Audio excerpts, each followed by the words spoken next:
Hey family, welcome back to my video. Today we will see What if Harry Potter was Enchanted Devil, Part 6. Before we start, I would like to extend my sincere thanks to the original author of this story for granting us permission to use it in our YouTube video. Your generosity is greatly appreciated. The author's creation and the original story's link in the descriptions. Please do check that first. Now enjoy the video. January 30th, 1994. Hogwarts. Sometimes, Tracy was jealous of her friends. Oh, it had nothing to do with their magical abilities. Sure, they had some bullshit family crest that pretty much allowed them to cheat through the education of one or multiple fields of magic. Like, honestly, Daphne's plant control was bullshit. Blaze's light magic was so overpowered it didn't feel right in the hand of a 13-year-old. But it was Harry who honestly drove her mad. Whatever the magical circle thing he had going on was just bullshit. Being able to use them to cast wandlessly just took the cake. No, what made Harry truly bullshit was his weird ability to just get magic. He could just see a spell once and replicate it.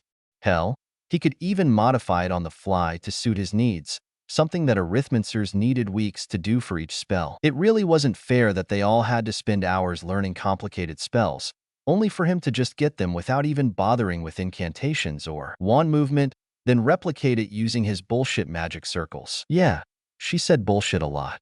But it was the most apt description of what Harry is capable of. This made her wonder if this was what Dumbledore's housemates felt when they looked at him, because Tracy couldn't imagine anyone being like Harry. And yet Tracy wasn't jealous of him for that. Well, maybe just a little. Who wouldn't really? She once asked him how he could do the things he did. The answer still confused her today. You're treating magic like a tool, and while it can work, I see it differently. Magic is like music, and school teaches us how to be musicians. Each spell is a song, a symphony of some sort, one that we learn through repetition and muscle memory. Arithmencers are composers, trying to use old arrangements to create new ones. But constraining music into a list of songs is just not right.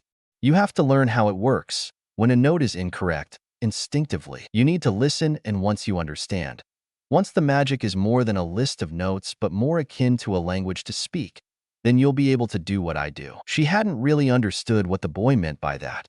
She did look into the library and couldn't find anything about it. After a few months, she just gave up and continued as she did. And yet, the words just wouldn't leave her head. Harry could be infuriatingly cryptic sometimes. Now, back to her friends. Her jealousy mostly came with the fact that they knew exactly what they wanted in life. Harry always moved with purpose, and he excelled in anything he wanted with the barest effort. Guilds will probably be fighting over him before he graduates. Daphne obviously wanted to be a healer, as a reflex for her sister's condition. Blaze was just as lost as her, but had far more options. With the connection his mother had, as well as the fortune she accumulated over the years, Tracy was the daughter of a pureblood mother and a muggle-born. And even then, her mother was a recent pureblood, meaning that she didn't have a fancy crest or magical secrets. She was a literal nobody who worked in the Ministry of Magic, who fell in love with a muggle-born in school and had her. The only good thing she had was when her maternal grandfather saved Daphne's maternal grandfather during Grindelwald's war. To pay back the debt, he had taken them under his protection, raised Tracy's mother as his ward alongside his daughter, and they have been friends ever since. It was because of Daphne's grandfather that Tracy's mother even got the position. But that was it. This was the most they would rise. Tracy just couldn't accept that. She wanted to be more than a mindless ministry drone. She wanted to stand out. There was a reason why she was sorted in Slytherin, after all. Unfortunately, she wasn't like Daphne, who could manipulate most situations to her advantage, except when they came to Harry. The girl was hopeless when it came to him, and it wasn't like the boy was any better. Harry spent a year wearing this ridiculous fedora hat that Daphne had given him, which he enchanted with an expansion charm. The enchantment was pretty cool, all things considered. But he looked like a miniature gangster from the movies her father made her watch when she was younger. She didn't have Blaze's charisma. She didn't have Harry's bullshit magic and weird ability to make a fucking fortune on a whim. Seriously, how the fuck did he make so much gold in a year? He literally took a non-entity and made it one of the most demanded brooms in the market. She loved her friends, but they just didn't understand. Even Blaze pretended to understand for her sake. She liked him, and he obviously liked her too. For some reason, The dark-skinned boy just wouldn't work up the courage to ask her out. She would probably ask him out after the second task if he didn't say anything by then. Alas, her friends just didn't understand how hard it was to start at the bottom of the ladder, to work very hard for the opportunity to just rise a single step. She needed to stand out. The tournament was a good start, and people finally started to take notice. They finally started to realize that she was more than the local gossip queen. Tracy had used the equipment from the Hogsmeade attack to observe the most interesting places in the castle, which gave her more than enough information to act as some kind of broker. Even Blaze started to smuggle stuff into the castle, especially ones that weren't allowed in. Hell, one of her most recurring customers was Pansy Parkinson, who wanted blackmail material on anyone who disagreed with her about anything. Alas, Tracy knew that she had reached the best she could achieve on her own. She had risen as much as she could, being Harry and Daphne's friend and the local information broker. She needed something more to get higher up on the ladder. She needed to Court of Slytherin. It was more than a school club, Harry always liked to say. It was a guaranteed path to a good job in the ministry, and maybe even more. You gained connections there, as well as information that only members had access to. It would be the ticket to Tracy's ambition. It angered her just how much Harry just dismissed the court. For him, it might be something childish or even nonsensical, but for her, it was the only opportunity she had. When she said that she wanted to present his modified omnioculars to the court in an effort to be recruited, he had just laughed at her face. He called it a silly idea to waste such a precious resource on a club of pompous teenagers who pretended to be adults. Sometimes, he could really be patronizing sometimes, and that angered her. She probably shouldn't have acted like a brat during the Hogsmeade attack, but she just wanted to undermine him. She should have trusted him when he said that he dreamt of Hogsmeade being attacked. She should have followed his lead and not act like a bitch the next day. She was just afraid. Tracy had never been in any sort of mortal danger before. She had heard of Harry's adventures and believed them, but it was always so abstract. Being in true danger just freaked her out and she lashed out, with Blaze following her lead. She regretted that. It had cost her Harry's trust, even if she was relieved that he obviously was never going to involve her in his antics again. It was her fault. She should have never taken that stupid bean. However, that didn't matter anymore. According to the letter in her hand, her performance in the first task was enough to get an invitation to their rank, alongside Harry, Blaze, and Daphne. She was worried that she didn't have as much on the table as the others since she didn't come from an old family, but her worries were laid to rest the moment the letter arrived. After curfew, they entered a secret corridor with a giant stone door with moving serpents. Inside was a room that looked more like an amphitheater, filled with people wearing green wooden masks of various magical snakes. This was it, the Court of Slytherin. The man sitting at the helm nodded at them in approval, and Tracy looked around for the first time. There were 6 candidates. She and her friends, as well as Nott and Malfoy. Nott was expected, all things considered. His father was in charge of a third of the Wisengamot, after all. But Malfoy wasn't. After his father's death, his house's influence had waned considerably. He would bring nothing of interest to the table until his majority, so that was an odd choice. Tracy looked around and saw 3 empty seats. Wait a minute, only 3? Oh. She started to suspect what was going to happen. The man in the helm slammed a gavel and spoke up first. The court is now in session. The entire hall fell quiet, and the king of the court held everyone's attention. Today, we celebrate the final candidates to join our prestigious ranks. For centuries, this organization has watched over Slytherin House, enforcing the unwritten rules of the house, and protecting the younger members from those who seek to hurt them. Countless influential people have been members of the club, and I challenge you to find any noteworthy Slytherin graduate who wasn't a member at some point. The 6 of you have a chance to join a legacy, to be immortalized amongst the legends of our house, and to wield influence far above that of any other student in this school. Alas, as you have probably noticed, we only have 3 available slots, and there are 6 of you. The 6 third years turned around looking at one another, seeing where this was going. Well, Harry looked infuriatingly bored out of his mind. And wasn't that just typical Harry? The man continued, normally, as per our traditions, the 6 of you would duel and the victors would join our ranks. Thankfully, we won't have to do any of this, since there will be a dueling tournament in a few weeks. So, This ruling council decided on a far simpler solution. The best performances in the tournament will join our ranks, and the rest will spend the rest of their years in Hogwarts knowing that they were one small step away from joining us, from becoming more, and yet fell short in the end. Look to your left and your right. Half of you will never see this room again. Half of you will never be members of this prestigious organization. So, make sure you do your best. Good luck, and may the odds be ever in your favor. Thank you. Was that it? Tracy saw the other candidates just look around in confusion before slowly going back the way they felt. Did they really have to be dramatic about it? They could have just put that in the letter instead of summoning them at almost midnight just to tell them that. Was that what Harry was talking about when he dismissed the court so easily? It didn't matter anyway. Even if it was just posturing, the court was her way into magical upper society. She would make invaluable connections there and maybe get a favor or two, which she would cash in after she graduated, and her chances were very good at getting in. Harry obviously wasn't interested and would reject the offer anyway. Daphne didn't really care about it, but would probably accept if she won. Blaise would lose if she asked him to. He only wanted to join the court to support her, anyway. The only ones who truly cared were her, Draco, and Not. If she played her cards right and did well enough in the dueling tournament, she could easily become a new member of the court. Determined and focused, Tracy stepped out into the cool night, her resolve solidifying with each step as she envisioned her future among the elite of Slytherin. She had some dueling training to do, and I promise this will be the last third POV for a while. We will return to Harry after that. I just thought that it would have been boring to just use Harry during this section and would have gathered focusing on Tracy more. Things will start to pick up again in the next chapter. As usual, let me know what you think or if you have any suggestions. Rumbling Depths, Chapter 184. Rumbling Depths. I would like to thank my beta, Akisu, for his help in this chapter. February 14th, 1994. Hogwarts. Harry sat in the spectators' lounge as a pathetic duel between Seamus Finnegan against Marietta Edgecombe occurred on the platform below him.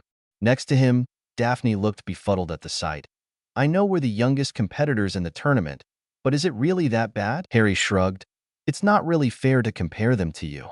They don't have a crest helping them, and they never really trained a duel before. This is probably their first time fighting an actual opponent. I have to admit that Edgecombe is particularly bad, all things considered. She's the one with more magical education, and Finnegan isn't a strong opponent to bridge that gap. The last Potter repressed a wince as the Gryffindor just threw explosions around like a madman with a sick grin on his face. Come on. Even you have to say that Finnegan has a knack when it comes to explosives, Daphne commented with a smirk. I never said anything else. Although it's a very specific skill. His magic might be naturally inclined to explosions, which would be extremely rare for someone without a long family history in pyrotechnic magic. I'm not really familiar with Irish old families. Neither am I, to be honest. They're very secretive with their magic. Finnegan's mother might be one, for all I know. Or he could just enjoy watching things blow up. Harry snorted. He blew things up without even using proper spells. Remember our first year, where he literally caused explosions whenever he failed a charm or a transfiguration. You might have a point there. Oh, the match is over. Harry peered to the platform and suppressed the urge to cackle as the fifth-year Ravenclaw was groaning while lying back outside the platform, having been caught in one of Finnegan's explosions. I can't believe Finnegan of all people is going to the next round. The structure of the tournament was fairly standardized. There were two main brackets, one containing the 6th and 7th years, and one containing the 3rd, 4th, and 5th years. The lots were chosen randomly to have relatively fair duels. Or at least that was what Dumbledore spouted to the media. Harry was sure that Dumbledore had something in mind for him, for his duel which should be in a couple of hours. The winner of each duel went to the next round, which should occur a couple of days later, and the loser was eliminated immediately. After 3 rounds for the younger bracket and 2 rounds for the older one. The remaining winners of each bracket faced against one another randomly, ignoring their age entirely. It was somewhat unfair to have wizards having attained their majority potentially fighting against 3rd years, but the normal dueling tournaments weren't all that much better. The under 17 brackets were very much the same, and people didn't really complain about it. Harry shrugged at her. At least they didn't start the task with this duel. You have to admit that the duel between Diggory and Clearwater was an exciting one. It's a shame that Clearwater was eliminated this quickly. She's one of the most talented Muggleborns to come out of this place in the past couple of years. She deserved her opportunity to shine. She shined plenty in the first task, and people will remember this duel. I think Dumbledore did her a favor since everyone was going to watch that first duel, and she definitely impressed a lot of people. I guess, Harry admitted, before looking to his left, where Tracy and Blaise were in a deep conversation, discussing dueling tactics with one another. I've never seen them so focused on anything. They didn't even take the whole Hogsmeade thing as seriously as this. Daphne's answer was a pearly laughter, a sound that he had learned to enjoy over the years. You don't know Tracy like I do. Ever since my mother told her about the court of Slytherin and how much it helped her when she set up her import business by calling in a favor or two, she's been dreaming about it. Really? That long? Does she want to open a business too, or something? The blonde shrugged. I have no idea, but Tracy is an ambitious girl. She's been like that for ages. She probably has her designs on a higher-up position in the ministry or something. Complete opposite of her mother, surprisingly. Really, she never spoke about her parents. What's to tell? Her mother is a recent pureblood.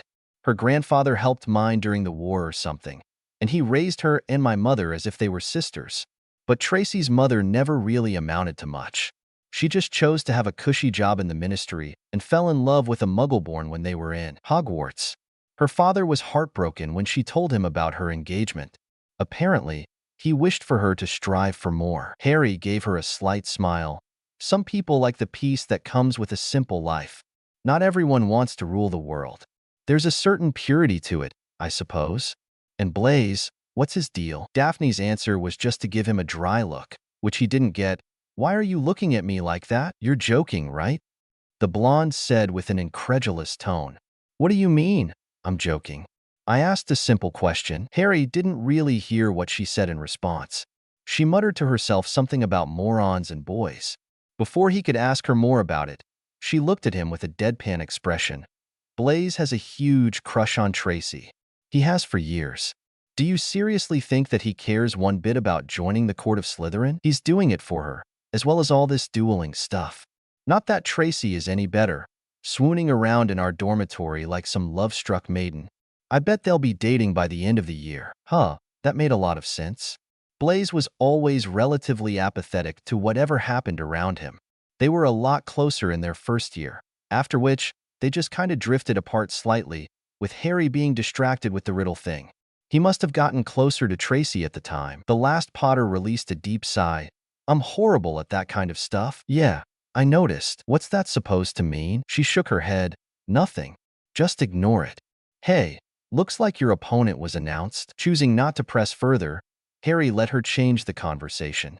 He turned and saw a floating piece of parchment with his name on it. He turned it over and grumbled. No bias, my arse. What is it? Daphne asked. My opponent is Lucian Bull. You know, that 5th year from our house, the beater in the Quidditch team. The blonde grimaced. You mean the same one that Flitwick kicked out of the dueling club for being too brutal and joined the Quidditch team instead? Harry simply nodded. It was a well-known fact. Around a couple of years back, when Harry was still a first year, Bull was a member of Flitwick's dueling club. He was a pretty promising student, if a little too brutal in his takedowns. That was until he ended up almost blowing up one of his opponents to pieces after he had disarmed him. Flitwick was apparently enraged and kicked him out, causing the boy to just go to Flint and ask him for a position in the Quidditch team. The boy still entered dueling tournaments during the summer and had apparently gotten a tutor to help him whenever he wasn't in the castle. He didn't perform particularly well in the tournaments, but it was more than enough to put him above most of the students in the castle, who probably never fought a real opponent in their lives. The green-eyed boy wasn't very concerned about it. Yeah, I guess Dumbledore decided to stop trying to be subtle. Daphne raised an eyebrow. You do realize that you're probably going to have to show off a lot more than you planned, right? Don't worry, I have a plan. He didn't elaborate on what that plan was, but he didn't really need to. Over the years, Daphne learned to start trusting his decisions. It was one of the things he appreciated the most about her. She rarely ever doubted him and knew when to ask questions and when to just follow along when he had no time to explain. Because Harry loved explaining things. It was a bit of a flaw of his, maybe a way to show off his knowledge or a remnant of his time in his first life as a teacher. This first life has been starting to fade away slightly. It didn't feel forced, but more like the natural way people forgot about stuff that happened 15 years before. He could still remember when he looked specifically for it, and most of his skills weren't affected. He wasn't particularly bothered, though. Harry's previous life was one filled with hopelessness and misery. He much preferred to think about his current one, his true one, but that was enough reminiscing of bad memories. He had a duel to win, after all. After watching a few disappointing duels, it was time for Harry to prepare for his own. He walked down to the competitor's room and put on the tournament uniform provided for him. He made sure, of course, that it wasn't sabotaged in any way using his arcane hearing. He patiently waited for his turn when Professor Flitwick came to get him. The half-goblin looked slightly hesitant when he spoke to him. "Are you worried, Potter?" "Not really." The charms professor didn't look appeased by his answer. He probably knew that Dumbledore was planning something. Alas, this was the headmaster's castle, his domain, and Flitwick was just an employee here.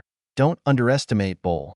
Before removing him from the club, I taught him myself. He was a very talented student and could easily take you off guard. With a shrug, Harry replied, "Thank you." The half-goblin looked like he wanted to say something, but simply replied by saying, "Good luck." When he stepped through the doorway, he found himself in the familiar dueling platform. It was far more crowded than it looked from the outside, and it was definitely a lot louder. From the other side, Lucian was looking at him with a threatening smile, which Harry ignored entirely. They slowly walked to the middle of the platform. The scene must have been comical to the spectators. To the normal observer, Bull was intimidating. He was broad-shouldered, with a muscular build that spoke of rigorous training. His height, easily surpassing Harry's, allowed him to peer down with an air of superiority. His face, sharp and angular, was framed by slick, dark hair, neatly combed back to accentuate his steely gray eyes. The professional dueling robes he wore clung to his form, enhancing his athletic physique. Were they even allowed to wear anything but the tournament robes? None of the other contestants wore something else. Bull's robes, a deep emerald green embroidered with silver threads, shimmered under the bright lights of the arena, reflecting his house colors with pride. The older boy looked at Harry with a fake, pitying expression. "Sorry about what happening, little Potter. I would have liked to see you progress, but you know, I don't want to lose. I'll try not to hurt you too much." Harry gave him a blank look before stiffening. "Did you say something?" The older boy's face reddened at the response. He obviously wanted to say something, but was interrupted by the announcer, Ludo Bagman. "Ladies and gentlemen, what a day we've had, and it's about to get even better.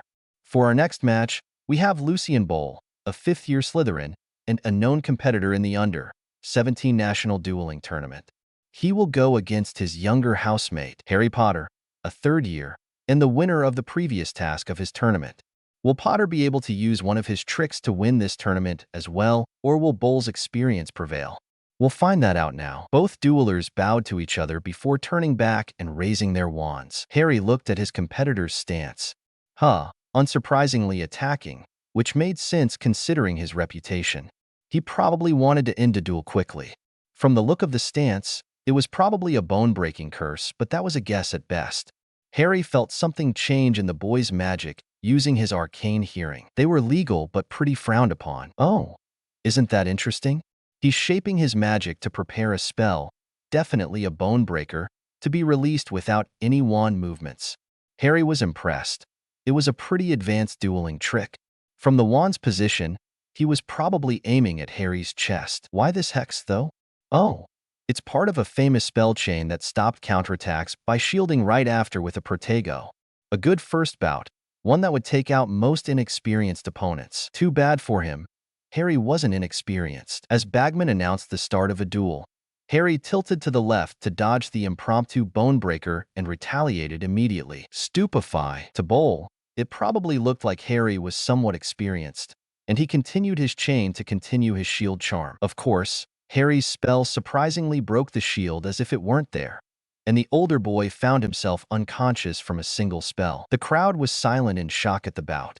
Harry suppressed a smug grin and bowed to his unconscious opponent before leaving the room. No one really expected the variation of the stunning charm, specifically designed to bypass the shield charm. It wasn't even an illegal spell, only not used since it was designed to break a standard protego and had a weaker effect overall. Harry ignored the loud cheers as he passed by the gobsmacked, charmed professor and said, "I told you I wasn't worried." And, "Alright, this was the first part of the dueling tournament. I wanted to ask your opinion about how I handled it so far, and if you had any suggestions." Spectating Echoes. Chapter 185. Spectating Echoes. I would like to thank my beta, Akisu, for his help in this chapter. February 14th, 1994, Hogwarts. After finishing the duel, Harry found himself sitting in his previous seat in the stands, ignoring the stares and whispers that surrounded him. He could somewhat understand the reasoning. None of the other duels were as quick or ended up in such an overwhelming victory. Harry had literally cast a single spell and had used it to defeat Bull. Nothing more, nothing less. It was the way Harry chose to respond to Dumbledore's little trap. Defeating an upperclassman without demonstrating a single sign of his abilities was the theme he had chosen to use for the duration of the tournament. After all, it had served him well in the first task. People probably had no idea what he had done.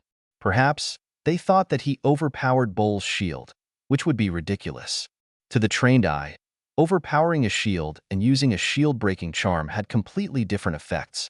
The first literally disintegrated the shield, while the second broke it akin to a bullet hitting a glass window. It was more precise and more efficient. The biggest issue would have been its limited diversity. In higher-level duels, incantations and wand movements meant very little. In fact, people often used incorrect wand movements to throw off their opponents. Considering that shield breakers only worked for a single shield and were completely useless in any other setting, they were considered to be interesting but relatively useless pieces of magic, which was why no one saw them coming. People didn't have Harry's arcane hearing. They couldn't hear the magic, understand it as he does, and recognize their chosen shields before they're even cast. And they couldn't really ban it, at least, without causing some real controversy while looking like hypocrites. After all, modified versions of allowed spells are something that was commonly seen in dueling tournaments. One of the more standard dueling tactics was to use modified variants of spells that travel at different speeds, or sometimes even have different accelerations altogether. And this was just a single aspect. Banning spells modified to include shield breakers would mean that any variation of spells that didn't even include any dark magic would be possible. And with that, dueling would turn into two mages just flinging curses at each other without any tactics. Speaking of dark magic, more than a few spectators kept murmuring about it while looking at him. It was honestly hilarious.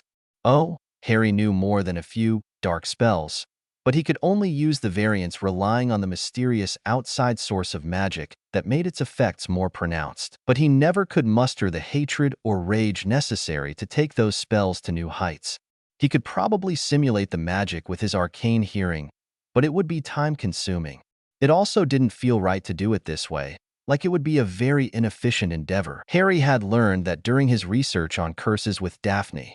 Oh, he was great when it came to dispelling curses, but not at casting them. He was just average. Honestly, it made Harry slightly wary of people who excelled in this type of magic. He could find two types of them from the top of his head. There were the insane mages who were so full of hate and anger that they would lash at the world at every second like Bellatrix Lestrange used to be before she died. And there were the calm mages with ironclad control over their emotions like Harry's guardian, Arcturus Black. While the first type was worrying, the second was far more terrifying to face. So, when people accused him of using dark magic behind his back, Harry couldn't help but find it amusing. They had literally chosen the field of magic that he excelled at the least, and they still tried to accuse him of using it because it sounded bad. His meager skills in alchemy could probably cause more damage than most curses anyway. Harry's thoughts were interrupted by Ludo Bagman's loud but aggravating voice announcing the start of Daphne's duel. She was pitted against Eddie Carmichael, a somewhat intelligent Ravenclaw that was a year above them. He didn't know much about the boy, only that he was the one challenging Cho Chang for the top spot in his year, and that he was stunned immediately after the start of his first task and didn't get to continue. He turned towards his friend's location and saw her looking up to see him. She looked cool from the outside, but Harry could tell that it was a front and that she was nervous. He gave her a confident smile, and she relaxed slightly. Both competitors bowed in the center of the field, bowed and returned back to their side, with their stance positions. Carmichael obviously read a bit about dueling, but his stand was slightly off. Oh, He was an academic then. Harry could respect that. Some people just didn't enjoy fighting. Daphne must have noticed it as well, since her expression turned into a smug grin that seemed to infuriate her opponent. And just like that, the duel started. The first thing Harry noticed was that Carmichael did not speak when casting a spell. Nonverbal casting, being a 6th-year skill, did make this achievement pretty impressive for a 4th year, and it would have made for a wonderful surprise. Unfortunately for him, Daphne was used to dueling Harry, who rarely ever voiced his spells. She went immediately into normal combat mode and shielded herself against the boy's stunning charm. The duel progressed easily enough, both duelers looking evenly matched from the outside. The spectators just didn't know how much Daphne was holding back, since she obviously didn't want to show her trump cards. It was a shame that they couldn't use any meaningful curses. Daphne was getting disturbingly good with them, and the gleam in her eyes when she used them sometimes scared the crap out of him. Still, Carmichael ended up falling for a basic trap Harry had taught the blonde. It was a rudimentary lesson on using her surroundings, where Harry cast a spell that seemingly had missed minutes before and ended up changing the environment in some way, only to be caught in them after forgetting about it. Daphne cast a small transfiguration spell that didn't change the shape of an object, just its materials into some kind of very strong glue. Carmichael had probably forgotten about it because minutes later, his leg got stuck in it, and it cost him a couple of seconds of concentration that Daphne used to stun him. It was probably one of the more entertaining duels in the younger tournament bracket, and the audience just started to cheer and applaud them both. Daphne helped her competitor up and gave him a respectful nod before looking up at Har's face. The approving smile he had given her made her visibly preen, not that most people would be able to tell. The blonde, then, proudly turned and left the dueling platform. And she was right to be proud. Her performance would get her a lot of points and recognition in their house. Unfortunately, Harry wouldn't get the same treatment. Not that he really cared about it. It wasn't exactly a secret that Lucian Bowl was one of the court's rooks. His brutality is dealing with those who broke the unwritten rules of Slytherin, or against members of other houses that go too far, was very well known. Harry made himself very few friends by beating him in such a humiliating way. Unfortunately for the older boy, Harry would rather face his anger than fall into Dumbledore's trap. If Harry had even performed half as well as Daphne, the prophet would have been ranting and raving about Dumbledore being right about him all along. The following day, a few minutes later, Daphne walked gracefully to her former seat next to him and whispered, "So, how did I do?" "Splendidly, Daph. You handled yourself very well. I'm proud of you." The blonde reddened slightly and hit him in the shoulder. "You didn't have to humiliate Bowl like this. I know that you don't want to show off, but you kinda did." "I got lucky." "Sure. You got lucky by casting a spell that was specifically designed against the shield he put up. A spell that you cast before he even put up the shield, remember?" Her tone was dry, but Harry could tell that it had a hint of amusement hidden in it. Harry simply shrugged. "Hey, I just took a gamble and won. The spell isn't that hard to learn." "Oh, shut up. When are Tracy and Blaze's duels, by the way? I barely had time to speak with them when they were preparing. They probably left just before you came back to the stands." The last Potter looked at the board and saw his friends' names. "I didn't see them on the way. Tracy's duel is in 10 minutes against Crabbe. Well, she has that in the bag. Blaze is the one after her against Katie Bell, the chaser in the Gryffindor Quidditch team. Yeah, don't know much about her dueling, or even her spell work." "Harry, don't take this the wrong way," Daphne said with a chuckle, "but you're not a social creature.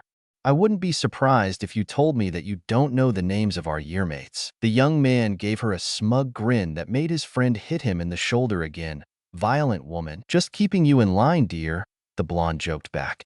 Her voice then turned reminiscent slightly. "I wish they didn't do the task on Valentine's Day." "I have to agree with that. It's very rare that we have good weather in February. A trip in Hogsmeade would have been nice," he replied. Daphne turned to him with her eyes widened. "You want to go to Hogsmeade? I've been meaning to visit. We haven't really been there since the attack. And with the Ministry investing more into the area as well as well-wishers joining in, I heard that the place looks a lot different." Daphne's expression fell slightly, for a fraction of a second before going back to normal. "Yeah, I heard that Bones insisted on awarding the bounties on Greyback and his pack to the village. They renovated a lot. There were even more stores that opened up. Do you want to sneak there after the dueling tournament? It would be fun." Before Harry could respond, he heard cheers from the entire crowd, as well as Ludo Bagman yelling out, "Ladies and gentlemen, we have had some spectacular duels today, and now it's time for one of the most anticipated matches. The boy who lived, Neville Longbottom, will face off against the formidable Slytherin, Cassius Warrington." While Warrington is 2 years his senior, Longbottom did raise a few eyebrows during his performance in the first task, even if he was not qualified. So, who will win? Experience or bravery? Now, enough talk. Let's see the duel unfold.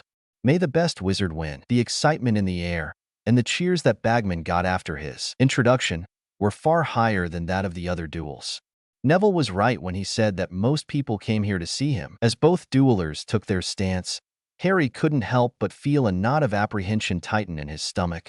He had seen that look in Neville's eye before, right as he finished the first task. To his arcane hearing, the boy's magic was wild and chaotic, ready to be unleashed at a moment's notice, craving for it. In fact, there was a desperation for recognition, for victory. There was anger, bubbling deep down, barely repressed. This could very easily just go wrong. As Neville and Warrington faced each other, wands drawn, the arena hushed in anticipation. Moments later, the duelists locked eyes and cast their first spells. Circular Reasoning. Chapter 186. Circular Reasoning. I would like to thank my beta, Akisu, for his help in this chapter. February 14th, 1994.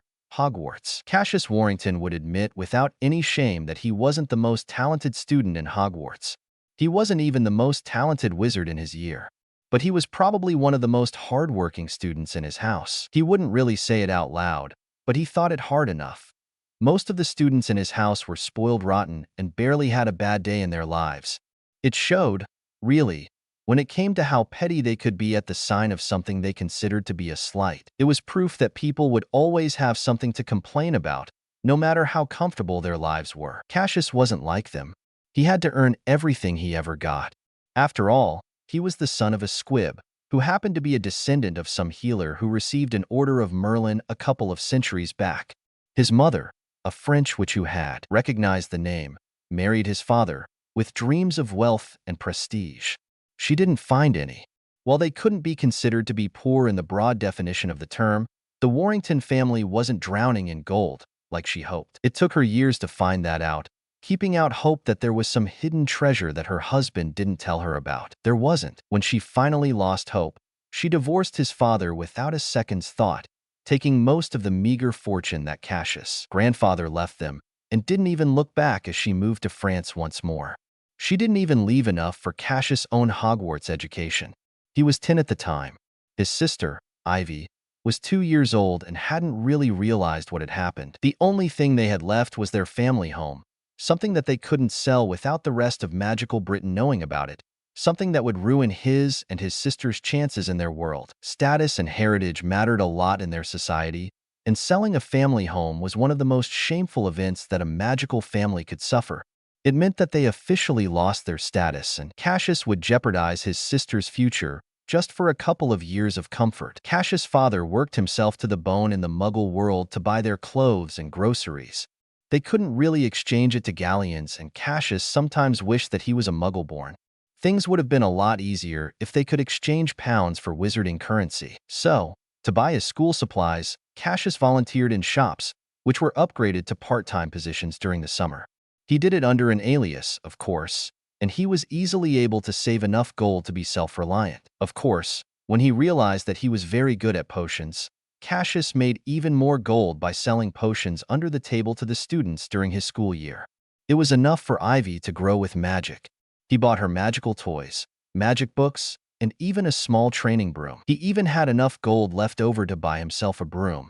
It wasn't a fancy one, but it was more than enough to try out getting into the Quidditch team, something that he achieved, until that brat Malfoy got his father to buy Flint 7 Nimbus 2001 brooms and bought himself into the team, kicking Cassius out. He really hated the brat since then, although his anger lessened when his father was killed the previous summer. The long story was that these spoiled children didn't know how to do anything without someone holding their hands. They never worked a day in their lives. They never had to even make an effort to do anything. Cassius worked his ass off in school and his other activities. He rose so much that the court had personally invited him. It took him 2 years to progress from a pawn to a knight, and he had gained much from it. But he had also ended up with a lot of expectations on his shoulders. Expectations that he was coming to regret, now that he had started to face Longbottom. It was a no-win situation, much like how the Potter boy had to deal with in this tournament. Slytherins weren't blind. They knew that there was something between Dumbledore and Potter. It was one of the biggest reasons why no one tried to ally themselves with the boy, who obviously was one of the most talented students in school.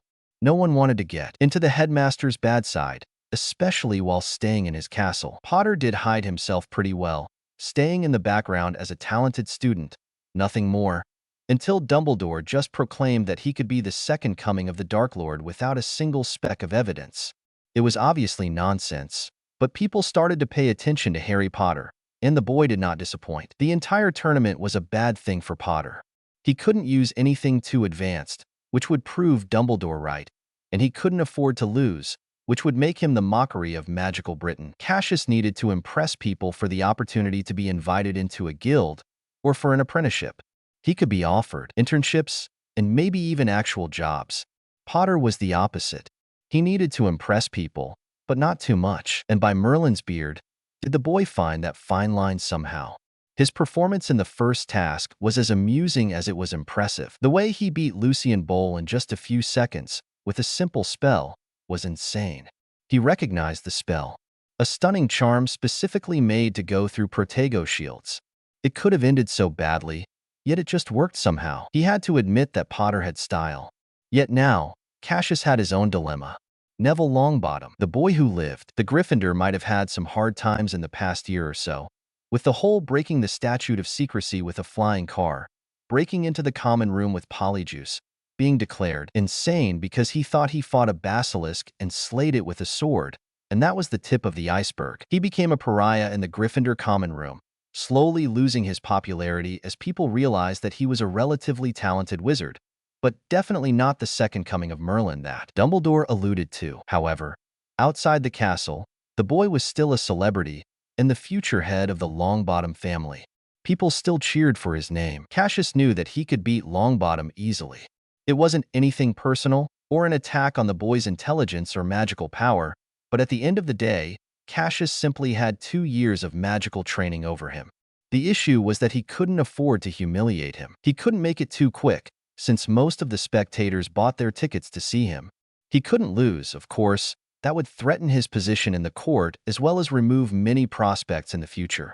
His sister was even in the crowd cheering him on. He had bought her a ticket when he saw how enthusiastic she was about seeing her big brother compete. She loved the first task, and he didn't want her to see him lose to a boy 2 years his junior. Hence the pressure. He expected an easy fight that he would have to hold back immensely to make slightly entertaining.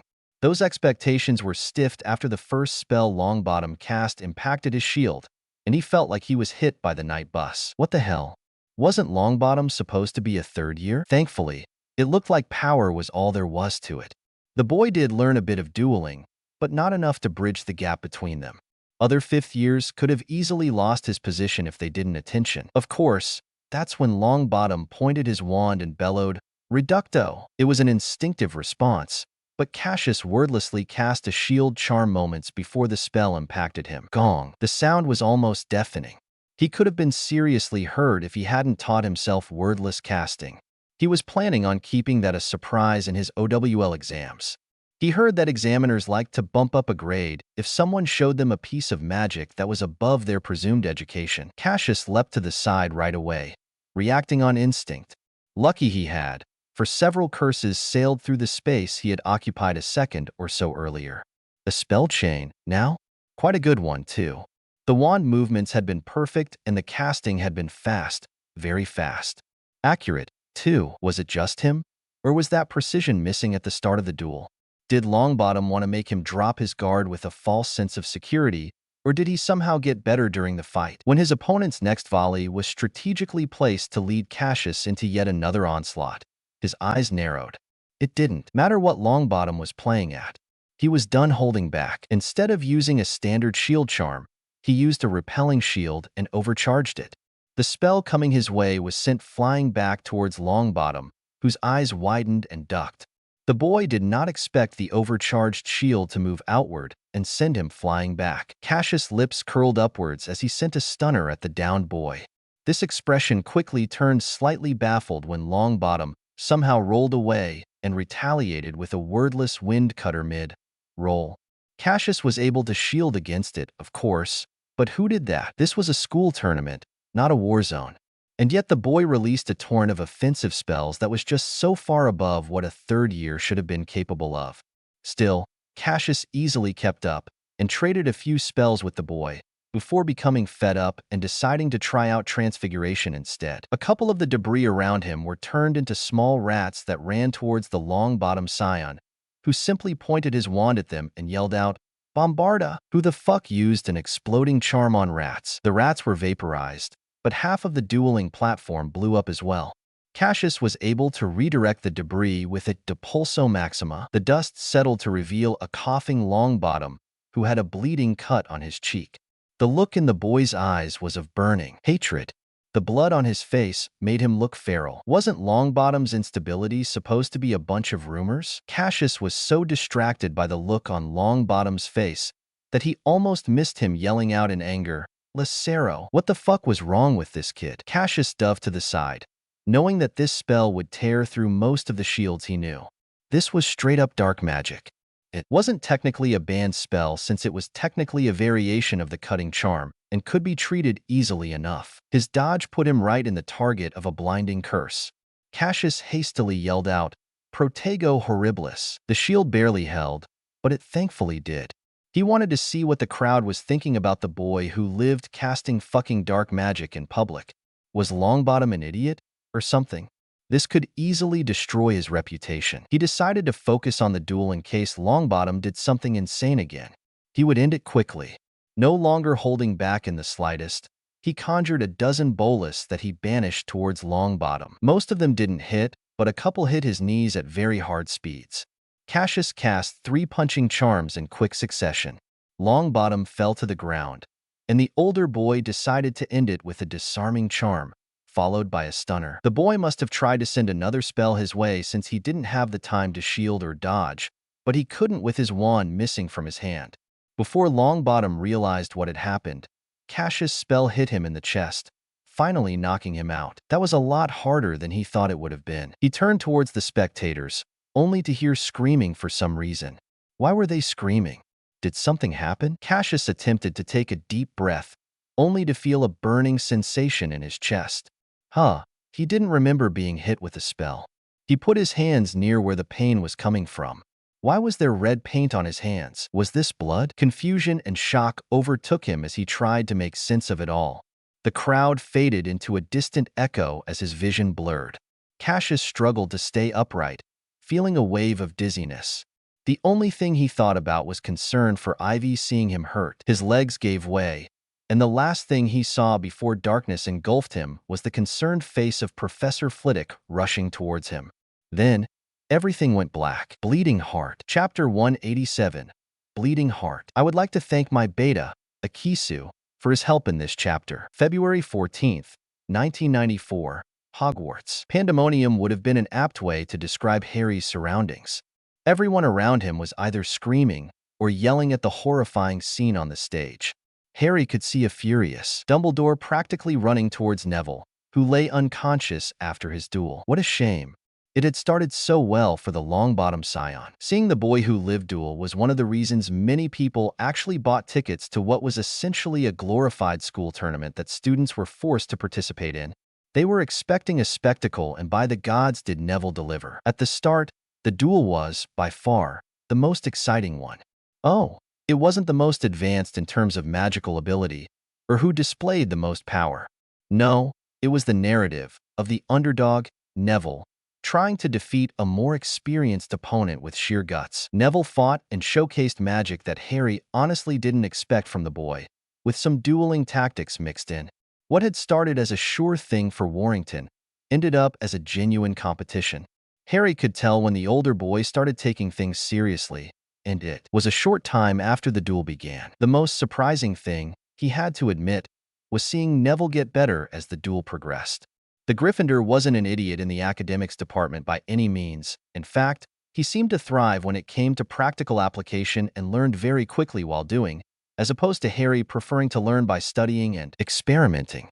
But Neville was objectively not a genius, especially not one capable of refining stances and spell chains in the middle of a duel. It was unnatural. It felt more like a better wizard using polyjuice to impersonate him for some reason.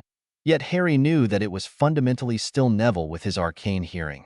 Sure, he was more focused and more emotional, especially when it came to anger, but he was still Neville in his core. This jump in ability just didn't make sense, especially in the span of seconds. There was only one thing that could do anything like that was a family crest. Daphne and Blaise jumped in ability and learning speed since their crests were officially unlocked. Tracy did not have that advantage and did need to spend extra time to catch up with them. It would be logical that most ancient wizards wanted their families to become powerful mages and would give them some kind of advantage. Was it some bleed-through, like relearning a spell in a way? No, it was subtler than that in Blaise and Daphne's cases. Neville's crest had to be far more different than theirs. Crests were family things, and it was possible for someone to edit their crest so that they would be passed down differently. Harry could come up with hundreds of ways to achieve this result, but in the end, it was purely theoretical, not to mention that most of them presented a large chance of crippling or even killing the inheritors of the crest. It didn't explain the temperament changes, though. Neville has become increasingly short-tempered and prone to anger since the previous summer. Of course, that could be explained by Harry essentially gaslighting him, causing most of magical Britain to think that he was insane. However, all theories about Neville's progress in magic were halted by the fact that the boy started throwing around spells that would be frowned upon in a dueling setting. Seriously, using an explosion charm to get rid of rats of all things was just unreasonable, especially considering that the platform he was dueling on was made of wood. Things were worrisome, but not really critical until the boy used dark magic after Warrington cut his cheek. Of course, they were technically legal spells since they could be healed and countered easily enough, and the chances of even getting a scar afterwards would have been small at best, but it was a scandal in the making. Seriously, Neville Longbottom, the boy who lived, the boy who assaulted Slytherins in his first year for being dark, the boy who Dumbledore liked to portray as his successor and the embodiment of the light, started casting dark spells to win a school duel. The crowd was already murmuring at this point, and Warrington had a shocked expression on his face for the rest of the duel. Still, everything went relatively well, and the older boy did end up winning, except for the fact that Longbottom used a fucking wind-stabbing curse wandlessly moments before he passed out. This was already a very illegal spell in duels due to the simple fact that it was invisible, and there was a very real possibility that whoever it was used on would end up dead since it didn't slash like a cutting charm but impaled the target with an invisible wind blade. And to make it worse, it was also hard to heal since the areas impacted by the spell are deeper in the body than just the skin that might come with a lacero. And worse, it was cast wandlessly. Dumbledore was probably going to claim it to be the result of accidental magic. He'd make it sound so reasonable, say that third-year students shouldn't really have the ability to do something as advanced as wandless casting, and that it was probably just a moment of weakness mixed with accidental magic, since the boy was obviously emotional and powerful. He would say that the dark magic was just remnants from the duel that mixed up with the wild and chaotic accidental magic. It would be so easy for the masses to believe him. After all, they all thought he could do no wrong. But that would be pure bullshit. Harry cast that spell before when he learned curse-breaking with Daphne. This was an exact replica of the spell down to every arithmetic variable. Neville Longbottom cast a spell wandlessly, and it was a fucking curse of all things. People didn't really get wandless magic, or how it worked. Being able to do small things wandlessly was something that any wizard could learn, but it was completely restricted to fundamentally simple things, like moving small objects or summoning them. Anything complex was just beyond them. There was a reason why wands were so commonly used. Complicated magic required something to structure it, something like a wand, runes, or even Harry's magic circles, except for a few spells. To cast a spell wandlessly, and an actual spell at that, not just pushing a little intent and hoping for the best, a person had to be extremely familiar to them. It was something that experts in their fields learned, and it was mostly by reflex. It wasn't impossible to see a healer casting a diagnostics charm, or a potion master taking out their kit, or using a specific spell to alter a potion in some way. It had to be a spell that they had used so much that it became mindless, something that was so ingrained in their daily life that they didn't even think about using it. It wasn't something that a crest could do. The spells inside a family crest still had to obey the rules of magic. Blaise and Daphne still needed wands to cast their family spells. Wandless magic wasn't something that could be stored in a crest. It was not something that someone could inherit. And yet, Neville Longbottom somehow cast a dark curse wandlessly, as if he had done so 1,000 times before, and Cassius Warrington paid the price for it. No one truly realized what had happened until the boy himself started to sway on his feet.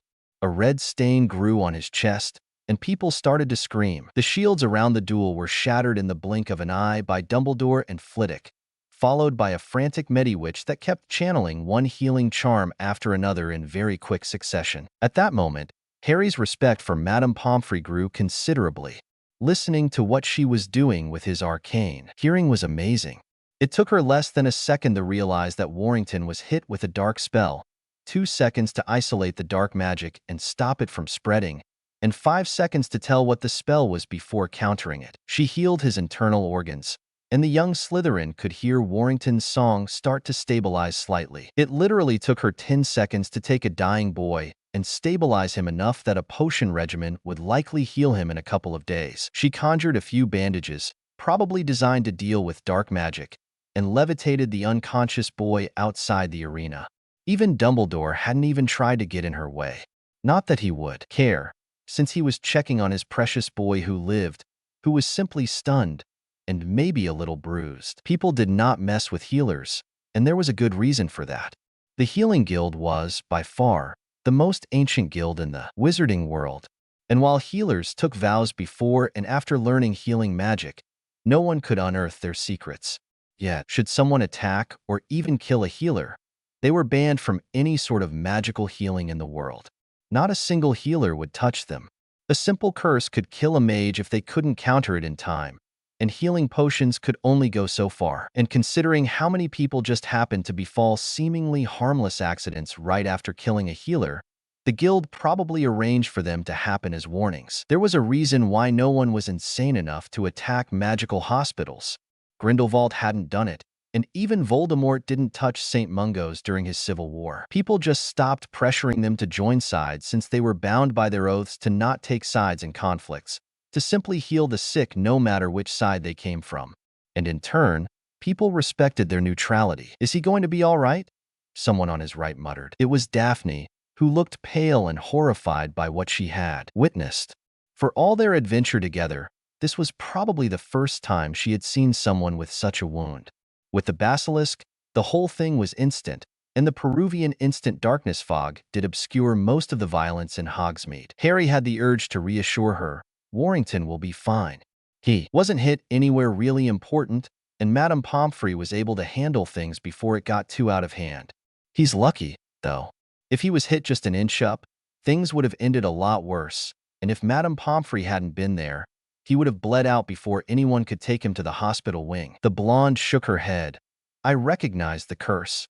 He was very lucky." Harry nodded in understanding, but before he could say anything, Dumbledore came back to the stands and spoke up with an enchanted voice that spread all around the room.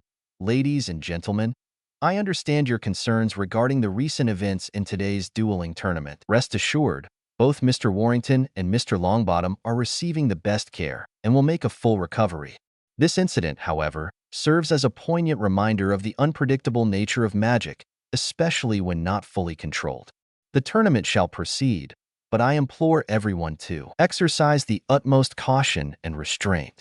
Remember, the spirit of this event is in skill and sportsmanship, not in power alone." Well, he fucking called it, didn't he? Honestly, Dumbledore was getting predictable in his old age. The rest of the spectators didn't seem to see it.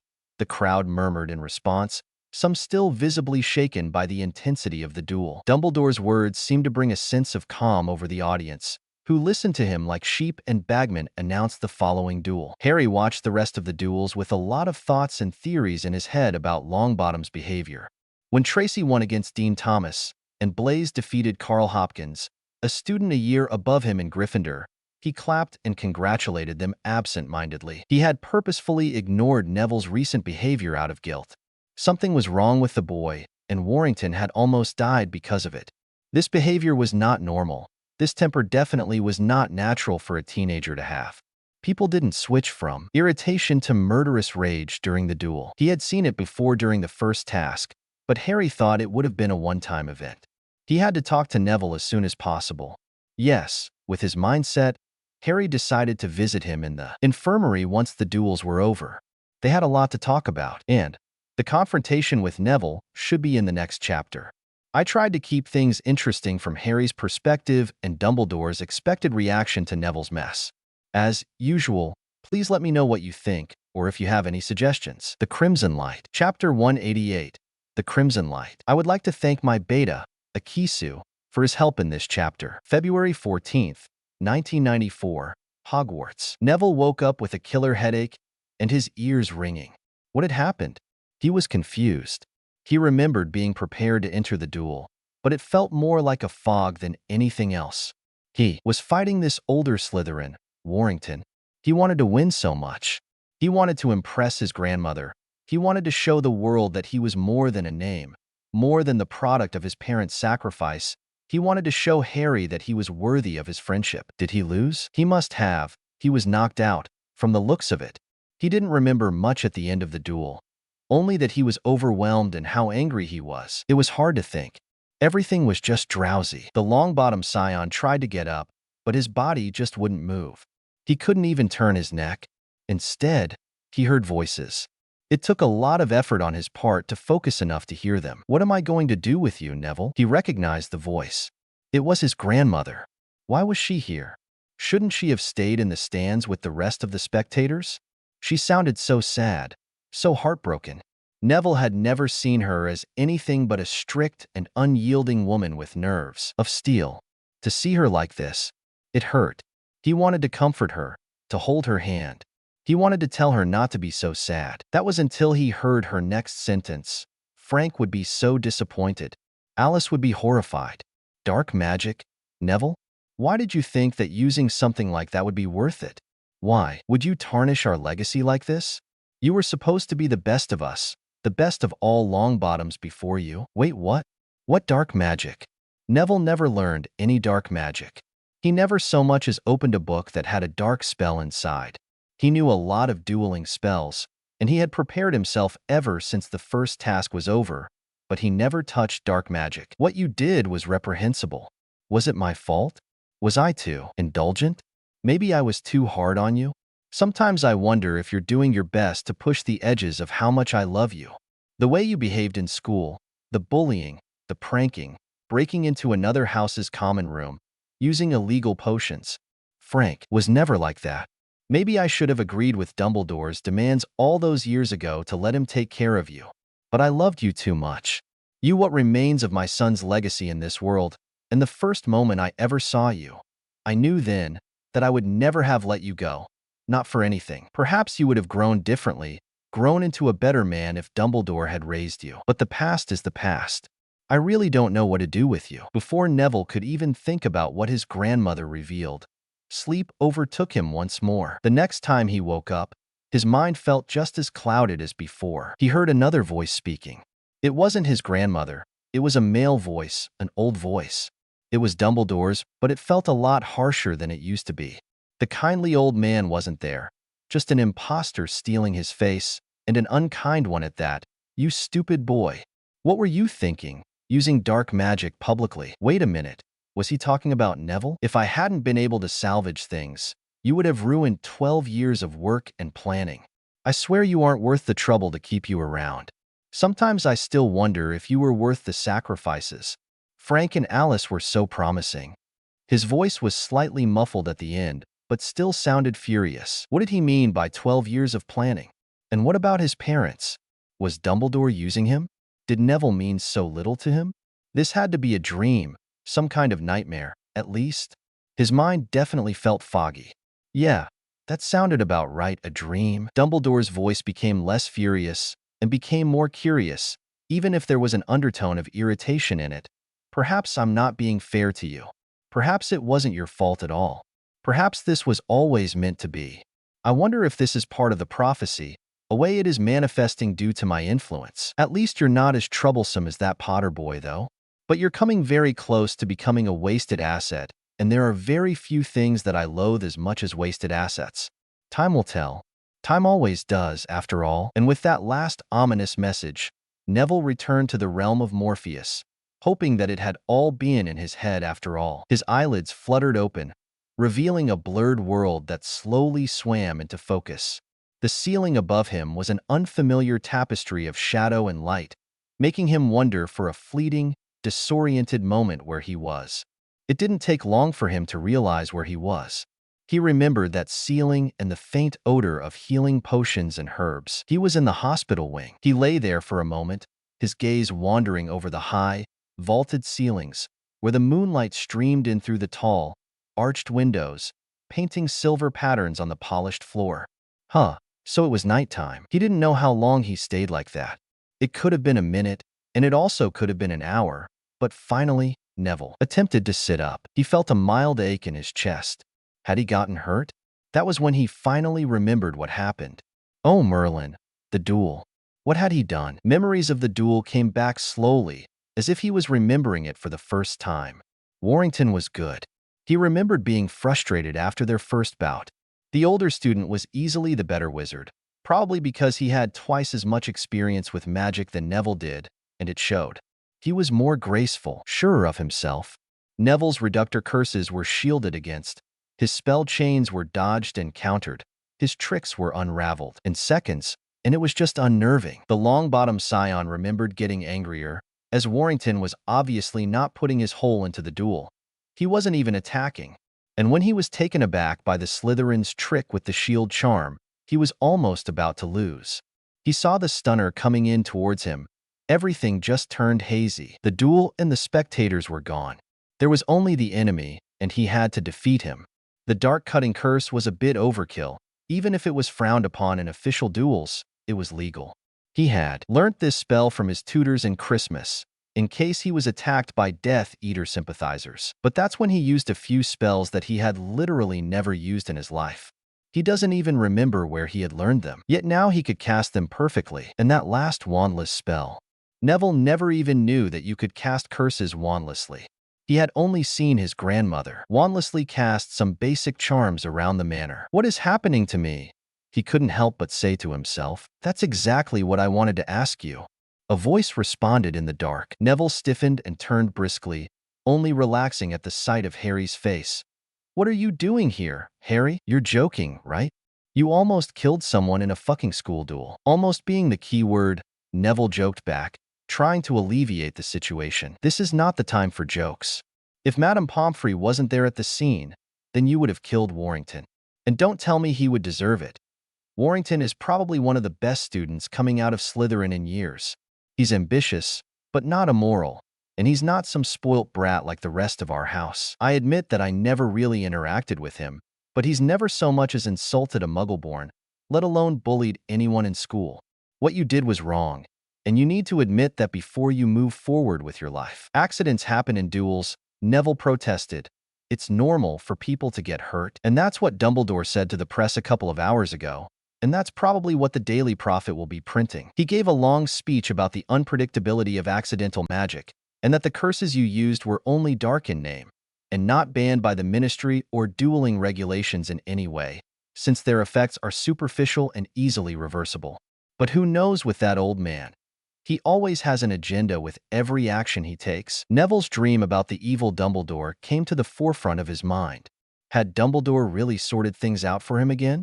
He owed a lot to the headmaster, but the harsh tone in the dream and the distasteful way he addressed him just made Harry's statement sting for some reason. It just felt so real, as did his grandmother's disappointment and heartbreak. But we both know differently. What you did was not accidental magic. You cast a dangerous curse wandlessly, a potentially lethal spell. So, how did you do it? The Slytherin finished. Neville remembered the red haze, the uncontrollable rage that overcame him in the middle of the duel.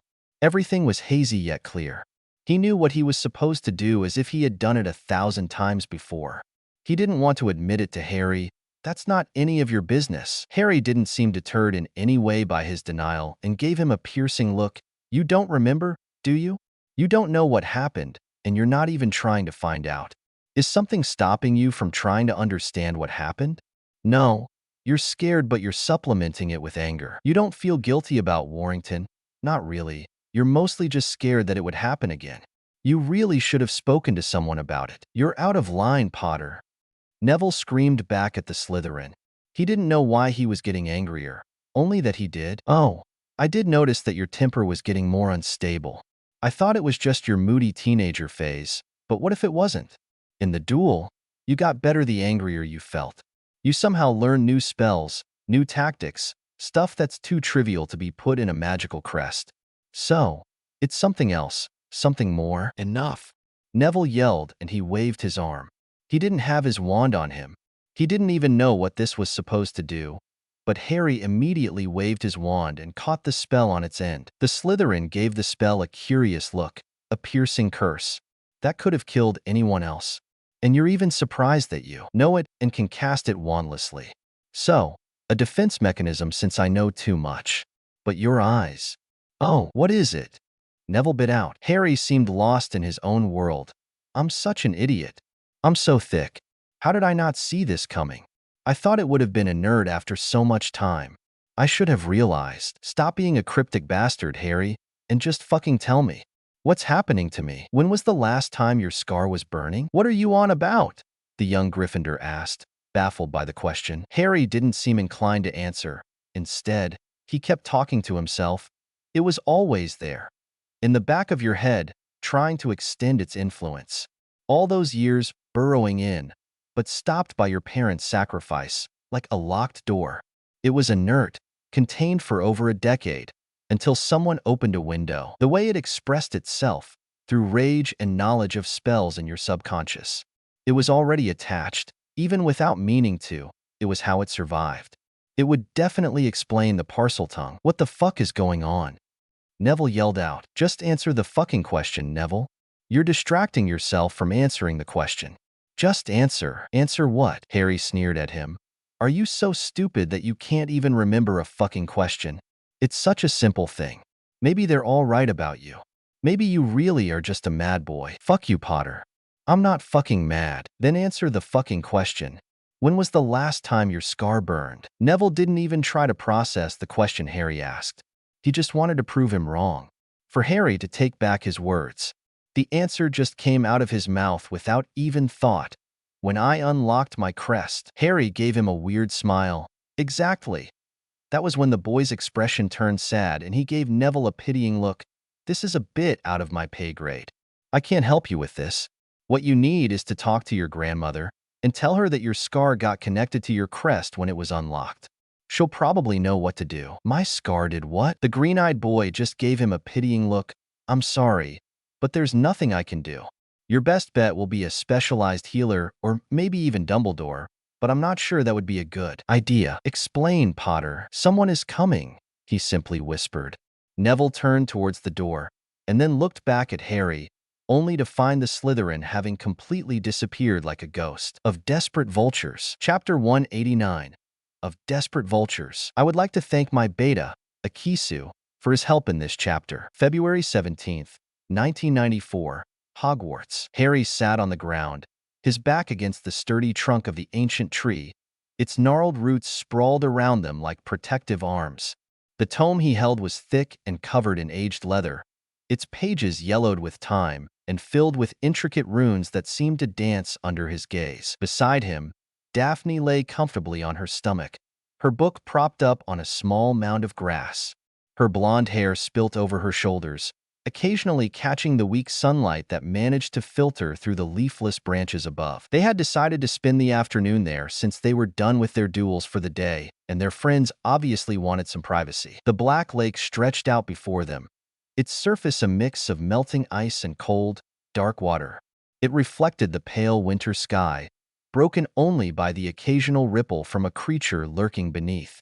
The once icy shore was now a slushy mix of snow and mud, signaling the slow but sure arrival of spring. In the distance, the Hogwarts castle stood majestic and imposing, its many windows glinting in the light. Winter was slowly being turned into spring, and the castle was especially beautiful during that time. Nevertheless, the cold's presence was still felt, the air still crisp and chilly. Despite the cold, the runic matrix Harry had crafted created a bubble of warmth around them. The fresh scent of pine and damp earth mingled with the magic, creating an atmosphere of comfort and tranquility. Unfortunately, Harry's mind did not share this tranquility. What was currently happening with Neville Longbottom was bothering him immensely. He didn't really like the Gryffindor boy. Not really. He was clingy, still had an undercurrent of arrogance and unearned pride. He was foolish, had a very narrow view of the world, and just didn't appreciate magic in the way Harry did. It wasn't anything personal, just a clash of two personalities. But no one deserved what the boy was experiencing. No one deserved to have the whispers of Voldemort's Horcrux in the back of their head. Why did they have to unlock his crest?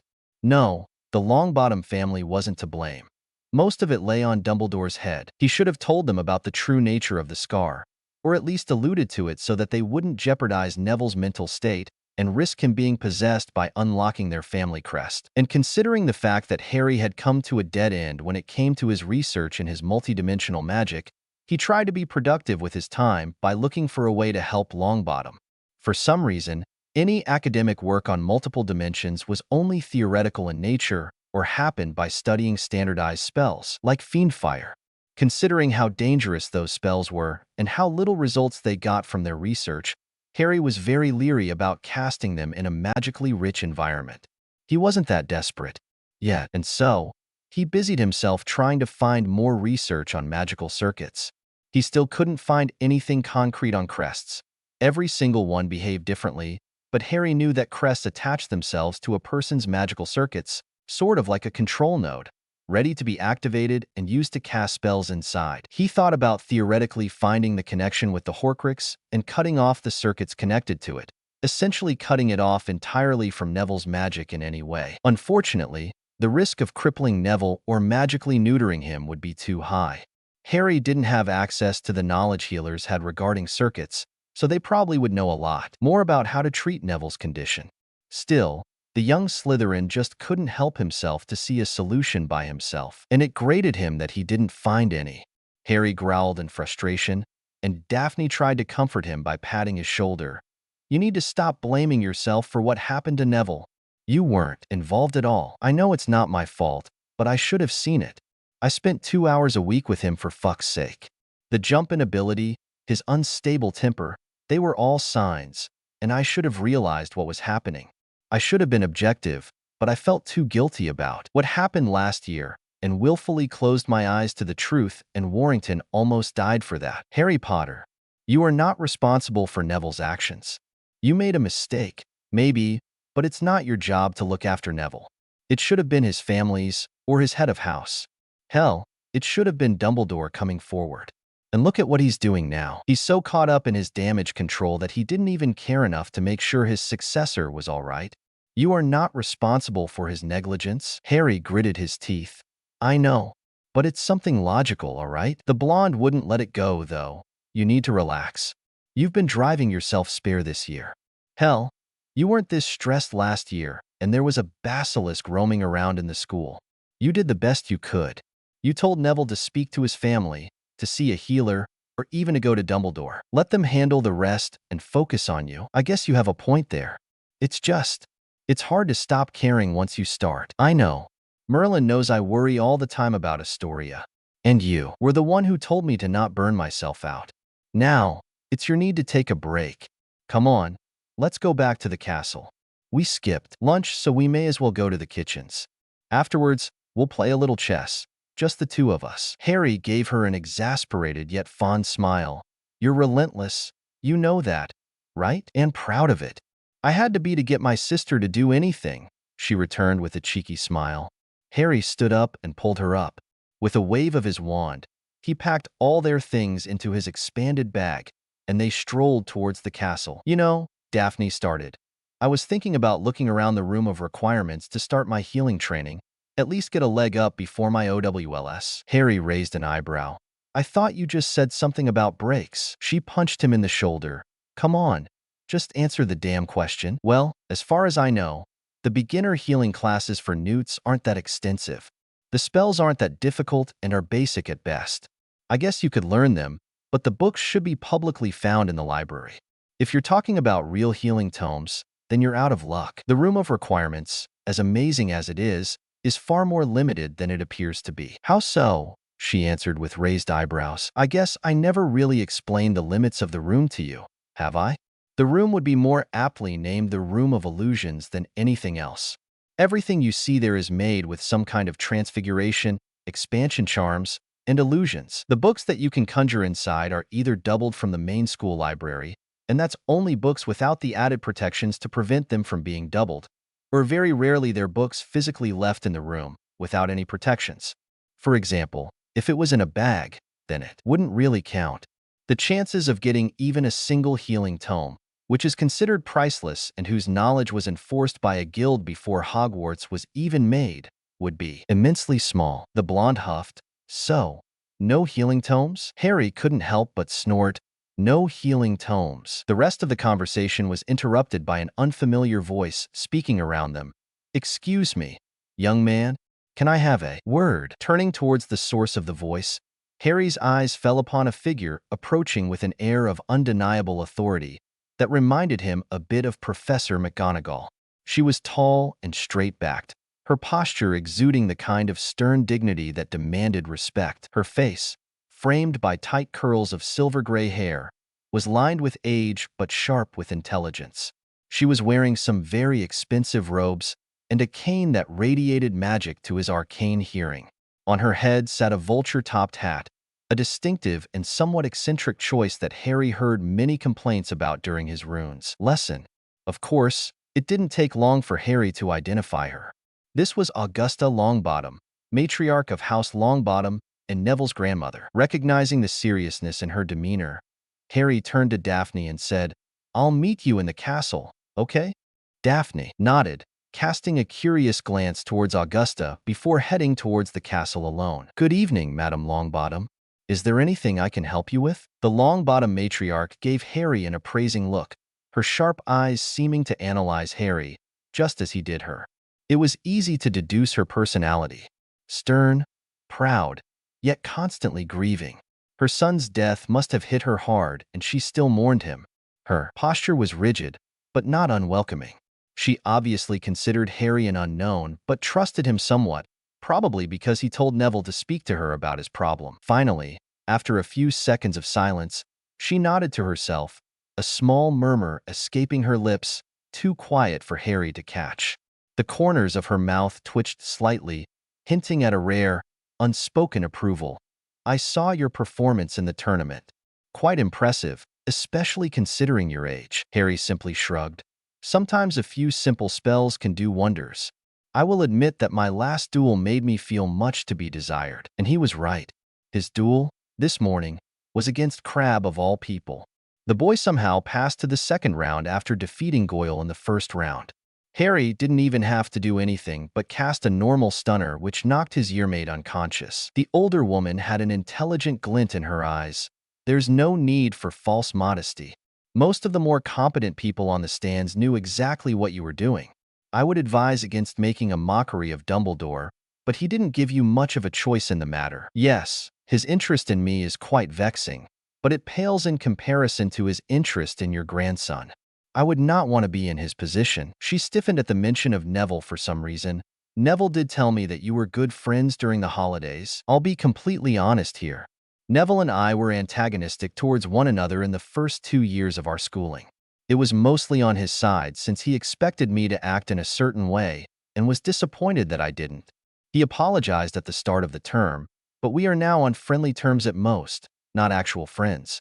He doesn't trust me with his secrets, and I don't trust him with my own. The truth is that Neville has been having a hard time in school, nothing serious, but I think he was just lonely." The older woman pursed her lips. "Your parents, Frank and Alice, were good friends in school. I suppose it was foolish of me to hope." "There's nothing wrong with hope, Madam Longbottom. Hope is a beautiful thing.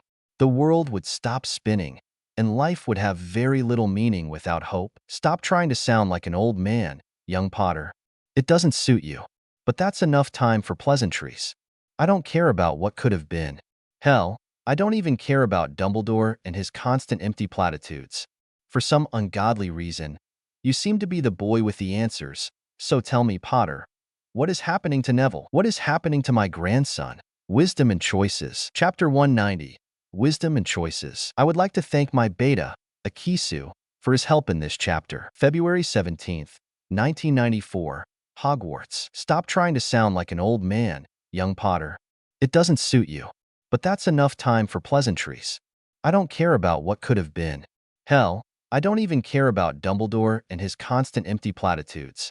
For some ungodly reason, you seem to be the boy with the answers. So tell me, Potter, what is happening to Neville? What is happening to my grandson? Harry stiffened at the woman's tone and just replied, "It's complicated." The long-bottom matriarch raised an unimpressed eyebrow, then uncomplicated. "It's a very long story, and I have time," she briskly replied. "Can't you just take him to a healer? They should be a lot more qualified about this than me." The older woman snorted. "I'm taking Neville this afternoon to a private healer, but you know as much as I do that family crests can be unpredictable. I can't very well tell them that my grandson's scar is messing with his crest, and that's why he almost killed a boy in a school tournament. I need more information." Harry hesitated for a moment, and the woman pounced further. "Let me make this absolutely clear. My grandson, my only remaining descendant, the last thing I have left of my son and my husband, is in danger, and you have information that could help. There is nothing in heaven or on earth that will stop me from getting what I want. I don't care about Arcturus Black. I don't care about Dumbledore. I would burn this castle to the grounds with every single child inside, just for a chance to he would be better. So, young Potter, look me in the eyes. Do you think I am bluffing?" The young Slytherin looked at her in the eyes. He expected a legitimacy probe or something similar, yet he only saw pure determination and steel in the woman's eyes. To his arcane hearing, Augusta Longbottom's song felt like war drums, slowly getting quicker and quicker, louder and louder, until Harry simply nodded. "You're not bluffing." He saw the woman visibly relax and he took a deep sigh. "What I'm about to tell you is not something you should share. This knowledge, if people knew you had it, would make you a target. Many people want these facts to be concealed, Dumbledore included. So, be very careful." "I know more secrets than days you've been alive, young Potter," she answered with an amused smile on her face. "I think I can handle a few more." "It's your funeral, but I warn you. Should anyone figure out that you got this knowledge from me, should I be endangered in any way because I chose to help your grandson, then don't expect your family name to last very long." The older woman froze, and her amused smile became barely more than a thin line. "Fine. Speak. What do you know about Tom Riddle?" The older woman furrowed her eyebrow and simply responded, "I know enough." "What does he have to do with Neville's condition?" "A lot. Tom's story is a tragic one, not enough to justify his actions, but enough to act as a cautionary tale. He was a brilliant boy, a magical genius, but he lived in a muggle orphanage in London. Dumbledore saw his potential, and he didn't like it. Every action the boy took, every attempt he made to get help, was stopped by Dumbledore in the background. That kept happening until one summer, London was attacked and he almost perished. The concept terrified him, and he did his best to find a way to never die, a foolish endeavor. Yet, the boy was desperate as well as a genius, a very bad combination, all things considered. What I probably didn't tell you was that Tom's mother was called Merope Gaunt. Surprisingly, Harry didn't see any sign of surprise on her. "I know. I did my own investigation on Voldemort's origins when I discovered his true name." Stifling his shock, the last Potter continued, "I'm surprised you know who he was. You're right, Lord Voldemort was born from the ashes of Tom Riddle. You probably also figured out that Tom had known about his legacy in his first year, being a Parselmouth and all, but it took him some time to find the Chamber of Secrets. From there, he used the basilisk there to petrify students, hoping to repel Dumbledore from the castle since he was the castle's protector. Obviously, it didn't work, until by mistake, a girl happened to be near the entrance. She met the basilisk's gaze directly by accident, and she perished. Tom didn't know what to do, so instead, hoping that the girl's death wouldn't be in vain, he did something stupid. He created a Horcrux." The older woman, completely engrossed with the story, asked, "What's a Horcrux?" One of the vilest, worst magics ever devised. It was created by Herpo the Foul as a doomed way to achieve immortality. It essentially consisted of ripping one's soul and putting a piece into an artifact to act as an anchor should their body be destroyed. Tom Riddle was a genius, but as I said, he was desperate. He wasn't prepared for the ritual, which happened to be beyond him completely, and he ignored the risks involved. You see, one of the catalysts for the ritual is murder, and like it or not, he killed that poor girl. That's how he survived? Harry nodded. Yes, but that's not important. What's important is the fact that the soul is not really quantifiable. Sure, he was ripping shreds of his very being apart to act like anchors, but what he was truly doing was sacrificing parts of himself, emotions, ambitions, and everything he felt he didn't need to create the Horcrux. The issue was that he put too much in the diary. He was still growing. His soul hadn't matured yet, and he was inexperienced when it came to rituals. And slowly, as Tom Riddle slowly started to wither away, Lord Voldemort was born. He did this again and again, until he was barely more than a killing machine, leaving only his hate, anger, and magic in his body. He was a very dangerous being, a good strategist, a remarkable duelist, but that was it. All that remained of Tom Riddle was a monster. That's all very fascinating, the Longbottom matriarch answered, and I can see why people would kill for this information. But what does this have to do with Neville? A lot. You see, on that fateful day, Voldemort killed your son and his wife in cold blood. I don't know the details, and I don't understand what happened, but from what I could theorize, their deaths were used in some kind of sacrificial alchemical ritual anchored to Neville's blood. A life for a life. They would give their lives so that Neville would live. Voldemort cast a killing curse at Neville without hesitation. When an unstoppable force meets an immovable object, one of them loses its characteristics. Neville's protection won, but at a price. The killing curse rebounded, but Voldemort's soul was so warped, so unstable, that it marked Neville in some way. You're saying that Neville is a Horcrux? Harry shook his head. The truth is that I don't know. I don't know enough about soul magic to postulate that. What I do know is that the scar is deeply connected to Voldemort. It burns Neville when he's near, or if he feels an intense emotion. My guess is that Neville's protection protected him for years from its influence, like a door locked away, until we unlocked his family crest. But how? It's a documented case that possessed individuals can't access their crests.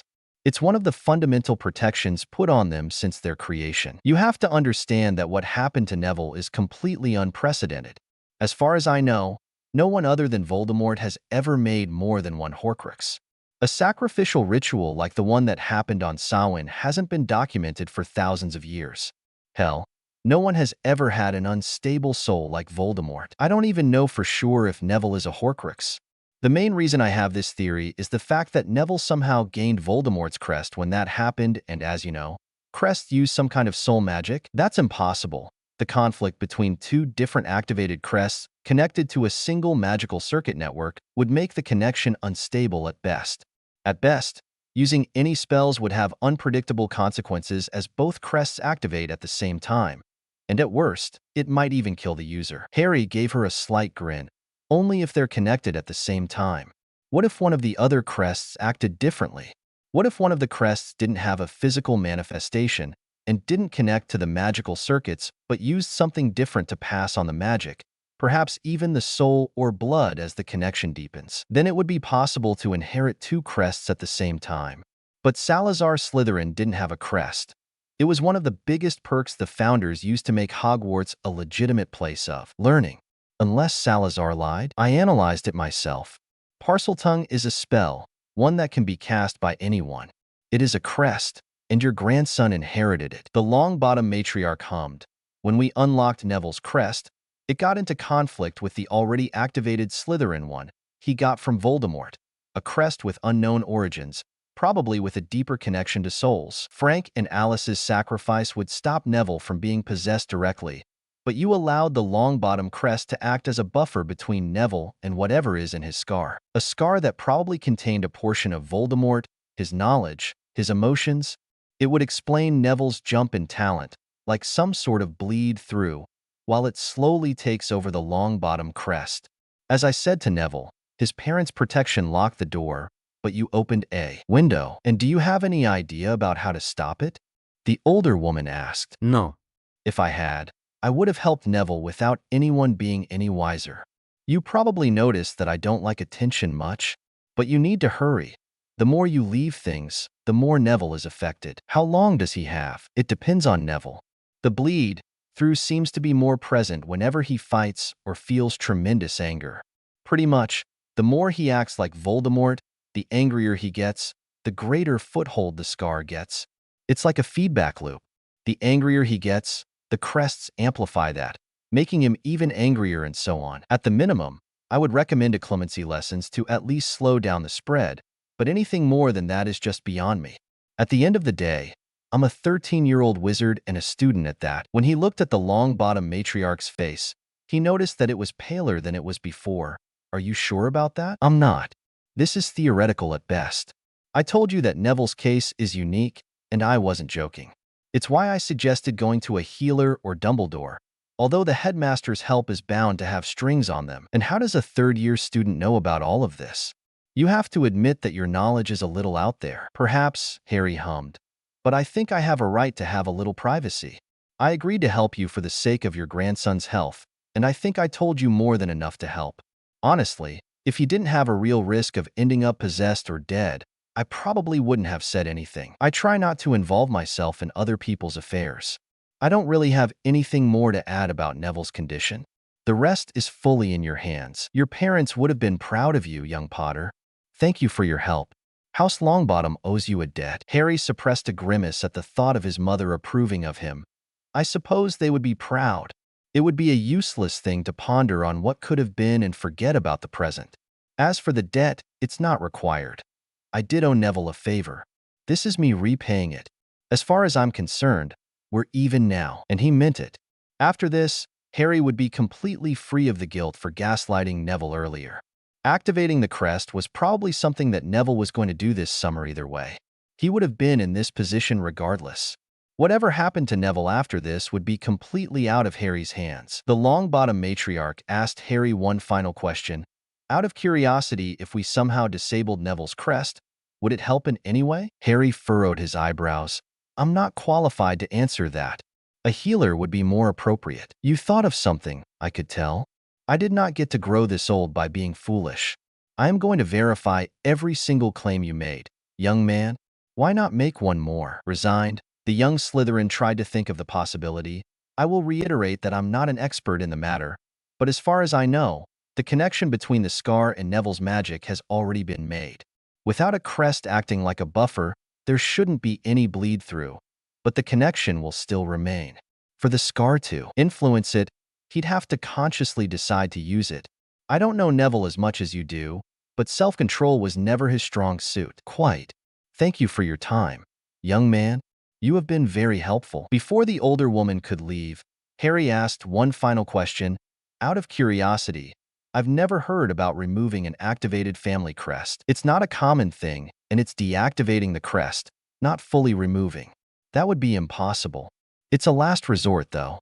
I'll take Neville to our private healer first, maybe look for a few specialists and curse breakers. But if nothing works, at least we have options. I didn't know that was possible, the young Slytherin commented. The older woman looked sad for some reason. It is? It's not commonly done, and it's often a last resort. But you can deactivate a crest permanently by disinheriting someone and casting them out of the family. I will have to choose between my grandson's life and being able to call him such, because if I do go through with this, he will not be a Longbottom anymore. Well shit. Centurion. Chapter 191. Centurion. I would like to thank my beta, Akisu, for his help in this chapter. February 18th, 1994. Hogwarts. Blaze audibly groaned at the grating voice of Ludo Bagman, resounding all over the arena. He had gotten sick very quickly of the man's voice during the past few days. He would consider it a mercy if never heard Bagman speak again in his life. Ladies and gentlemen, welcome to the third and final round of the preliminary second tasks. By the end of the day, we will have 14 students qualifying from the lower bracket and 14 students qualifying from the upper bracket of the tournaments. Starting tomorrow, age will not matter. Every contestant would have proven themselves enough for age to not become a critical advantage. Blaze had to admit that if nothing else, the man knew how to captivate an audience. If it wasn't for his gambling problems and the general uselessness of his position in the ministry, Bagman would have made a good career as a Quidditch commentator. However, the man didn't know shit about dueling. He didn't know tactics, spells, or even complex maneuvers. Blaze didn't know why Dumbledore didn't just get a professional dueling commentator for the event, but they now had to listen to Bagman talk about things he just didn't get and sound like a first year describing a fight. Maybe it was because he spent too much time with Harry, but such incompetence irked him slightly. Speaking of Harry, the boy had been distracted for the last few days, specifically ever since Longbottom almost killed Warrington in their duel. Seriously, what the fuck was wrong with that guy? Not that Harry needed to focus on the duels or anything. He'd literally won his previous fights with a single spell. The crowd loved it, of course, but they had no idea just how bullshit Harry was at magic. Seriously, Blaze had seen him create spells out of thin air, and when he took things seriously with his space-warping magic, he was unstoppable. He'd even recreated a basic version of Blaze's own light magic. Oh, it was a lot less powerful and less refined, but Harry had done it out of curiosity. Fucking curiosity. People have spent centuries trying to steal the Zabini crest. It was why his father was killed. People just wanted to marry him off to their daughters and have a grandchild with the Zabini crest firmly under their control. His mother had gone mad in grief. She literally slaughtered every single person responsible, and she had done it in a way that no one could ever prove it was her. Blaze still had no idea how she had done it, but she did. She must have gotten an appetite for it since she kept doing it again and again, amassing a veritable fortune, rivaling that of his father, which was still frozen until Blaze's majority by the decision of the Italian ministry. They had wanted Blaze's mother to submit to them, to beg for gold to return to their usual lifestyle. The least he could say would be that it did not work. Once, Blaze thought that he'd been an unwanted product of his mother's many dalliances, one that she had never gotten rid of. He thought that she resented him as something that held her back from her goals, that stopped her from rising too much. He knew that he was wrong. She had loved his father. Alas, something broke in her when he died, and she never quite healed. It was a natural thing for a boy to have such doubts about an absentee mother who was obviously a serial killer, not that anyone could prove it. They weren't close, not in the same way a mother and son should be, but Blaze still loved his mother, and he knew that his mother loved him. Even if it was difficult to be known as the son of the infamous Black Widow, still, it stung when she told him that she wouldn't come to see him compete in the tournament. Apparently, she was having a great time in Bulgaria with some man who was probably going to be her next victim. It didn't sting as much as it did when she didn't show up for 3 of his birthdays in a row. He had gotten used to the disappointment long ago and learned not to have any expectations of her. He loved her. She was his mother, but he did not like her. But that was enough thoughts about depressing things. He was there today to duel, and he should focus on that. Bagman seemed to agree with Blaze's thoughts as he exclaimed, "Now, you all didn't come here to hear me talk. You came here for the duels, so let's get started with the first duel of the day. And aren't we starting with a banger? We have 2 crowd favorites fighting each other. First, we have George Weasley, or maybe is it Fred Weasley? It doesn't matter, both are still in the tournament, and we can't make up the difference anymore. Both Weasley twins have shown themselves to be very inventive and entertaining in their duels, relying on tricks and obscure pranking spells that somehow worked in their favor. Dueling experts are baffled by this tactic and how it seems to work, but I have to admit that their duels were very entertaining. On the other side, we have Harry Potter, the boy who won every single duel with a single spell. What a way to start the event, am I right? Harry and one of the Weasley twins, Blaze couldn't really tell the difference, got down from the competitor's side of the arena and towards the dueling platform. Blaze honestly felt bad for the redhead. People thought that Harry was good with a wand. They thought he was a prodigy, but they just didn't understand how much he was holding back. Blaze's friend had a blank expression on his face. It was a tactic that Blaze was familiar with. It was just disheartening to see an opponent fighting while looking bored, like they just didn't think you were worth the effort. He didn't think Harry got just how big his shadow was. He was fine with it at first. It was a good way to hide from the reputation of being the Black Widow's son. Blaze was never an ambitious person. He wanted to be rid of his mother's reputation, to make his father's legacy proud. He was lost, and he wanted to find himself. And then he met Tracy. Where Harry was cold and awkward, Tracy was warm and bubbly. She wasn't a genius. Her family wasn't wealthy. She was just his friend, and things just grew from there. When Harry just forgot about him in his research or projects, Tracy tried to get to know him, really get to know him. Was it any wonder that he started to have a crush on her? The first girl to truly try to see who he was, try to understand him, to help him. Tracy grabbed his hand as if reading his thoughts. He stiffened before relaxing slightly as she whispered, "Do you think Weasley will last more than a single spell?" "I don't know. The twins' performance was pretty good in the last few duels." Tracy snorted. "They pranked their opponents to submission. That's not dueling." "It worked, didn't it?" "I refuse to call that dueling after what I had to go through while training with Harry." Blaise suppressed the urge to shudder at the memories of Harry's training. Who would have thought that there were so many ways of winning a duel with a single spell? Well, he had to admit to being curious as to which method Harry would use for this duel. Blaise didn't have to wait long, as both duelers bowed and took their stances. The redhead's stance was obviously defensive, focused more on dodging. Someone probably told him that shielding against someone experienced with shield breakers would be a bad idea. Interesting as most of Harry's tricks took advantage of people's over-reliance on shield charms. The young Slytherin didn't seem to be too hung up about it, and raised his wand in a neutral position, and just as the gong sounded, he waved his wand. To the surprise of many, including Blaise, Harry cast 2 spells this time. Of course, it took him less than a second to recognize what Harry was doing. Tracy seemed to come to the same conclusion as he muttered, "He's really using that on Weasley?" Blaise didn't answer, choosing to focus on the duel. If Harry pulled something like this off, well, people will talk about it for a very long time, especially in dueling circles. As expected, George Weasley ducked and was able to dodge both spells. He looked triumphant for a moment and gloated, "You missed." Harry just raised an eyebrow, and as if he had timed it to perfection, the spell ahead, which was bluish in color, turned into a small pane, specifically a reflective shield charm.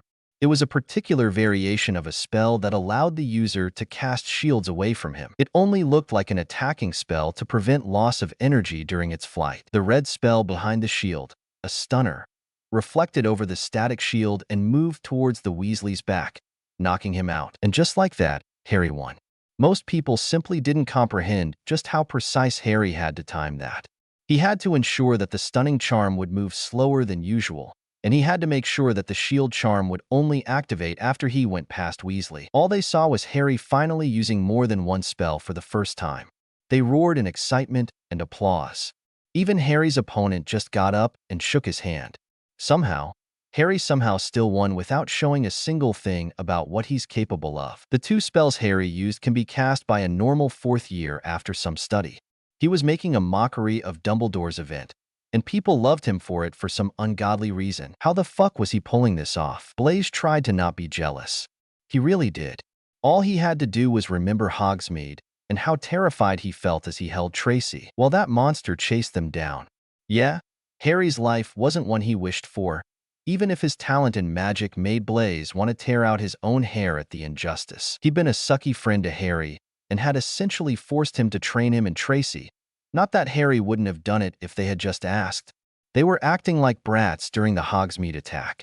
Blaise didn't know if it was some kind of resentment born out of jealousy, the fear of the situation, or just a mix of the two, but he acted like a dick while their lives were in danger. Harry told them that he was treating them like adults now and would stop holding their hands, but Blaise knew that he'd slowly cut them off from his projects.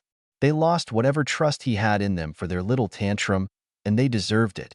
Now, they had to live with the consequences. The dark-skinned boy ignored Bagman's prattling about bouncy spells or whatever inane explanation he came up with, and focused on Tracy. When he showed us this trick, I thought it would be impossible to pull off in a real duel. The precision necessary, and the danger of attacking yourself with your own spell. How do things just work out for him? Tracy shrugged. No clue. I stopped questioning how Harry did stuff a very long time ago. Quickly, Harry left the arena as the victor, and Blaise decided to just enjoy the rest of the duels. He might have to fight them someday as well. He didn't even know who he was fighting today, but he needed to show his best to the court of Slytherin. Malfoy and Nott were still in the duel. Nott was surprisingly quick and creative with a wand. Malfoy had obviously passed with the skin of his teeth against a mediocre opponent. He wanted to be in the court with Tracy. Friends pulled each other up, right? And Tracy was disturbingly obsessed with joining the court. Blaise didn't get it, but he didn't have to. All he needed to do was support her. Of course, that's when Ludo Bagman spoke up to ruin everything. Our next match is between Blaise Zabini, he perked up, and Tracy Davis. Oh, a Slytherin duel. That's not something we've seen much of in this task. I wonder how they'll fare. Blaise's mind was blank at the announcement, and he saw Tracy, looking pale and shocked as well. His mind kept whirring as he went down to the platform. They had dueled before while practicing, and he knew that he was better at it than her. Tracy looked at him with teary eyes. Were they really going to fight for this? For a position in the court? Would it be worth it? The answer was simple. Blaise tossed away his wand, a blasphemous action for a wizard to take, and raised his hands. I forfeit. Tracy looked honestly shocked at his actions, like she didn't expect him to do something like this. Did she think that he valued a position in a school club more than her? Leaving the crowd speechless, the young Slytherin picked up his wand and left the arena, feeling lighter than he had in a long time. And, I'll be honest here, I'm not really sure about this chapter. I wanted to add a Blaise POV to give some life to the character. So, please let me know what you think or if you have any suggestions. Lengthy Desperation. Chapter 192. Lengthy Desperation. I would like to thank my beta, Akisu, for his help in this chapter. February 18th, 1994. Hogwarts. Harry sat in the arena after his duel, if one could even call it that. He felt bad for George Weasley, losing in such a way to someone 2 years younger than him. Thankfully, the redhead was a good sport, claiming that he was impressed by the prank or something. Sure, Harry was taking a piss at the whole event and messing with Dumbledore, but he didn't see how this duel was a prank and let it go. The Weasley twins did seem in better shape since the first task, where they won 100 galleons by winning the preliminary for their year. He still remembered the sour look on Dumbledore's face as he gave Harry his prize gold and congratulated him. It was something he committed to memory. If he had a pensieve, he would have watched the memory again and again, whenever he felt frustrated. The mere thought brought a smile to his face. It was a shame that the artifact was very rare and extremely expensive. It just wasn't worth spending a warded manor's worth in gold just for a fancy artifact that he wouldn't use all that often. Dumbledore was lucky that there was a pensieve bound to the headmaster's office in the school. There was a legend that the 4 founders of the school discovered that particular pensieve half buried in the ground in the location where the school would be built. This was supposedly one of the reasons the school was located in such a remote location. Of course, the fact that it was under a nexus of ley lines made that little theory slightly suspect in Harry's opinion. As for his friends, they were doing well so far. Daphne was currently on the platform, playing with Malfoy, who was doing his best to survive for as long as possible. If Harry believed that the match selection was rigged before, now he was certain. In the lower year bracket, Slytherins dominated the other houses, probably because most of them had enough gold to get tutors over the years. First and second years were often advised to learn how to defend themselves since after their third year, the court of Slytherin would stop actively offering them their protection for free, meaning that they had to pay for one of the enforcers to take action. Slytherin was a sink-or-swim environment, and so, most members had to learn to fight, if only to survive in the house. Most houses didn't have to deal with that, and it showed. Dumbledore probably wanted to curb this by arranging for Slytherin students to eliminate each other. Harry did have his doubts since Longbottom was paired up with Cassius Warrington, a pretty competent 5th year, in his first fight. He couldn't understand Dumbledore's decision to risk his show pony in the first round. Neville would have been better off fighting Crabbe or Goyle. Maybe the headmaster had faith that Neville would win somehow. The boy had been getting a lot better since the start of the semester.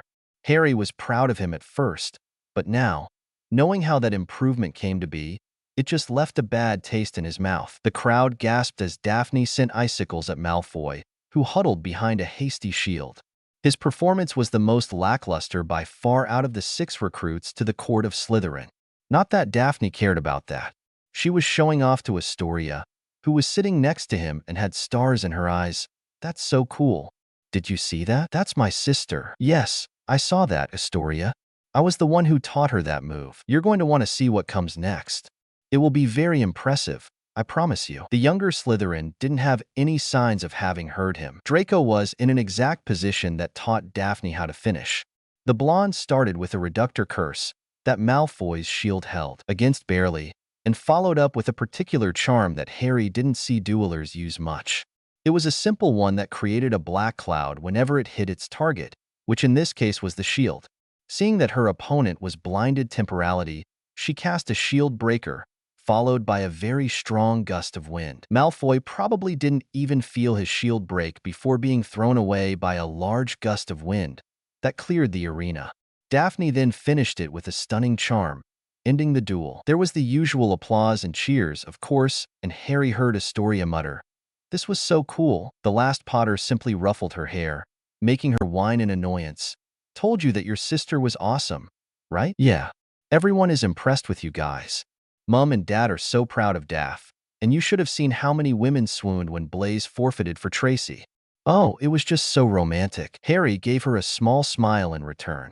He was pissed when Blaise and Tracy's duel were announced, thinking that it might strain their friendships as well, but it seemed to have ended well enough. Blaise was never really interested in being in the court of Slytherin. It was obvious that he was doing it solely for Tracy, and it was nice to see him show that to her by forfeiting. Tracy genuinely looked like she wanted to snog him when he was leaving, and since they haven't really been since then, the green-eyed boy couldn't help but smile faintly. Tracy and Blaise have been insufferable this year, but it was still nice to see their relationship flourish. Harry's thoughts were interrupted by someone poking him in the shoulder. "Harry, do you have a minute?" He turned and saw Neville looking at him with a blank look on his face. Damn it, as far as Harry was concerned, they were even. He had told his grandmother about his scar, and in exchange, his conscience was clear of any wrongdoing he did to the boy. Alas, they were in public, and Harry wasn't tactless enough to tell him to fuck off with spectators around. Plus, he wasn't going out of his way to help the boy anymore. But that didn't mean that they couldn't be cordial with each other. Harry turned to Astoria, who was looking curious as him. "Do you mind if I leave you for a minute? Your sister should come here anytime soon." "Sure," the blonde simply retorted. Harry nodded at her and followed Neville away from the crowd. The Longbottom Scion was taking him to the school grounds for some reason, which was weird since it was a bit chilly, and they didn't have their cloaks.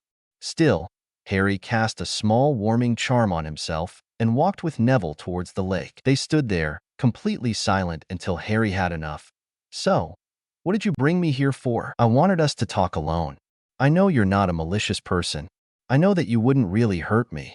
You could have told me to get lost back in the train at the start of the year, and I would have accepted that. So, I'm giving you the benefit of the doubt." Harry tilted his head in confusion. "About what exactly? What did you tell my grandmother?" The young Slytherin froze at that. "I told her what I found out about your condition. I gave her all the details and let her make her own decision. She said that she'd take you to specialists or something, and then she would make her decision." "Well, I went to those specialists. They have no fucking clue what's wrong with me. I don't even know what's wrong with me, and Gran wouldn't tell me anything. She's your guardian, Neville.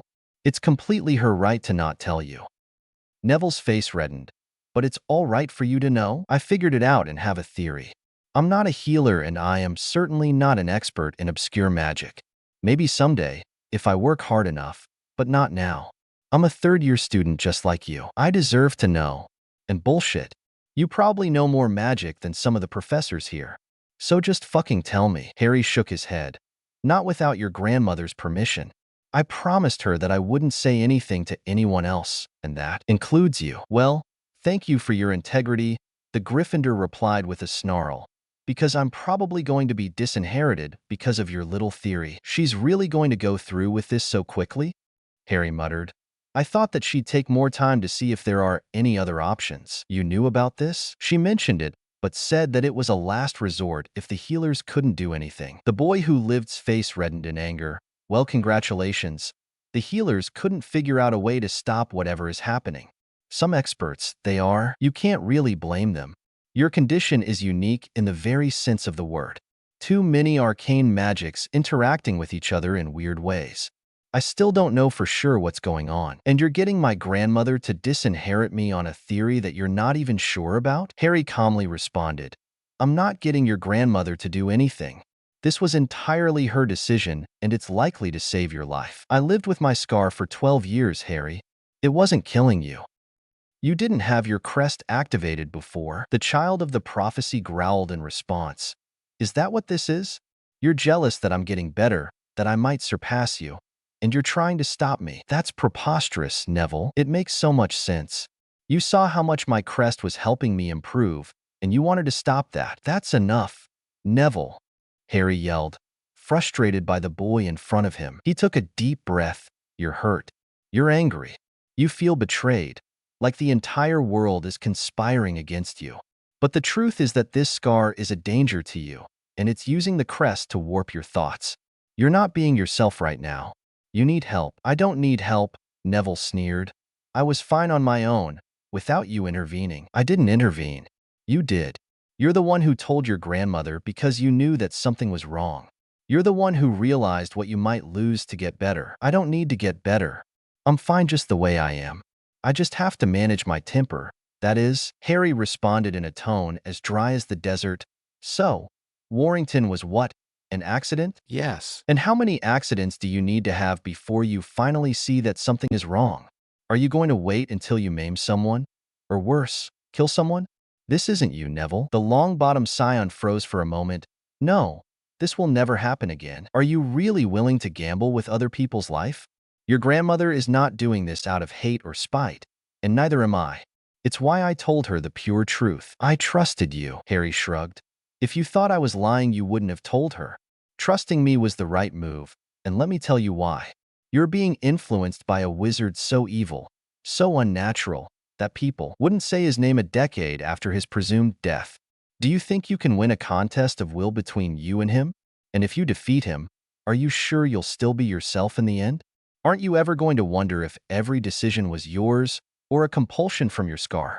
Do you even want to risk that? Neville still didn't look convinced, and Harry continued. Do you know what could happen to you? You could slowly morph into Voldemort. You would get angry quickly, then you'll just curse anyone who annoys you. A piece of Neville Longbottom would be discarded away for more pieces of Voldemort to grow. Or even worse, the scar could hijack your crest entirely and pull you to the background. You will find your way to the back of your head, while the scar takes in the reign fully. You will be forever a prisoner in your own mind as your body kills everything you ever held dear. Your grandmother had a choice, this or disinheriting you. If you ask me, being disinherited is the kinder fate of the two. You have to make a choice, either be a Longbottom and a monster, or not be a Longbottom but still remain yourself. I wonder what your parents would have done if the choice was in their hands. And with that said, Harry turned and went back to the castle. He wouldn't waste more time on a stubborn boy who just wanted to rant, not knowing the danger that he was in. The Second Face. Chapter 193, The Second Face. I would like to thank my beta, Akisu, for his help in this chapter. February 18th, 1994, Hogwarts. Neville walked outside the dueling arena, seething about the conversation that he had with Harry. What right did he have to interfere in family matters?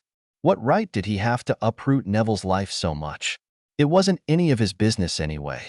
Why did everything have to be against him? Why couldn't Neville just have a single year without something horrible happening? He remembered his first year when he was unknowingly being taught by the man who killed his parents.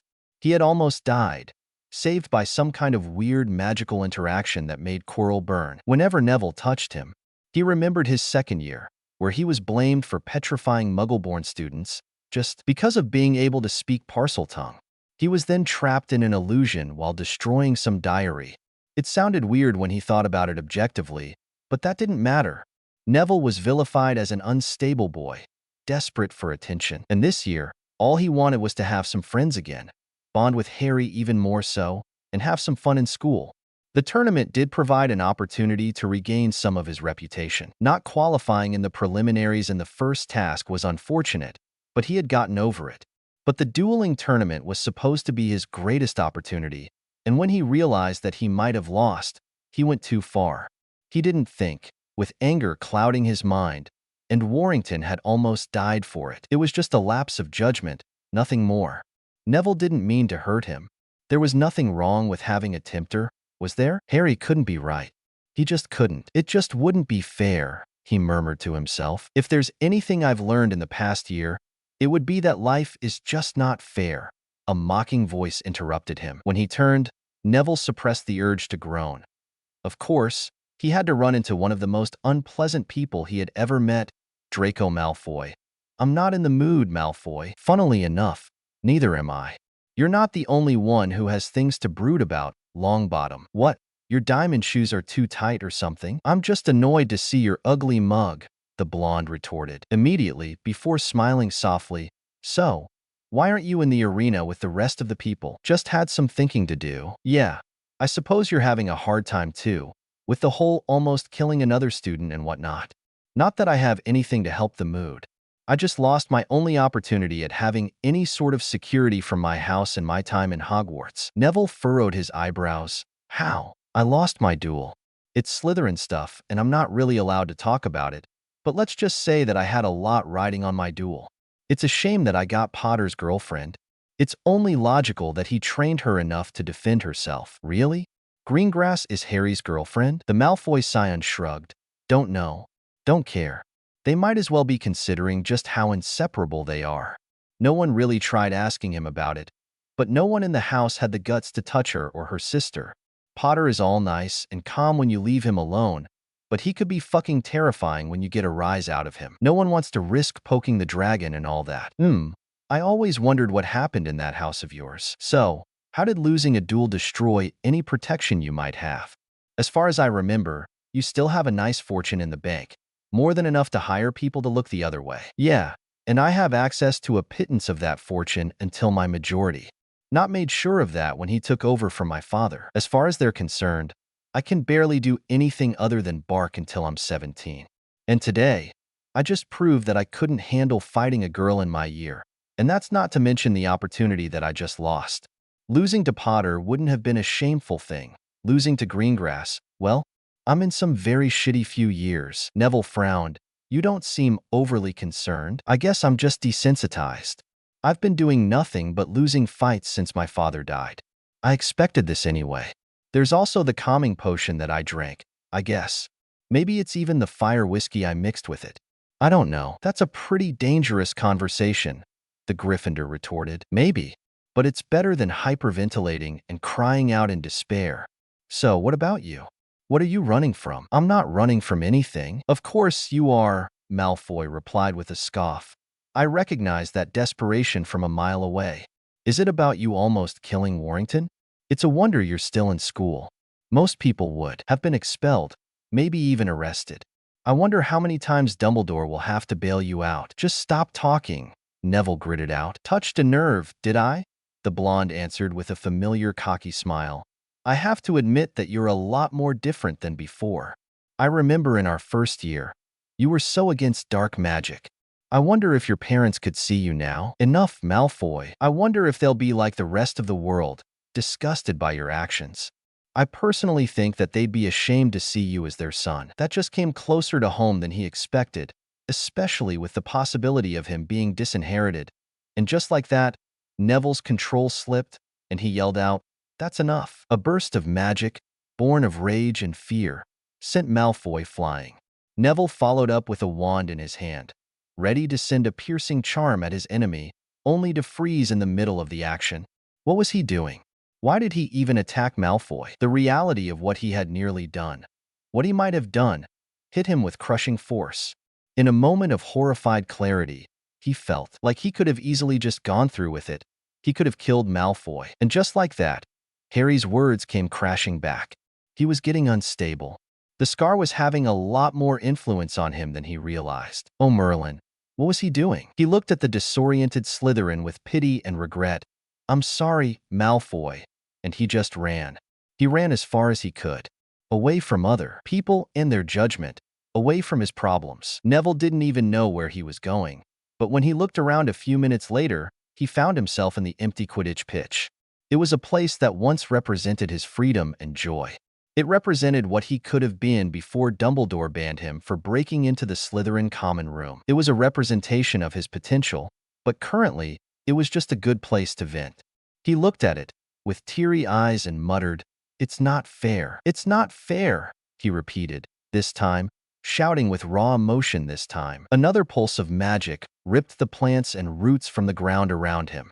This time, he took out his wand and sent a blasting curse towards the stands, while yelling, "Why?" Spell after spell burst from his wand, each a manifestation of his frustration and pain, tearing through the air until he was left drained, kneeling on the grass, his breath ragged sobs. "Why do those things always happen to me?" he muttered. "Because it is your destiny," a weirdly familiar voice retorted. Neville turned in surprise but froze when he recognized the person standing next to him. He looked older, and his eyes were purely red, but he knew that face. He knew that arrogant smile. "Tom Riddle," he snarled. "I suppose technically I am. You're my scar, whatever is trying to take over my crest." The older man nodded. "I suppose take over is a bit of an oversimplification. The correct term would be that I'm trying to merge with you." "Merge? You've kept me angry all the time. I almost killed someone." "That's not true. I never urged you to do anything. I just lent you my skills. My temper might have been included, but I did not urge you to do anything. You just never learned to control yours. I can teach you that if you want." Neville scoffed. "You want me to work with you, with the man who killed my parents." "Lord Voldemort killed your parents. I am not him." "What are you then?" Riddle shrugged. "Something new, something unique. I suppose I'm a fragment of a whole, a shard of something precious, an echo of your parents' murderer. And why should I trust you? You're the one who woke me when you unlocked your crest. You're the one who stopped my imprisonment. You gave me life and purpose. Why wouldn't I work in your best interest?" The long-bottom scion stiffened. "And you want us to merge? You have great potential, one that you've barely scratched the surface. You just lack the knowledge necessary for you to rise, the knowledge necessary for you to grow, the knowledge that I have. I could help you surpass everyone. That Potter boy, Voldemort, even Dumbledore. Why do you think they're so well regarded? Why they're so respected? They have power and you don't. But you could. You only have to give me a chance." Neville wanted to deny it outright, but the picture was an attractive one. To get Harry's skill in magic, the respect Dumbledore garnered with his presence. He shook his head slightly. What was he doing? Listening to Voldemort of all people? "What if I don't want power?" Neville simply responded. "Then you'll die," Riddle answered with a shrug. "You'll kill me?" "No, why would I do that? I don't have to kill you. I don't wish to kill you. My existence is tied to yours. But think about it. If you leave things as they are, we will slowly merge, and there's nothing you can do about it. But if you deactivate your crest, you'll cripple your potential. You could be a good wizard, even a great one, but you will never approach Voldemort's level. He will be back eventually, and he will kill you, and there's nothing you can do about it. Dumbledore might save you, but you'll end up as nothing more than a pawn, used for publicity and as a symbol." "No," Neville yelled. "But yes. You know it and I know it too. But don't think about the negatives. Can you imagine what the two of us could accomplish together to create a better world, to fix magical Britain, to make it like your old friend Hermione wished it could be? Imagine that she wakes up one day and sees you create the world of her dreams. We could even try to heal her together. I have memories of the diary's creation. It was my invention. After all, we could fix her together. Now wouldn't that be something?" He had to admit that the idea was enticing, the prospect of helping Hermione, but the prospect of changing the world irked him. It reminded him of the illusion in the diary. Riddle had used that exact same line on him to help turn him against Harry. It could have been an illusion, but maybe there was something subconscious about it. Still, something bothered him. But how many people will have to be hurt? What if I kill someone this time? I almost killed Warrington over a duel. I almost attacked a drunk Malfoy. Tom Riddle's face hardened. As many as it is necessary for us to be joined. Great sacrifices are required to achieve greatness. It's a tragic thing, but it is necessary. "No," the young Gryffindor simply answered. "Please, Neville, listen to me." "I said no," he yelled. "I can't. My parents wouldn't have wanted this. If you knew Hermione, you would have balked at the mere idea of hurting people. You're trying to use me, turn me into you. Well, I won't let you. I refuse. I'd rather be a weaker wizard than turn into a monster. I'd rather lose my legacy than turn into you. I'll grow stronger on my own, to create my own legacy, than to inherit your tainted one." Neville ran towards the arena, ignoring Riddle's protests all the while. He ran until he saw her, sitting alone, in a corner, away from the excitement. He rushed towards her, with tears in his eyes. Neville could see her looking more relieved, then slowly turned to concern as she saw the desperation in his features. "What's wrong?" He looked at his grandmother, with pleading eyes, a testament to his desperation and determination. "You were right. You were always right. I need help. I need you to stop this." "What are you babbling about, Neville?" "I accept. You were right, Gran. Please deactivate my crest." "Oh, Neville." The bittersweet smile on his grandmother's face broke his heart just a bit. But he would not be stopped. He would not turn into another Voldemort. He didn't need a crest to make his parents proud. He would climb the ladder all on his own. He would work his ass off, and he will create a new legacy of his own. He knew that it wouldn't be easy and that the path ahead would be full of challenges, but it was a path he was determined to walk. He would heal, and he would grow into a man his parents would be proud of. And this was pretty hard to write. As usual, please let me know what you think, or if you have any suggestions. Bright Futility. Chapter 194, Bright Futility. I would like to thank my beta, Akisu, for his help in this chapter. February 26th, 1994, Hogwarts. Harry sat in the headmaster's office, looking blankly at Dumbledore, waiting for him to begin. He didn't really understand if it was some kind of power move or something, nor was he interested in knowing.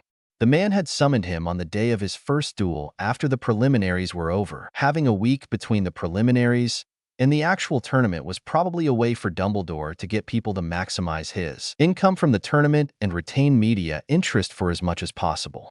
Even after the excitement visibly dialed down, the Daily Prophet's articles were filled with speculation on the duels, and barely even mentioned Neville's disqualification or his behavior in his duel. The headmaster had probably sent them a substantial sum of gold to print his side of the story about everything being accidental magic or something. It was disgusting, and frankly, it left a bad taste in Harry's mouth, but he didn't expect Dumbledore to do anything else. Curiously, Harry was paired up with Cedric Diggory, one of the favorites to win the entire tournament. It was an expected match, like a rematch of Harry's trick during the first task. Honestly, if it wasn't a public event, Harry wouldn't have minded sparring with Diggory. He seemed like a nice guy, with a good head on his shoulders.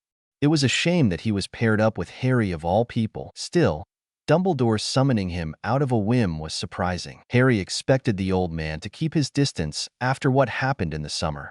Speaking of the headmaster, he was still writing with his quill over some parchment. Harry did his best to ignore him and just opened his school bag, took out a book and started reading. It was a nice small autobiography of some cursebreaker that was published a few years back. It was so exciting that it might as well have been a fiction book. With magic, who could tell the difference anymore? Still, it was nice to pick the brain of someone clearly knowledgeable about curse breaking, and there were enough technical details there to help Harry plan out his next lessons with Daphne. After what felt like an eternity, Harry started whistling an old song whose name he forgot. It seemed that Dumbledore finally realized that Harry wouldn't mind doing it for hours, so he put on an obviously forced smile on his face and spoke up. "I apologize for the wait, young Harry. The dueling tournament has tripled my workload. I have barely had the time to eat." Harry simply shrugged. "All right." The older man didn't seem happy with Harry's nonchalant response. "I suppose you are wondering why I asked you to come here." "The thought did cross my mind, yes." "And yet you didn't ask?" the last Potter hummed. "It would be impolite to interrupt someone while working." "Quite. I see that Arcturus started teaching you some etiquette." "I always had manners. I just chose never to use them. It gives a certain amount of freedom when people don't expect much from you." "I suppose you've never had that problem. You're buried by expectations from other people, from yourself." The elderly headmaster looked frustrated by Harry's answer. "There's nothing wrong with having ambition. I would think a Slytherin would have appreciated that. Ambitions and expectations are very different concepts.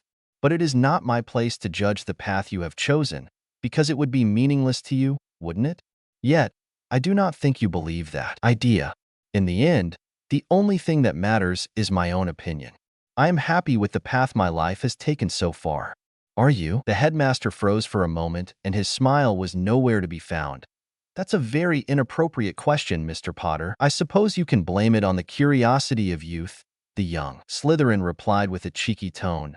"Now, This little conversation is not why you summoned me here, is it? I haven't set foot in this place for almost a year now, and it's not why you made me wait in my seat for an empty conversation that will probably go around in circles. So, let's get on with it because I have to pee, and I don't think you'll fancy me using your bathroom for it. The headmaster was gritting his teeth at the disrespect. Fine. Let's ignore the pleasantries and get right to the issue at hand. I do not like the attitude you were taking during the tournament, and I want you to stop. It's perfectly within the rules. I am allowed to find loopholes, aren't I? But you're ignoring the spirit of the competition. It might have been amusing the first time, but you're going too far. Harry gave him a dry look. Just like you went too far when you forced all your students to participate. If you hadn't made me compete, I wouldn't have been doing my best to make a mockery of your tasks and your students. You're the one who forced my hand, just like you forced my hand during my guardianship hearing. You're overstating your importance. I never even considered your situation when I set up the tournament, the old man protested. But you can't prove that, can you? At the end of the day, the position I'm in is because of you. Malicious intentions or not, this was your doing. If I win the tournament, every citizen in magical Britain will be terrified of me because of what you said in the summer. If I lose the tournament, I also lose any credibility I might have had. This was my only path forward, and you know that.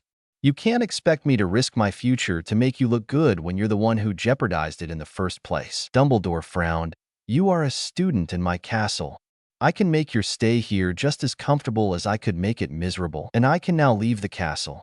Arcturus would agree in a heartbeat if you're jeopardizing my education, which you are. And your friends? Harry answered with a shrug. They'll complain to their parents. They'll make sure that there are investigations. Who knows what they'll find out? That's not mentioning what Augusta Longbottom would say if she heard what happened to me. She could even take out her son from Hogwarts just to keep him safe, especially if I send her this. Harry took out a small metallic artifact out of his pocket to the older man's confusion. And what is this? Oh, it's just a small device I invented. It's very good at detecting vibrations in the air and storing them. Did you know that sound dissipates through changes in pressure in the air? And it even has a function to transmit the information to other devices using a variation of the Protean charm. Took me quite some time to get it right. Wards can easily detect certain listening charms, but an artifact that literally worked the same way an ear does, well, it wouldn't be able to tell it apart from any normal magical object. Harry's grin widened and he continued, now such a device wouldn't hold up in court. Maybe it wouldn't be taken seriously by the media, but it can easily be used to convince a person. I wonder what will happen to your plans if the boy who lived moved abroad, far away from your influence. I hear Ilvermorny is such a good school. Are you blackmailing me? The elderly headmaster asked with a baffled expression on his face. Of course not. It's such an ugly word. Blackmail would be like threatening a student to do what you want, or you would make their life hell in the castle even if they didn't break any rules. Now, making a prediction of what would happen should something unsavory happen, well, it would be like telling someone that they would be imprisoned for committing a crime. There's a big difference between the two. Thankfully, no one is blackmailing anyone, right? That would be illegal. Quite, Dumbledore retorted while gritting his teeth. Thankfully, I'm a reasonable guy. I don't want to compete in this tournament any more than you want me to turn it into a mockery, but I have no choice in the matter. If you could find a way to get me to lose without losing my position, then, well, I'd be inclined to take it. With that said, Harry turned and left an angry headmaster behind. Harry really didn't see why the headmaster even attempted to threaten him. The man had to either be desperate or he just did not plan on threatening Harry. The young Slytherin didn't know either one it was, but he had to keep his eyes open in case something happened. Still, he walked back to the entrance towards the competitor's room, where he saw Daphne and Tracy waiting for him. Harry had drilled them every waking hour they had on their dueling. He didn't know if it would be enough to help them, though. Daphne was the luckier one of the two, having to fight Angelina Johnson, a chaser for the Gryffindor Quidditch team. While somewhat talented in dueling, it wasn't her strong suit. Tracy got Gemma Farley, a clear favorite to win the entire tournament, who definitely had some tutoring in dueling. Tracy was completely dejected by her luck during the previous week. Harry had pushed her as much as he could, but there was just something missing. Hey girls, Daphne looked up and asked, you sure took your time. What did Dumbledore want with you? Nothing really. He asked me very politely to stop taking a piss at the tournament. Tracy snorted. I can't believe the headmaster himself is asking you to stop making everyone look bad. I am curious, though, about how you're planning on winning against Diggory without trying. He's a lot better than your old duelers. Harry simply shrugged. Maybe I'll have to duel him seriously. Really? They both exclaimed. Who knows? Harry responded with a shrug. Daphne hit him on the shoulder. You're mean? He just answered her with a cheeky grin before turning to Tracy. So, how are you doing? As good as I can be, I guess, the brunette responded. Harry tilted his head. You know, there's an upside to this. What? She bit out. Well, chances are that Farley is a member of the court. You don't have to win. You only have to impress her. Personally, I'll refuse any invitation to join, so you should have your spot guaranteed. I know you're more than good enough to join the court. All you have to do is show the rest of the world that you are here to stay. No one expects you to last more than a few seconds. So, prove them all wrong. You might even surprise Farley enough to snatch a win. Tracy's face brightened slightly, but before she could say anything, Flitwick entered the room, Harry Potter and Cedric Diggory. Follow me to the arena for your duel. The young Slytherin gave them a cheeky smile. I'll be back in a bit. They turned and walked towards the half-goblin, his upperclassmen towering over him. It must have been quite a comical sight from the outside. Diggory met Harry's gaze with a smile and offered his hand. Cedric Diggory. I'm a big fan of your performance in the tournament. Harry shook the older boy's hand. Harry Potter. I'm glad you like it. So, any secret plans for me? Maybe there is, maybe there isn't. Who knows? I might even cast more than 2 spells. The Hufflepuff chuckled. I certainly hope you do. It would be a shame for me to come all this way only to lose. Harry nodded at him. Then I wish you the best of luck. You too, I guess, the older boy replied, looking taken aback slightly. Trolling people with niceness is so worth it. Like they had done many times previously, both duelers bowed and took their stances. Only Harry realized, just as he was preparing his magic to cast an instantaneous spell, that he felt some kind of foreign magic activating on him. And just like that, the world froze as Harry's mind turned to overtime. So, that was Dumbledore's plan. It probably would have worked on anyone other than Harry. The man probably anchored some kind of time-delayed spell that would make Harry spasm. It was a dangerous thing, especially with offensive magic. A spell could easily backfire if the twitch was timed correctly. But how did it get past Harry's arcane hearing?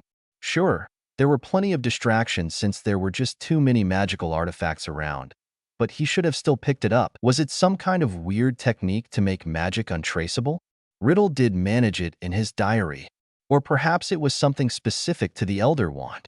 Like making concealing spells overpowered when casting a spell? It didn't matter. He wouldn't let Dumbledore do anything like this.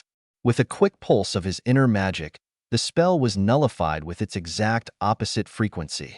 Harry wanted to see Dumbledore's reaction for a bit. Well, that gave him an idea. This was going to be fun. Right before the timer turned to 1, Harry's stance lowered, and he turned towards Dumbledore with a confused look on his face. Diggory seemed taken aback for a second and froze. What? Harry interrupted him. The headmaster is waving his hands like mad. Is something wrong? The poor Hufflepuff turned to look to the stands, as did practically everyone. Yet, they only saw Dumbledore with his eyes widened in confusion for a fraction of a second before realizing what was happening. It was too late, of course, as Harry fired a stunner at his distracted opponent, knocking him out without anyone even seeing it. The young Potter turned fully towards the judges and Dumbledore and bowed. Thank you for your consideration. He walked away, his steps the only noise echoing in the arena. The moment he finally left, he could hear the pandemonium that followed, and he suppressed the urge to cackle and laughter. And this little confrontation just wouldn't leave my head for some reason. I was a little rushed when I wrote it, to be perfectly honest. So please let me know what you think, or if you have any suggestions. Marooned. Chapter 195. Marooned. I would like to thank my beta, Akisu, for his help in this chapter. February 26th, 1994. Hogwarts. Tracy watched Daphne walk away from the arena while feeling both envious and nervous. Daphne had won her duel, to the surprise of many. People just didn't expect the participants from the lower brackets to go through to the quarterfinals, and they would be right. The gap between OWL students and Newt students in terms of power and control was immense. Of course, Harry didn't count. She had to suppress bursting into laughter when she realized what he had done.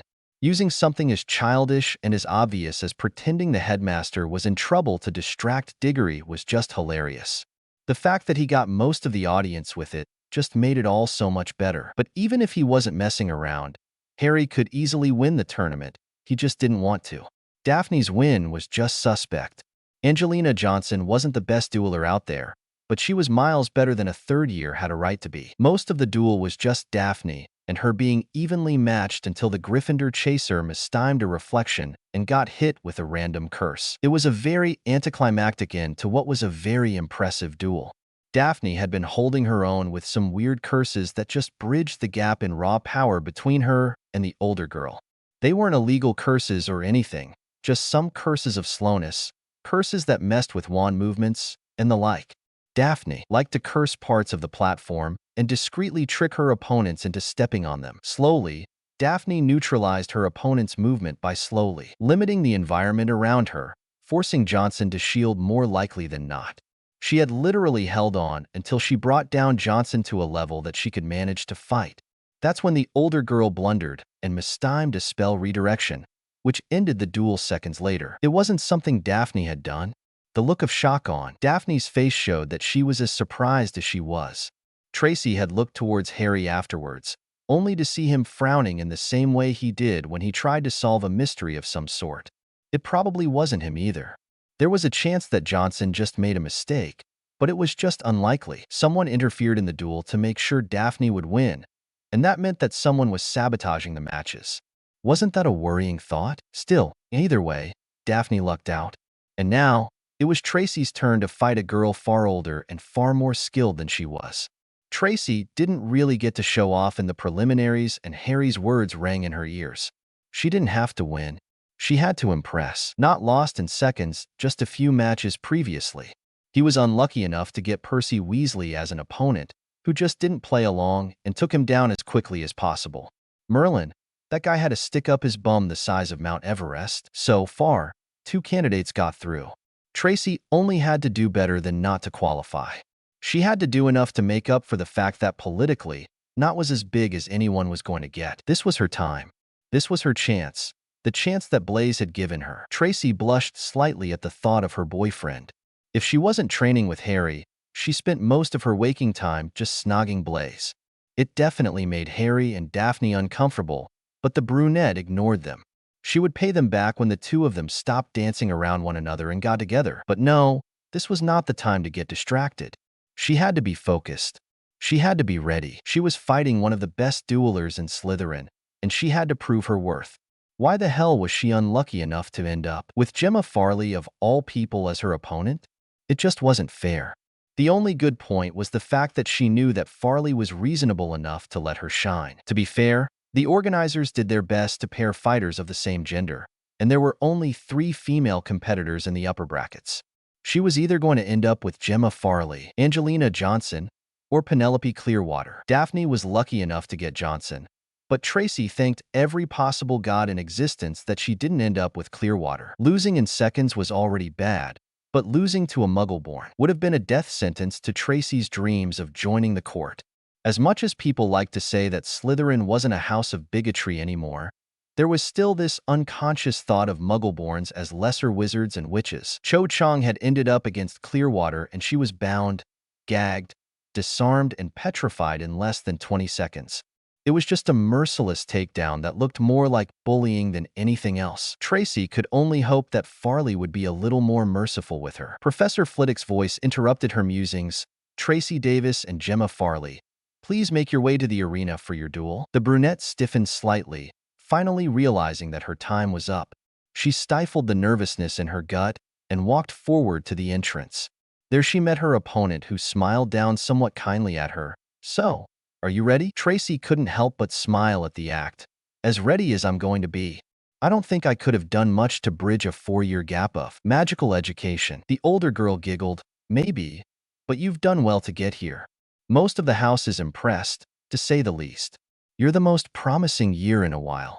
We didn't expect that half of the people who would qualify from your bracket would be 3rd-year students. Yeah, but Harry doesn't count, she muttered to herself. Yeah, Potter is a little impressive, isn't he?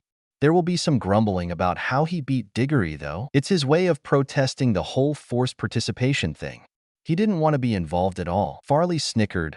Well, at least he's entertaining. Took us all by surprise in the first task, and now he's doing it again. At least he taught you enough to get by. He's an amazing teacher. Don't tell him I said that, but I'd take him over most of the defense professors we got saddled with. He has this way of explaining magic, of making you think that's just amazing.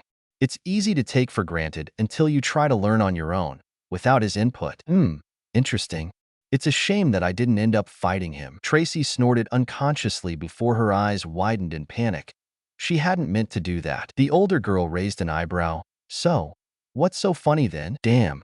How was she supposed to answer that without being disrespectful? Maybe honesty would work. Well, in a fight between the two of you, I have to say that I would bet on Harry. You would bet on a third year over me in a duel?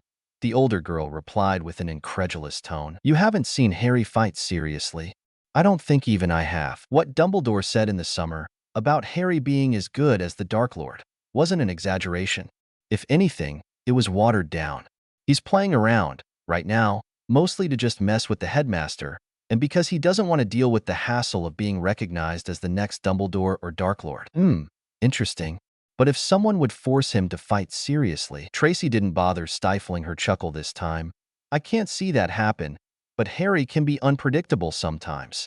I can see him respecting an opponent enough to put in an effort, out of curiosity more than anything else, but he's just as likely to just forfeit to avoid the headache. I suppose we'll probably fight in the next round. How do you know you're going to get past me? The older girl smiled. I like you, Davis. Make this fight interesting, will you? I'll do my best. And just like that, the two duelers arrived at the arena, bowed to each other, took their stances, and the duel began. Tracy couldn't really afford to be on the defensive against someone like Farley. Harry spent over a week drilling her on the way to counter the older girl, and he had quickly concluded that taking a defensive approach was just inviting disaster. She sent a few basic hexes and jinxes at her opponent, who just conjured a shield to redirect them. Tracy tried one of Harry's tactics of sending another volley of spells with a shield breaker hidden in between, but Farley saw through it easily and changed her shield charm, making the shield breaker entirely useless. The older girl raised an unimpressed eyebrow, making Tracy grit her teeth. She didn't have the time to show her anger as Farley sent a fairly common dueling combination: a stunner, a cutting charm, and a disarming charm. Tracy dodged two of them and redirected the stunner back at her opponent, who dodged it by just stepping aside effortlessly. They kept going back and forth with mostly small charms. Tracy remembered Harry's biggest piece of advice about the duel. Farley was, without a doubt, her superior in every way. Tracy didn't have Harry's frankly insane magical strength and immense repertoire of spells. She couldn't change spells on a whim either. She was fast for her age, but her spells lacked the potency that Daphne's had. The way Tracy had a chance at winning against someone so much older and more experienced as her was through surprise. When she saw Farley up her game and visibly decide to stop playing around to end the duel, Tracy decided to implement one of the plans Harry taught her. She pretended she was being overwhelmed by a combination of spells, and she jumped back. Farley went for a finishing combination, but Tracy cast one of the most complicated spells that Harry taught her. It was called the Doppelganger Charm. What it did was create an unmoving illusion of her and make her invisible at the same time. There was a variation where she could control it, but it was beyond her. Maintaining both the illusion and the invisibility was already straining her control. Tracy walked forward, in an area where her opponent's volley of spells just wouldn't touch her.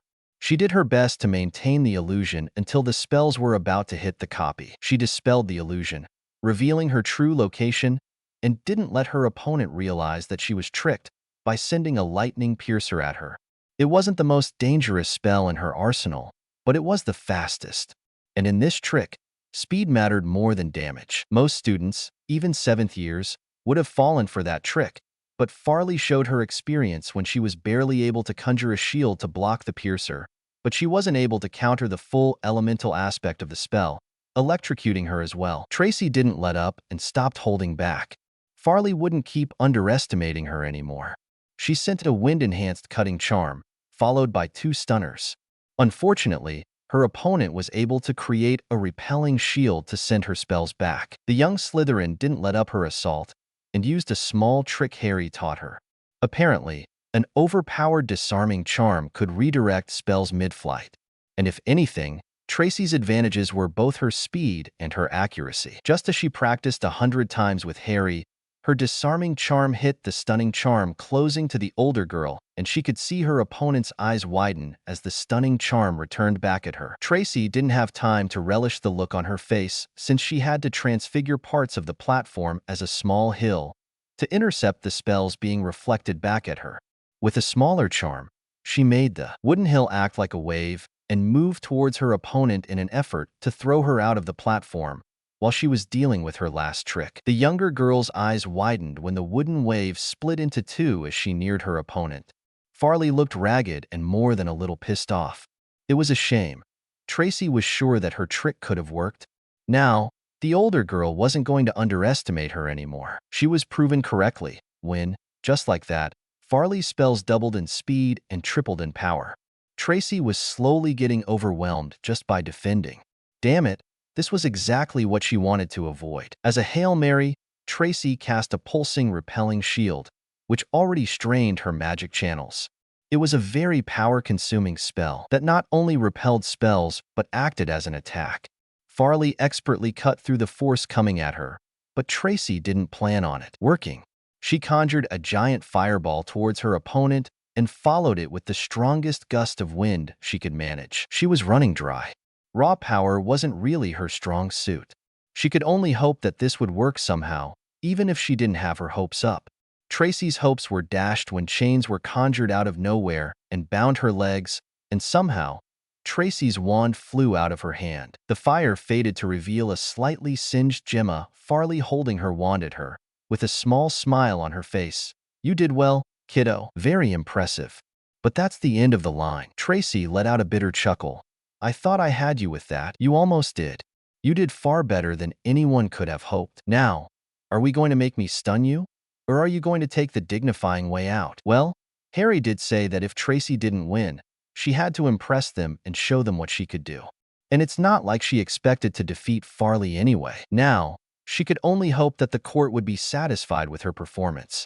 Tracy raised her hands and spoke up the words that felt bitter in her mouth.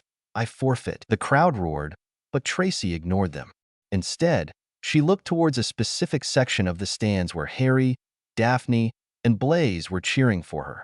She turned towards where her parents and the Greengrasses were also smiling at her, looking extremely proud. Her mouth unconsciously turned up at that. Yes, she might not have won, but this was more than enough for her. A thankless job. Chapter 196. A thankless job. I would like to thank my beta, Akisu, for his help in this chapter. February 27th, 1994. Hogwarts. Alastor Moody spent over 2 hours in the Slytherin third-year dormitories before deciding that it was a dead end. Dumbledore's frankly disturbing orders were concerning, but orders were orders. He had learned long ago that Albus always had something up his sleeve and had a reason behind every action he made. Still, ordering him to search some kid's bedroom, one whose parents fought by his side during the last war, was just in bad taste. He did find a few odd things, but nothing really concerning.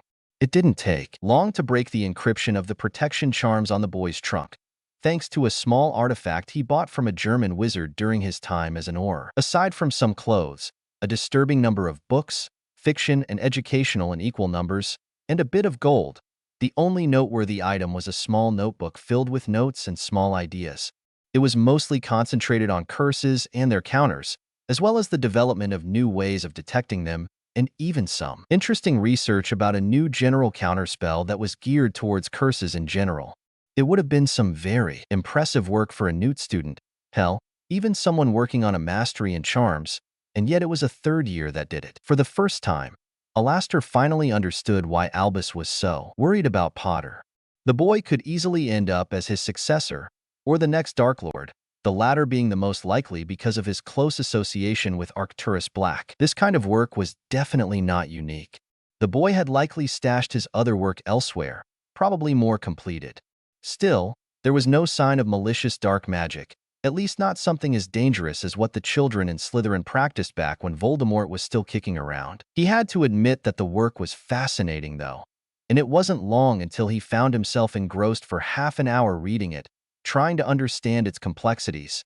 Magical theory was never his strong suit, but Alastor was more than experienced with handling dark magic and curses. Still, when he realized how long he spent reading a student's notebook, he decided that he spent more than enough time in a child's dormitory and that it was time to leave. Planting both gnarled hands onto the armrests, he pushed himself out of his cushy chair and made for the door. He could have gone to the antechamber that Albus arranged for him when he came, but to Moody, a period of inactivity was more tiring than work. It came with the job, well, his former job. He was retired now, he reminded himself. Yet, despite his retirement, his feet itched to explore. His eyes sought to examine every nook and cranny of the building for any sign of the enemy. Perhaps this was why he practically leapt at the missions Dumbledore sent his way instead of retiring like most people his age. He could have more time to enjoy the limbs he had left. Students passing by leapt away from him as he entered the hall. He looked about at their shocked faces. It was still funny that people were still scared shitless by him. Those who were not aware of his reputation were still terrified of his scarred face and peg leg. As he made his way to the arena, Alastor's magical eye took everything in. He grew to love his eye over the years. It was almost worth losing his old one, just for how much it enhanced his situational awareness. He peered into classrooms and offices, desks and bags. Magical items glowed slightly, and hidden doors stood out from the walls. When someone got too close, he even looked through their clothing for hidden weapons. It was an instinct that he honed for a very long time. Constant vigilance was necessary. Perhaps if he had practiced this all those years ago, he wouldn't have lost her. Perhaps he wouldn't have been alone. He had been just an Auror back then, a very competent one, but he was dutiful. He followed orders, did his paperwork, and went home to his lovely wife. Being an Auror was just a career, nothing more. Unfortunately, he ended up arresting someone that apparently Voldemort considered to be an asset. The following week, he was attacked by a Death Eater squad in his home, and in his surprise, he was barely prepared to fight back. His wife paid the price for his lack of vigilance. Alastor had lost everything on that night, left tortured, beaten, and scarred in a burning home, with a dark mark glowing above. Alastor might have been overzealous in his revenge, and definitely very reckless. He massacred more than a share of Death Eaters. The ones that attacked his home did not survive the month. His recklessness cost him more than a few scars, a leg, and his eye. But Dumbledore patched him up, gave him purpose, and pointed him in the direction of Death Eaters.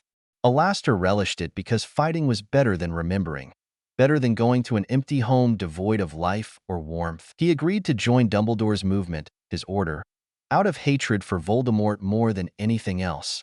He had nothing else left in him anyway. Yet, here he was, relegated to spying on a child. An interesting child, yet a child, nonetheless. The former Auror walked up the stands to sit next to Albus, who wandlessly cast a privacy charm, something that Alastor couldn't dream of doing. It was small displays like this that showed just how far the gap was between titans like Dumbledore and the rest of them. Dumbledore turned at Moody's approach. He greeted him with a warm smile that the scarred man easily recognized as fake, and extended his hand. Alastor, old friend, it's been a while. Good evening, Professor. Enjoying the duels? Ah, yes. They had been quite entertaining. So far, Percival Weasley, Penelope Clearwater, and Gemma Farley have qualified for the semifinals. Ludo just announced the last duel of the day. Daphne Greengrass against Harry Potter. The former Auror couldn't help but snort at the decision. You want Potter to fight his girlfriend? I will admit that my wanting to keep the duels balanced did impact the decision. The bunch of third years were very impressive in this task, and I wanted one of them to qualify.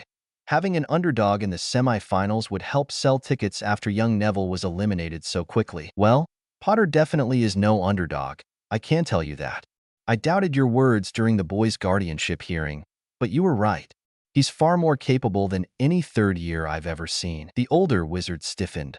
What did you uncover? Just a couple of notebooks of his, filled with theoretical work and arithmancy that I could barely make any heads and tails of it.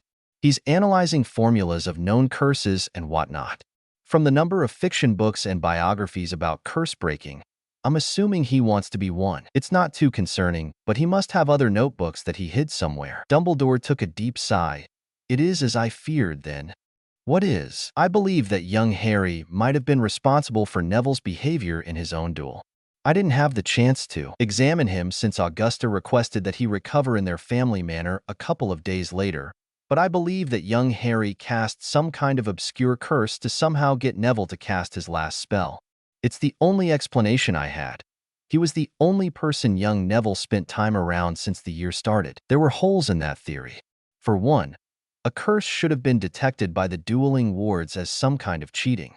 But if the curse was somehow anchored to an already known curse scar, it could technically slip by the detection. Still, Alastor had never heard of someone cursing someone to cast a spell they couldn't even do in the first place, especially not wandlessly.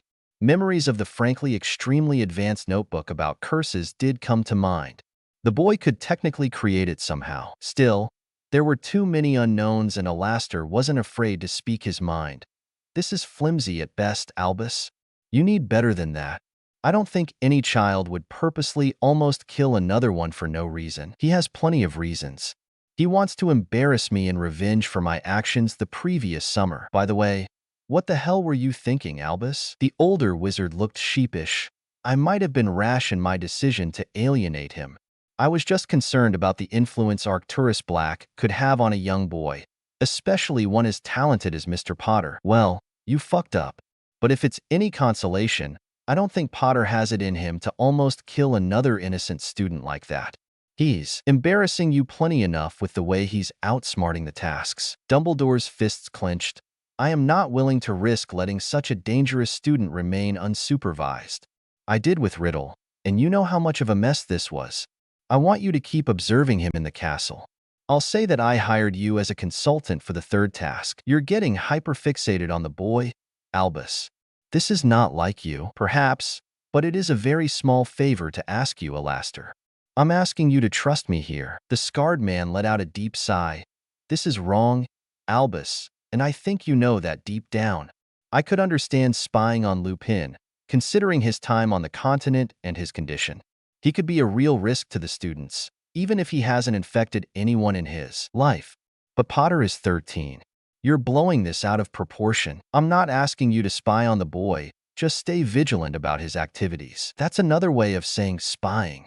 But I do owe you more than enough favors.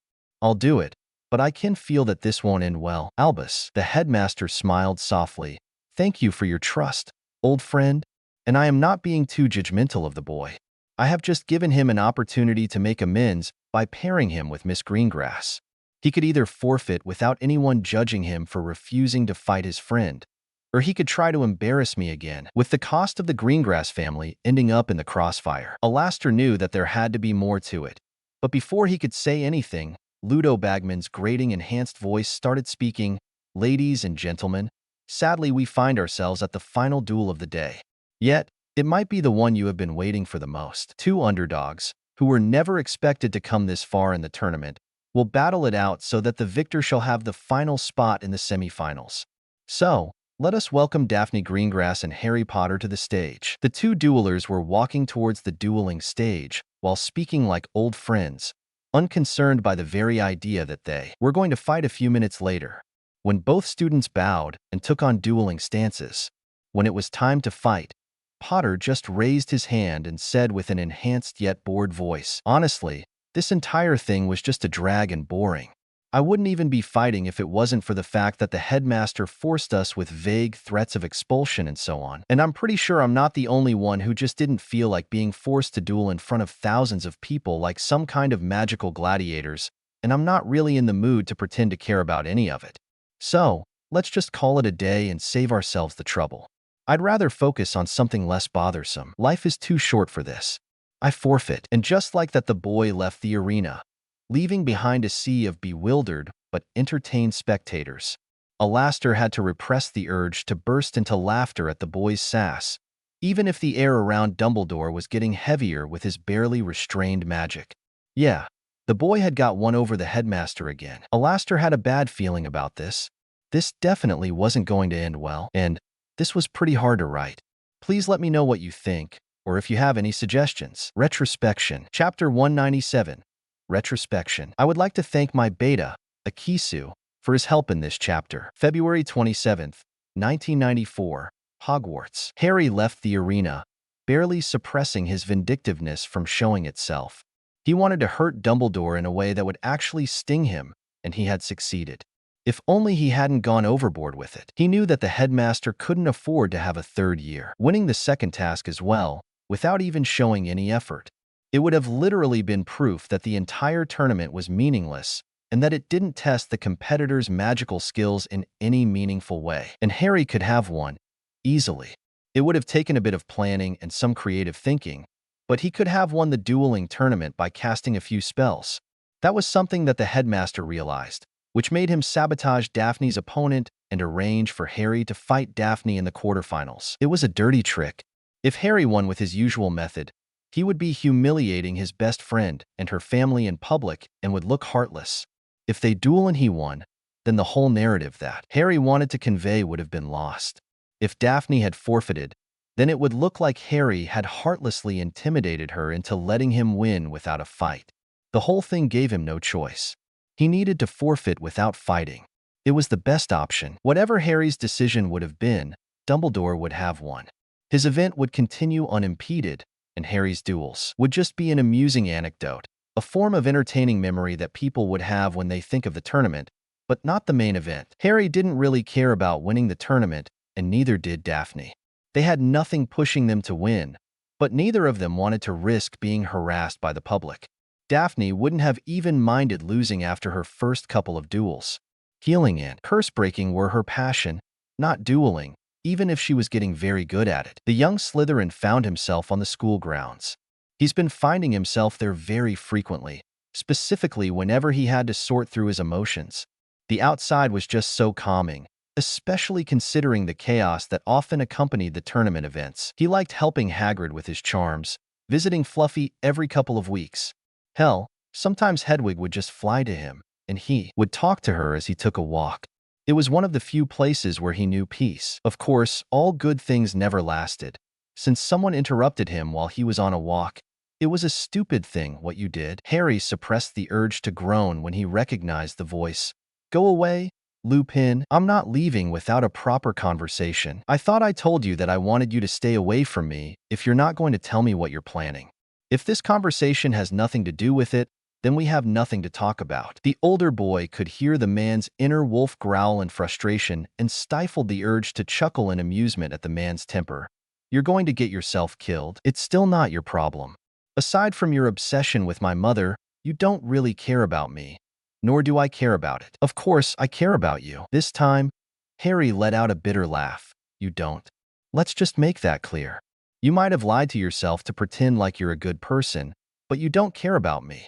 You want me to do something you're desperate for, something regarding my mother. My guess is that you're hoping I would replicate the ritual she did on you, or might actually discover something she left behind. It doesn't really matter to me if I'm being perfectly honest. What matters is that means that you don't care about me, just about what I can do for you. Fine, believe what you want, but you're the son of one of my greatest friends, and of a woman that could save my kind. It's my duty to protect you until I do what you want, and you'll throw me away. But it's interesting that you didn't react to my theories. So, you think you're safe. You want me for something else. What could it be, I wonder? What could possibly be better than saving your kind? The werewolf growled in anger. For fuck's sake, Harry, stop trying to analyze everything in front of you and listen to what I have to say. You shouldn't keep pushing Dumbledore like that. People who do that tend to suffer a large amount of bad luck. He's going to push back, and you'll only notice when it will be too late, and you will have lost more than you thought you could lose. I think he's more preoccupied with the boy who lived almost killing someone. Sure, he might be distracted right now, but that doesn't mean he'll forget. You're making too much noise for him to forget. You actually hurt Dumbledore, not once but twice. You are getting noticed, and not just by the headmaster. You could have just forfeited silently, without a fight. It would have been an olive branch, a way to bury the hatchet and the animosity. It could even just have been the start of an unspoken truth between the two of you. But you just had to get the last word, didn't you? You're more like your mother than you want to admit. Harry glared at the defense professor. This wasn't an olive branch. It was just his backup plan in case his sabotage didn't work yesterday. What sabotage? He summoned me to my office and sneakily cast a spell at me to make my hands twitch, which would get me to miss my first spell. I was able to recognize it and counter it in time, but it was straight-up sabotage. So far, we were playing by the rules, but he broke them. That fact disturbed Harry far more than the action itself. It wasn't the act that Dumbledore tried to curse him. It was that he succeeded, and Harry didn't even notice it.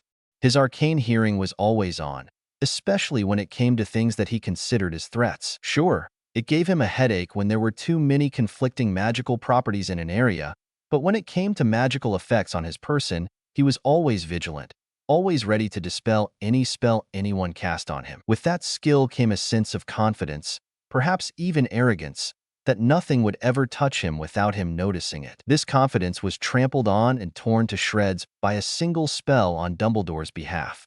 The illusion was broken.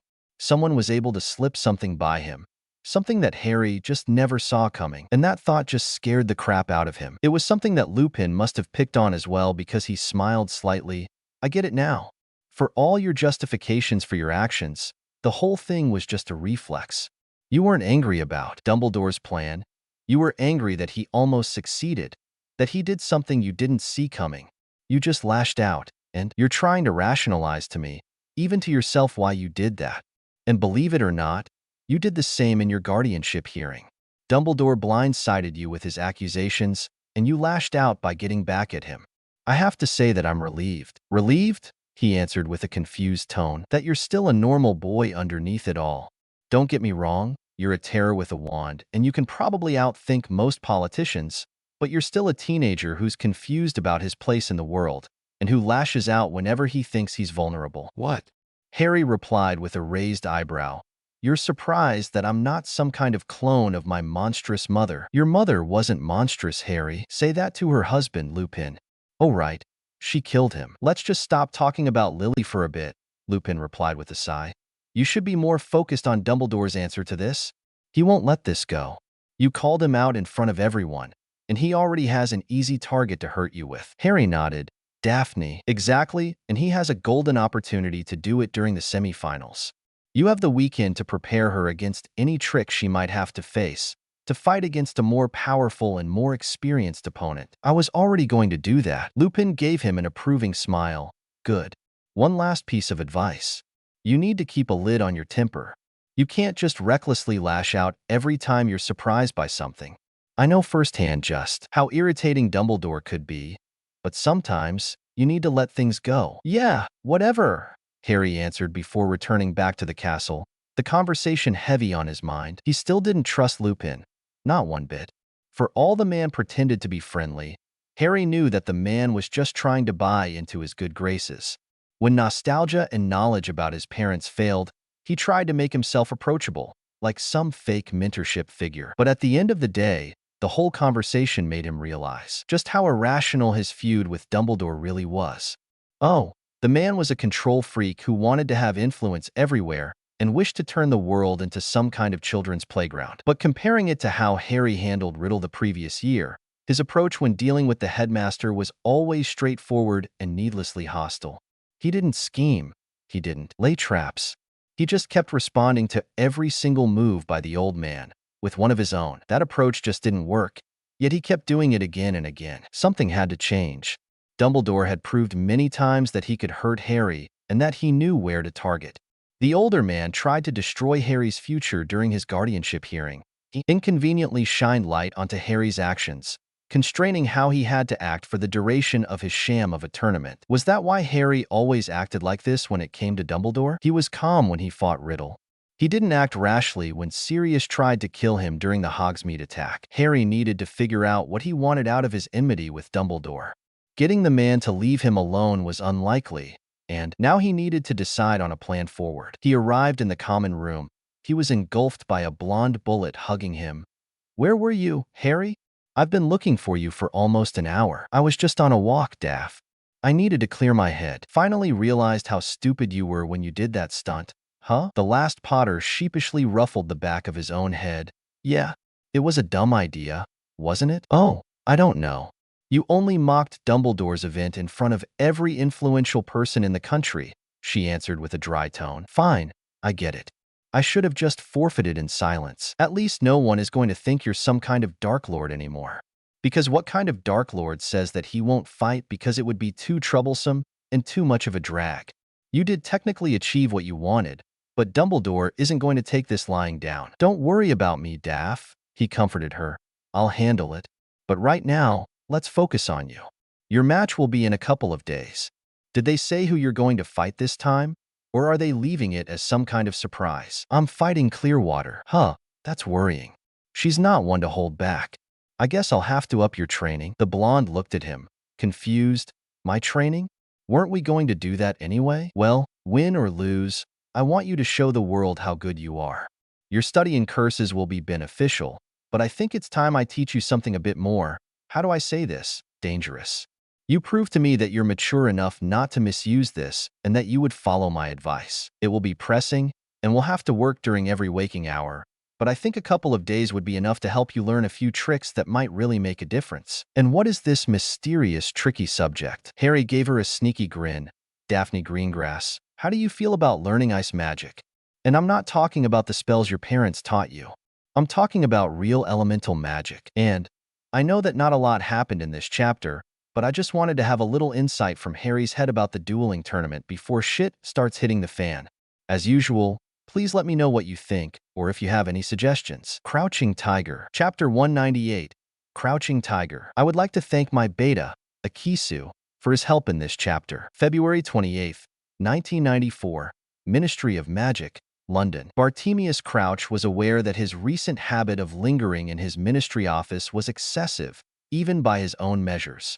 Many of his co-workers would say he seldom rushed to return home, and they were entirely correct. After all, there was nothing at home that he looked forward to. He had lost his son to the Dark Lord, a shame that still followed him for years. The boy died in a foolish attempt to follow the orders of a dead man, and perished, just a name amongst thousands, in the disaster that was Godric's Hollow. His wife, the light of his life, died soon after, from a severe case of dragon pox. Bartemius knew that she could have fought it, but had just given up. There was nothing left at home for him, just an empty house, a half, mad elf, and painful memories. Committing himself to his work fully was better than remembering his failures, both as a father, a husband, and as a wartime commander. But that didn't mean that he enjoyed the endless paperwork he had to deal with. It was just a chore, one that the last surviving member of the Crouch family definitely did not enjoy. However, it was known that the higher one rose in the ministry, the higher the pile of parchment grew over their desk. This day was particularly bad. Well, this entire quarter was bad, altogether, because Dumbledore decided to make a national event on a whim. And since the man lost his position as the Supreme Mugwump, the minister was very leery of giving the position to someone else, probably waiting for a substantial enough bribe to do so. But as the head of the Department of International Cooperation, Bartemius was saddled with the responsibilities of the position. The department's head shook his head in consternation. Cursing fudge had never felt so tempting. But no, this wasn't the end of it. For some ungodly reason, it was decided that the Quidditch World Cup, the European Magical Tournament, were happening in Britain in the same year. Both projects were proposed by Crouch to revitalize the economy and include Britain in the European political scene. It would have been a nice cap in his career, but he did it, mostly, because his wife loved history and she adored the Triwizard Tournament and the challenges the champions wanted to make.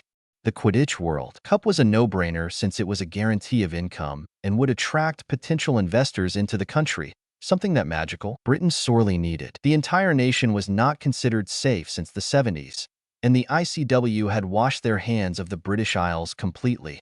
Both events would have been good opportunities. However, he did not want to have them in the same year, especially just after a massive prison breakout. The entire thing was a logistical nightmare that the last Crouch could see Dumbledore's fingerprints all over.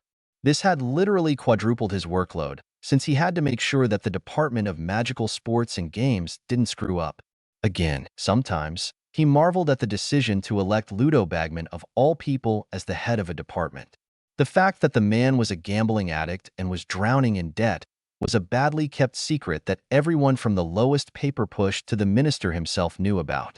Amelia Bones tried many times to arrest the man, or at least get him fired, especially when he was found as selling inside information and making bets using news that he was only privy to. Because of his position, the man ended up paying a substantial fine to make the whole thing go away, and Fudge didn't want any talk of corruption in his administration, so he buried everything, put his hand in the sand, and pretended the whole thing never happened. Dumbledore's little forgive and forget policy that he kept preaching about for half a century had somehow made an entire generation see the world in rose-tinted glasses. At least it was coming to bite him in the ass with the whole Potter fiasco. What was the man thinking, trying to demonize a 13-year-old boy in front of the Wisengamot in an obvious attempt to remain as his guardian, hoping to scare the Wisengamot, or even the general public into getting what he wanted? It was a somewhat common tactic that Dumbledore used. It was always the same whenever he tried to pass or oppose a bill. He scared people with vague promises of disasters should he not get his way, and that it was all for the peace or prosperity of the nation. The traditionalist faction often opposed this through pure bribery, or sometimes even blackmail, to counteract Dumbledore's plans. But to do it on a child, one that, no matter how magically powerful he was just distasteful. Bartemius was in the Wisengamot watching the injustice until the unthinkable happened, and the boys started doing the same to Dumbledore. It was a wonderful thing to see in person, especially since it was he who demonized Barty and revealed to the world his son's allegiance, just to kick him out of office. He never really liked Dumbledore. The man was too passive and secretive. He always liked to say that he tried to avoid positions of power since he turned away the position of minister, but he had the ears of half the ministry. When Barty refused to follow his suggestions during the war in his time as head of the DMLE, the man destroyed his career in exchange. Why the hell would anyone even suggest using non-lethal magics against terrorists who actively tried to kill law enforcement? The entire thing rubbed him the wrong way and would have probably crippled the OR department even more than it currently was. It showed in the way he saw students fight in the dueling championship that Dumbledore arranged. Bartemius was invited as part of Fudge's retinue for the event, a waste of time more than anything else, especially since he had to return to his office to finish his actual work, which ended up with him going home after midnight for over a week. The entire school tournament concept was obviously an easy way for Dumbledore to make up for the gold he lost while building his new prison. It was the reason why third-year students and Newt students were competing against each other. It was the reason why participation was mandatory. The parents' tickets alone would pile up into a fortune, and what parent wouldn't give up a couple of galleons to watch their children compete? No one ever called him out on his bullshit, and for good reason. Every person who publicly criticized Dumbledore tended to suffer a rather long, unlucky streak until they disappeared into obscurity. Still, the Potter boy had to have balls of steel to embarrass Dumbledore so much. Winning the first task with a few simple spells and getting to the quarterfinals of the second task without even casting more than 2 spells in every duel just made a mockery of the whole event, and with it, Dumbledore. But to forfeit because he thought that the whole event was a drag was just the cherry on top. Because what Dark Lord wouldn't fight because it was too troublesome. The entire fear-mongering campaign that Dumbledore started with the boys' guardianship hearing just fell apart with that little statement. Potter turned from a potential Dark Lord to a lazy, intelligent boy who found loopholes because he wouldn't put in the effort to do it properly, especially when he's being forced to compete. Bartemius had stifled the urge to cackle in laughter at the headmaster, obviously trying to rein in his temper at the boy's statement.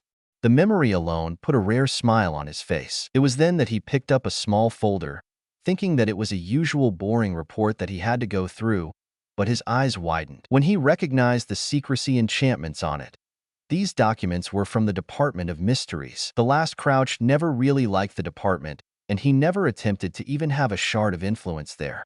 It was just too secretive, and people, including the minister, never really knew what happened there, aside from a few sparse comments from the department head, Saul Croker. Augustus Rookwood's reveal as a Death Eater proved that their security measures could be bypassed anyway and soured any opinion he had of the department's competence. The whole thing was just too shady for Barty's tastes, and it was probably one of the biggest reasons there wasn't really any opposition or pushback when his son's treachery was discovered. Not that he cared. He would gladly burn his career to the ground for an extra day with his wife and son. Still, The file's title was already ominous.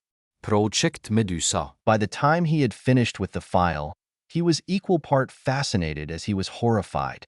What in Merlin's name were those unspeakable doing? Barty knew that he had pushed the line of morality when he allowed Aurors to cast any spell without repercussions as long as they hit a confirmed Death Eater that had a kill order in the last war. More than a few innocent people lost their lives at the hands of his Aurors, but the results spoke for themselves. Death Eater attacks were down 50%, and there was a very large drop in Death Eater recruitment. But if this file was right, if war was coming, Project Medusa would help. Damn his pragmatism. He would hate himself for it. But he had to approve the project. His hands were already stained with blood. What were a few more drops going to change? He had nothing left. He had no one to pass on his legacy and wouldn't betray his wife's memory enough to change that. He had no friends and no true political prospects. Would this cement his name in history? Or would he be painted as a monster for allowing this travesty to go through? What did Dumbledore like to say? Yes. For the greater good. Crouch put his quill into the ink sac, ready to sign and file the proposal, only for a soft voice to speak up, "I would really rather you didn't." After years of experience as an Auror, his reflexes flared again, and he sent a curse towards the voice. Somehow, the spell went through the intruder, and in his shock, he didn't realize that a hand made him smell a weird cloth. His eyes widened when he realized what it was, a paralyzing potion. Deciding to see his attacker, Barty clumsily turned towards him, only to pale when he saw a simple mask with a smiling face drawn in blood. The smiling killer. He was dead then. Ickle Barty, you've been a naughty boy. Accepting this little proposal, it took a fraction of a second for the man to connect the dots. You're part of? I wasn't at first, but I have to admit that they were very convincing. So, don't worry, they weren't involved in my previous murders. That was all me. The project, the serial killer shrugged. The project will go through even without your approval. The Unspeakables are very proud of that one, and we'll just go to another department to support them. Looks like I'm going to be busy in the near future. So, he rasped, you're afraid that it will succeed. If you think this was some trump card we can't counter, then you're very much mistaken. This is like a small pebble in a shoe, annoying but not really something dangerous. Don't blame the Unspeakables too much. You were going to die anyway. You were going to be troublesome in the future anyway. This proposal just accelerated things a bit. So, don't take it so personally. You'll lose. The laugh he got in response disturbed him greatly. Oh, honey, I don't want to win. I just want everyone else to lose. The monster in human skin slowly walked with a knife in his hands. He froze just a few centimeters from Barty's face. How peculiar. You're not afraid. Why would I be? I'll get to see my wife again soon. Whatever floats your boat, I guess. Then the voice turned sinister, and Crouch couldn't help but shiver despite the paralytic. So, Barty dear, why don't you give us a smile? Verdant Snow. Chapter 199. Verdant Snow. I would like to thank my beta, Akisu, for his help in this chapter. March 5th, 1994. Hogwarts, Scotland. Daphne Greengrass fidgeted as she waited for her duel to begin. The past few days were filled with practically nothing but training from Harry, and while a part of her wanted it to be over with, another treacherous part relished the time they spent together practicing dueling maneuvers and spells that she had never heard of. To be perfectly honest, she hadn't really cared about the whole dueling tournament. She was only invested in making her family proud, or at least not making herself a mockery by losing in the preliminaries. She had qualified for the second part of the tournament, and that was enough for her. And yet, here she was, in the semi-finals of the tournament, ready to fight the head girl of all people. Penelope Clearwater was a muggle-born with an axe to grind. She was especially vicious when she fought purebloods, which meant that she had to endure a lot of hardships, from being underestimated or even dismissed entirely. Of course, actual bullying wasn't tolerated in the school. No matter what people like to say about Dumbledore's tendency for forgiveness, even the most heinous crimes, the headmaster was very strict when it came to violence. Well, the blonde didn't know about Dumbledore personally, but McGonagall was always there whenever a fight broke out, and the punishments tended to be severe. It wasn't perfect, but it worked well enough. However, what Dumbledore definitely couldn't do was that ingrained subtle disdain and dismissal of Muggleborns. People never really realized they did it. The whole thing wasn't without a reason. Muggleborns, no matter how talented, were always going to be working-class citizens at best. In the ministry, they never got promoted. Daphne could count on one hand the number of heads of departments that were Muggle-born in the last 3 decades, so any political influence they might have had was stifled. Outside the ministry, they could work in shops, learn a trade or something, but they wouldn't make enough to really rise. The best they could hope for was saving enough to open a new shop themselves, and should they be good enough, they might even make enough gold for people to forget their origins. Florian Fortescue was one such instance. People forgot that he was a very old Muggle-born who opened an ice cream shop that became so successful that he was able to open 2 other branches all over the British Isles. Finally, the best way for Muggle-borns to rise above their station would be to gain a mastery. They can't do that without joining a guild, and that often came with a lot of strings. Guilds were very selective of their candidates, and unless someone proved to be extremely talented in a certain field, acceptance came through favors and donations. Clearwater was obviously angling to be accepted in a guild, and she certainly seemed talented enough to be accepted. Considering the older girl's use of complex charms during their duels, she was probably aiming to join the Charms Guild, and Daphne honestly wished her good luck. But the issue came with the fact that Daphne just couldn't afford to be humiliated. Her opponent was fairly vicious when it came to fighting purebloods. She obviously didn't care about age, considering the way she dismantled Chong, who was just a year older than Daphne herself. She couldn't really forfeit in the semifinals, since there were only 2 matches that day. People would be enraged at this happening, and the blame would be on her head. The whole thing was making her nervous. Harry, who was sitting next to her, held her hand. "Daph, everything is going to be fine. She's a lot older than me, Harry, and a lot more experienced. I don't think that I can win." "Then don't," Harry simply said, surprising her. "This isn't about winning or losing. This is about proving your worth to everyone." I said the same to Tracy. No one is expecting you to win. No one expected Tracy to win either. "But did you see anyone mocking her for losing?" "No," she muttered back. "That's because she showed them all that she could hold her own." "Oh, I'm sure Farley more than humored her during the duel, so you'll have a harder job, but I believe you can do it. I taught you more than a few tricks to take Clearwater off guard." And wasn't that a surprise?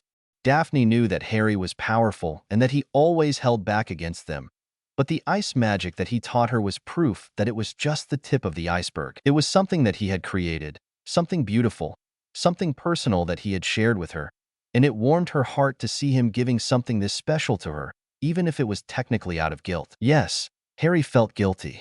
She could understand why he did, since it was his fault that she was in this position. She could also understand why he had to forfeit. He couldn't afford to fake a loss in a duel, but he also couldn't really afford to win without proving Dumbledore's rumors to be true. But for all the remnants of the resentment that Daphne had for the situation, the ice magic was more than enough to make up for it. Fine.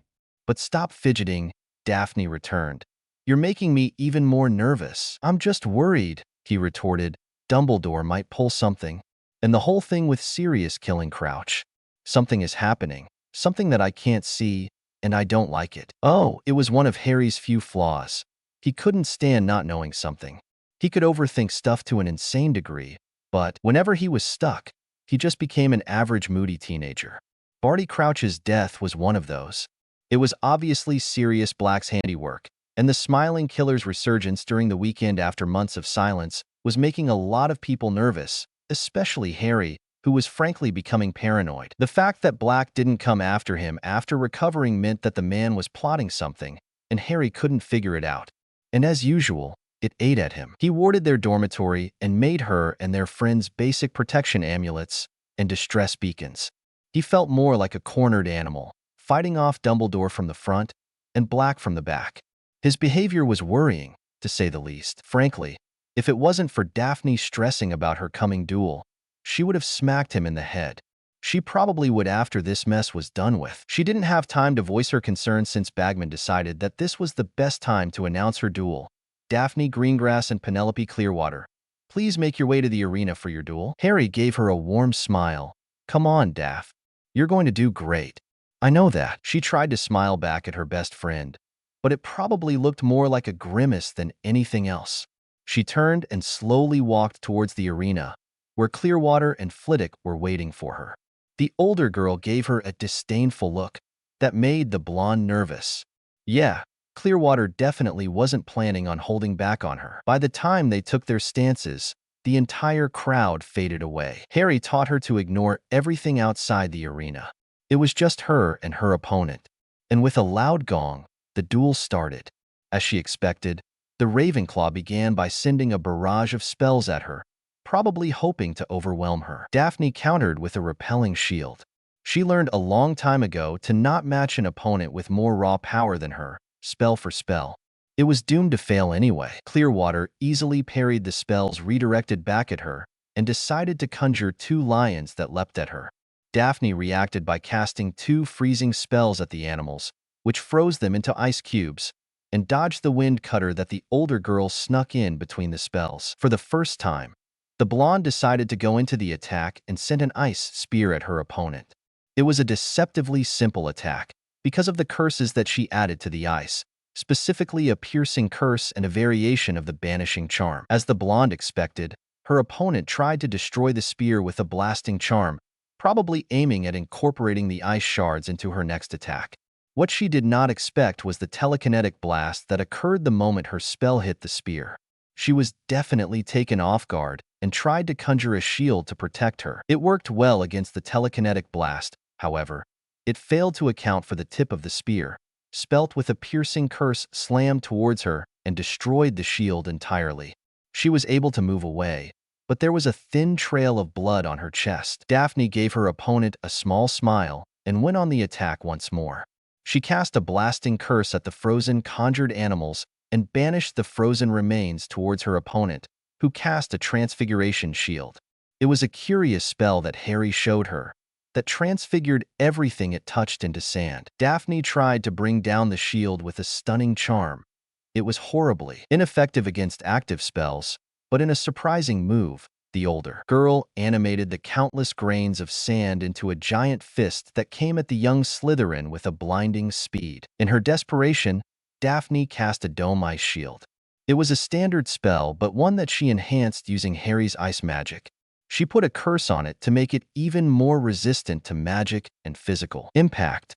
She could feel her shield being battered one step at a time until she had enough and used one of the spells Harry taught her, the Ice Age. Daphne couldn't do it like Harry did.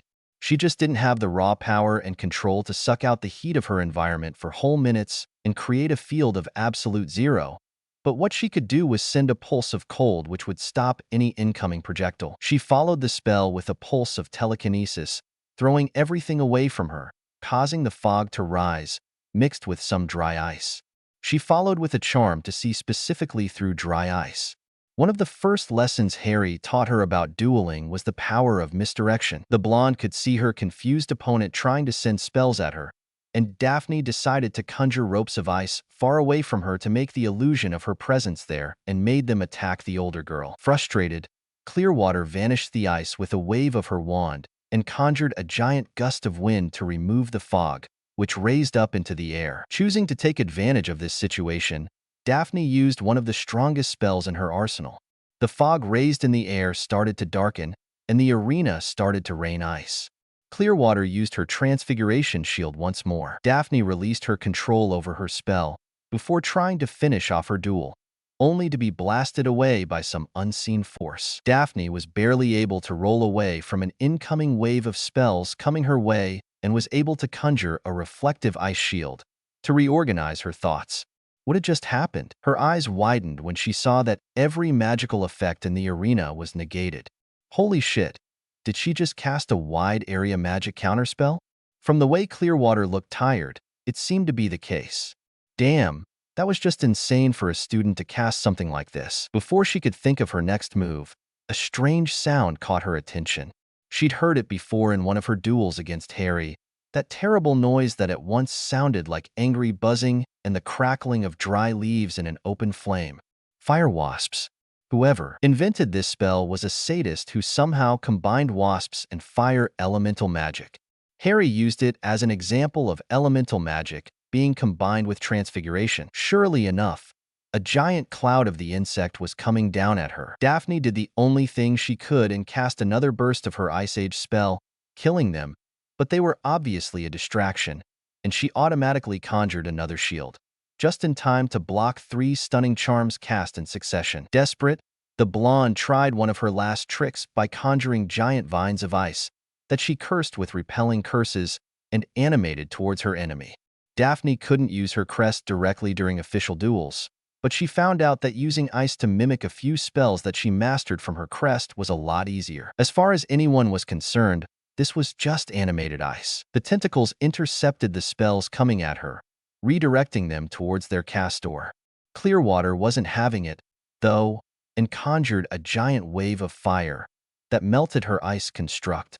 Knowing that a shield charm, even an elemental one, wouldn't do much against this much fire, Daphne decided to double down and released a beam of pure cold. It was a form of elemental transfiguration.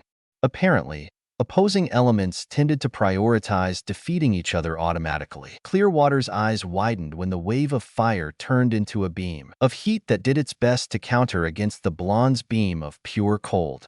This became a battle of pure magic, something that Daphne just couldn't win against an older opponent. Both duelers moved closer and closer, and Daphne could feel her magic channels heat up from overuse. The younger girl decided to take a gamble. Stepping backwards, she pretended to lose her footing and dropped to one knee. Sensing her advantage, her opponent closed in to finish off, sending everything she could into her fire. Daphne simply canceled her spell immediately and moved away, sending a handful of melted snow at Clearwater's face. It wasn't even a spell. It was just her will made manifest. Clearwater was taken aback by the action and tried to wipe it away. Daphne tremblingly tried to send a stunner at her blinded opponent. Alas, Clearwater, clearly distressed, sent a pulse of telekinesis, sending herself and Daphne flying away. Both duelers slowly got up. Daphne was disoriented, and she could feel her magical channels burn. She barely had anything left in the tank. When she looked at her opponent, she saw that she wasn't looking any better. She was limping and had a large bruise on her head. Her tournament robes were cut in multiple places, including a rather large bleeding cut on her torso. As if they had both come to a consensus, both duelers released their wands and cast a spell. Daphne cast a banishing charm, and her eyes widened when she realized that this was the same spell that Clearwater cast as well. Both spells met in the middle, in what seemed to be some kind of weird struggle. Then Daphne found herself flying away from the platform. She turned to see what happened to Clearwater, and her eyes widened when she saw that she was barely in the arena. Damn it, she had lost by ring out. Daphne didn't know if it was because she was lighter than Clearwater, or just pushed less magic in it, but she couldn't help but feel angry at the way she had lost. At least that's how she felt before the world started to move, and she started to sway. The last thing she saw before everything turned to black was Harry's panicked face. And so, that's the end of the dueling tournament, at least the relevant part. There's still going to be a final, but I won't dedicate a chapter for it. I could have probably dragged it out a bit, but I want to move on with the plot a bit more. As usual, please let me know what you think, or if you have any suggestions. Eye of the Storm. Chapter 200, Eye of the Storm. I would like to thank my beta, Akisu, for his help in this chapter. March 10th, 1994, Hogwarts, Scotland. Harry laid down on a very comfortable couch, pondering about the end of the dueling tournament. Most of what he felt was relief at evading Dumbledore's ploy, unintended or not. He didn't know for sure if the headmaster had purposely put him in the position where he was forced to compete and do well without showing any sign of advanced magic, but the man sure as hell made things difficult for the young Slytherin. Nevertheless, he did well enough and embarrassed Dumbledore all the way. A vindictive part of him relished at the thought. Surprisingly, the match between Daphne and Penelope Clearwater was the highlight of the tournament. People praised the younger girl's inventiveness and tactics. She really took everyone by surprise with it, and there were whispers of offers of apprenticeship on her graduation. Harry was happy for her, immensely so. The blonde had probably gained more than enough opportunities to help her sister than all of her family's gold could ever buy. Tracy, Blaise, Daphne, and Harry threw a small celebration following the end of the tournament. The festivities weren't boisterous, but they were enjoyable, nonetheless. They snuck out of the castle to the 3 broomsticks and treated themselves to a nice outing. Astoria even joined in for a brief while, before her older sister ushered her back into the castle. Daphne, on the other hand, looked slightly less tense. This was the first time she made any inroads regarding her sister's condition, and Harry wished her all the best. Tracy had practically guaranteed an offer to the court of Slytherin, alongside Nott and Daphne. Nott's invitation was an obvious decision because of his father's current position as the leader of the traditionalist faction. Malfoy would have probably been offered one if his father was alive. Hopefully, the court would take the hint about Harry stating multiple times in the common room that he didn't want to join their ranks. Their eavesdropping charms in the common room should do the rest. Harry didn't know if Daphne was going to accept a position in the court. She never really showed any interest in the idea, not like Tracy and Blaise did, but there was no guarantee that Blaise would have been picked over Malfoy either. So far, Daphne seemed committed to helping her sister. Anything else would feel like a distraction. As for the tournament itself, after defeating Percy Weasley in the semifinals, Gemma Farley was able to snatch a victory over Penelope Clearwater. The Muggle-born did put up a good fight, nonetheless, but Farley was just more experienced. There were rumors that the court of Slytherin liked to hold challenges and duels when it comes to getting promoted or whatnot. And since Farley was probably either the king or one of the queens of the court, she had to have trained her arse off to maintain her position. Daphne had proved to everyone that she could hold her own against more powerful opponents. The ice magic that he had taught her was very impressive. It did help that the blonde had an aptitude for it, and she was lucky that elemental magic was so close to transfiguration and charms that they weren't banned from dueling tournaments. It was a funny little anecdote. Since transfiguration and charms were so broad, officials just couldn't decide on a list of allowed spells as they do on offensive magics. So, they just put in that magic not cast directly on a person was allowed as long as any wounds didn't resist magical healing, and the whole thing didn't cause any form of instant or guaranteed death or maiming.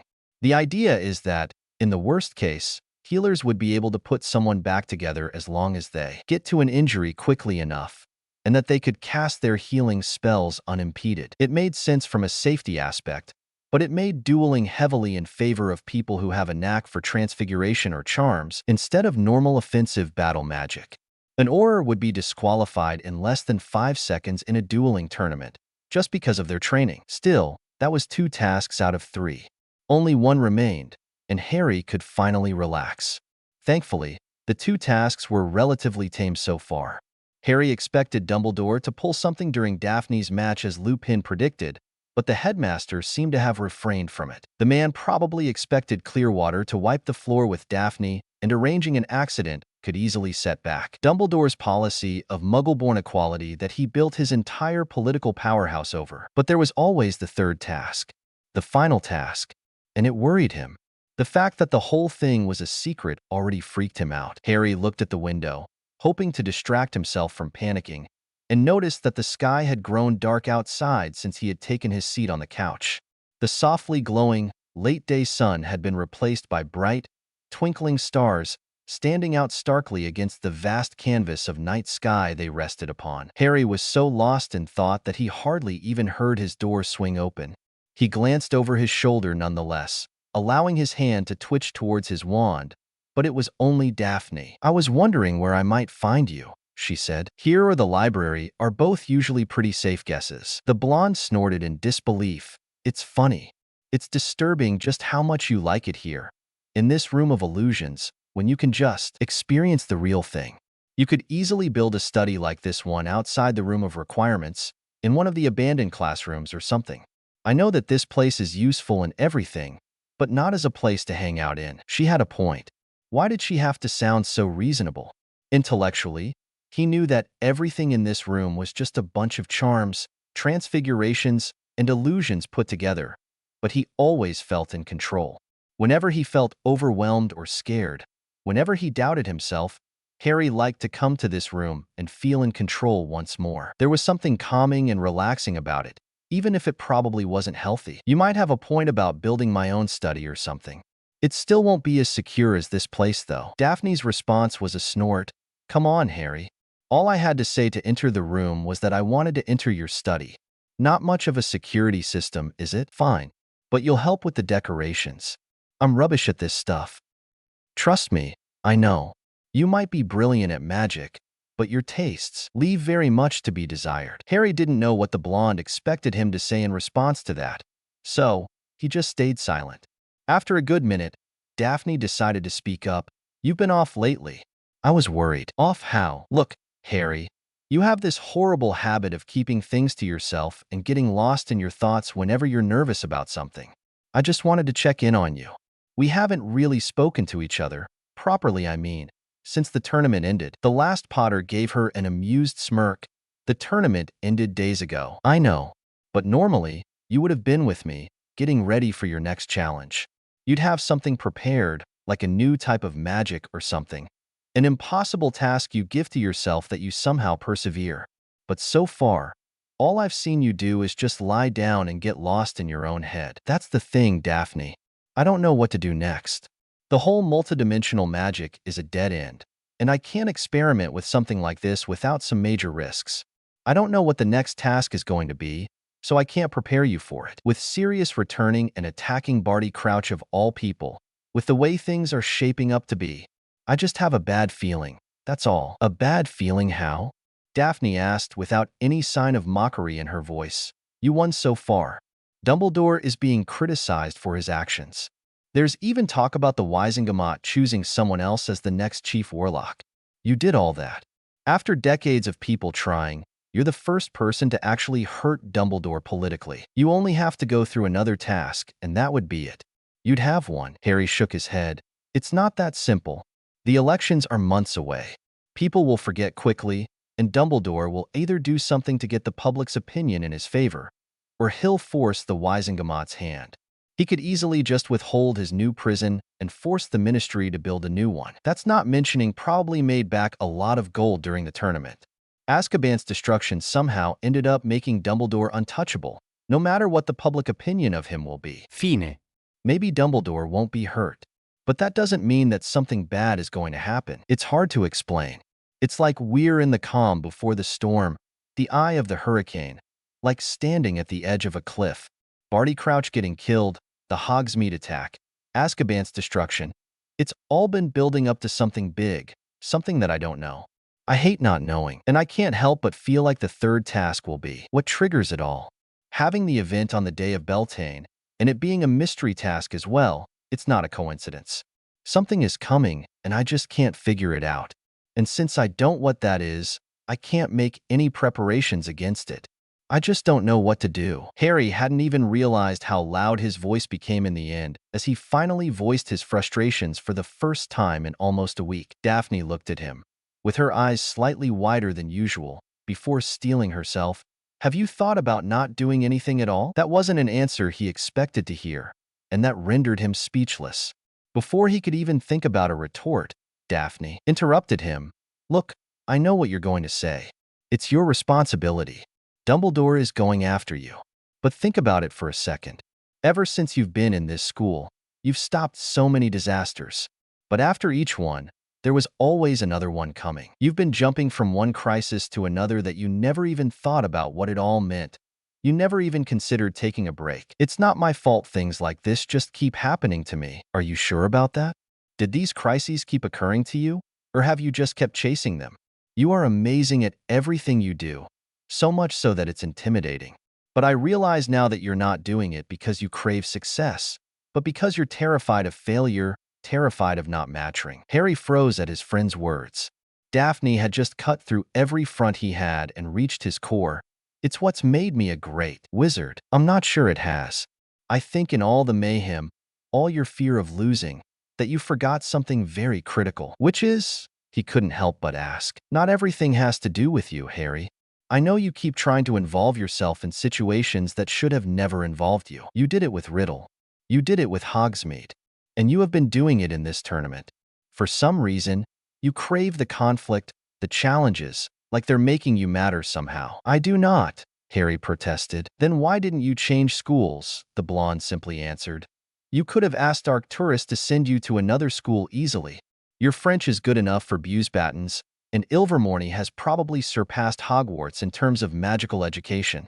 The only advantages here are the library and the room of requirements. You could have easily made do with the Ilvermorny library and just come to visit the castle for your research, and you have made no effort to really raid the room of hidden things. So, after humiliating Dumbledore and dragging out his dead sister to the media, You made no moves to leave what is effectively his castle. I didn't want to leave you, Daphne snorted. I would have followed you anywhere, Harry. I don't know about Tracy and Blaise, but I wouldn't have minded switching schools with you. Face the truth, Harry. You have spent years distracting yourself with challenges no student should be able to face, building an identity around them. Maybe you're right. Merlin knows just how often you are, and something is coming. But that doesn't mean that you have to be involved in any way. You need to use whatever time before the third task to take a break and make a decision that you would stick with it. And whatever you choose, I want you to know that I will be by your side, supporting you. Good night, Harry. Good night, Harry murmured back at her. The blonde left the room as quietly as she entered, leaving a pensive boy behind, and a silence that he felt was too stifling. Courtly Sphere. Chapter 201. Courtly Sphere. I would like to thank my beta, Akisu, for his help in this chapter. March 19th, 1994. Hogwarts, Scotland. Gemma Farley walked, with a fierce expression on her face, towards the Black Lake, while doing her best not to show how nervous she was about the coming confrontation. She had forgotten just how impressive the school grounds were during springtime. As she strode forward, her eyes took in the vibrant hues that blanketed the landscape, a stark contrast to the monochromatic whites and grays that were there during winter.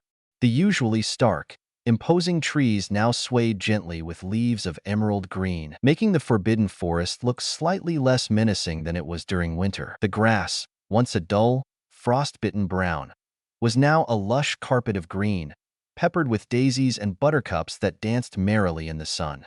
Gemma recalled the crunch of snow under her feet in the cold months, a sound now replaced by the soft rustle of grass and the occasional chirp of birds. It seemed as if the whole world had awakened from a deep slumber, shedding the icy stillness for a cloak of lively colors and sounds. No wonder Potter liked spending time outside, because that was her target, Harry Potter. It took more time than she would admit to anyone to track the younger boy down. Any tracking charm was dispelled minutes later at the most. People who tried to follow him ended up losing him every single time, and any method of discretion or stealth didn't help in any way. Gemma ended up biting the bullet and just asked Tracy Davis, one of his closest friends, where she could find him. Apparently, the younger boy woke up early every morning and hung out near the Black Lake. As she neared the lake in question, the air grew moist and fresh, a far cry from the crisp, dry coldness of winter. The lake itself, which had been a frozen mirror reflecting the gray skies above months ago, was now a fluid expanse of deep blue, its surface rippling with the activities of the giant squid and other magical creatures that dwelled within. Sunlight sparkled off the water, creating a dazzling display of light that danced in Gemma's eyes. As she moved closer to the edge of the Black Lake, a figure caught the corner of her eye, but her mind took a moment to register it. It was Potter, lying in the shade of a large oak tree, seemingly at peace with the world around him. Not for the first time, the young woman wondered why she never really took the time to appreciate how beautiful Hogwarts really was. She had always been absorbed in the political web that was Slytherin House, and she never really appreciated just enjoying herself. That had to be her greatest regret, not taking the time to enjoy herself. She had turned her school life into a battlefield.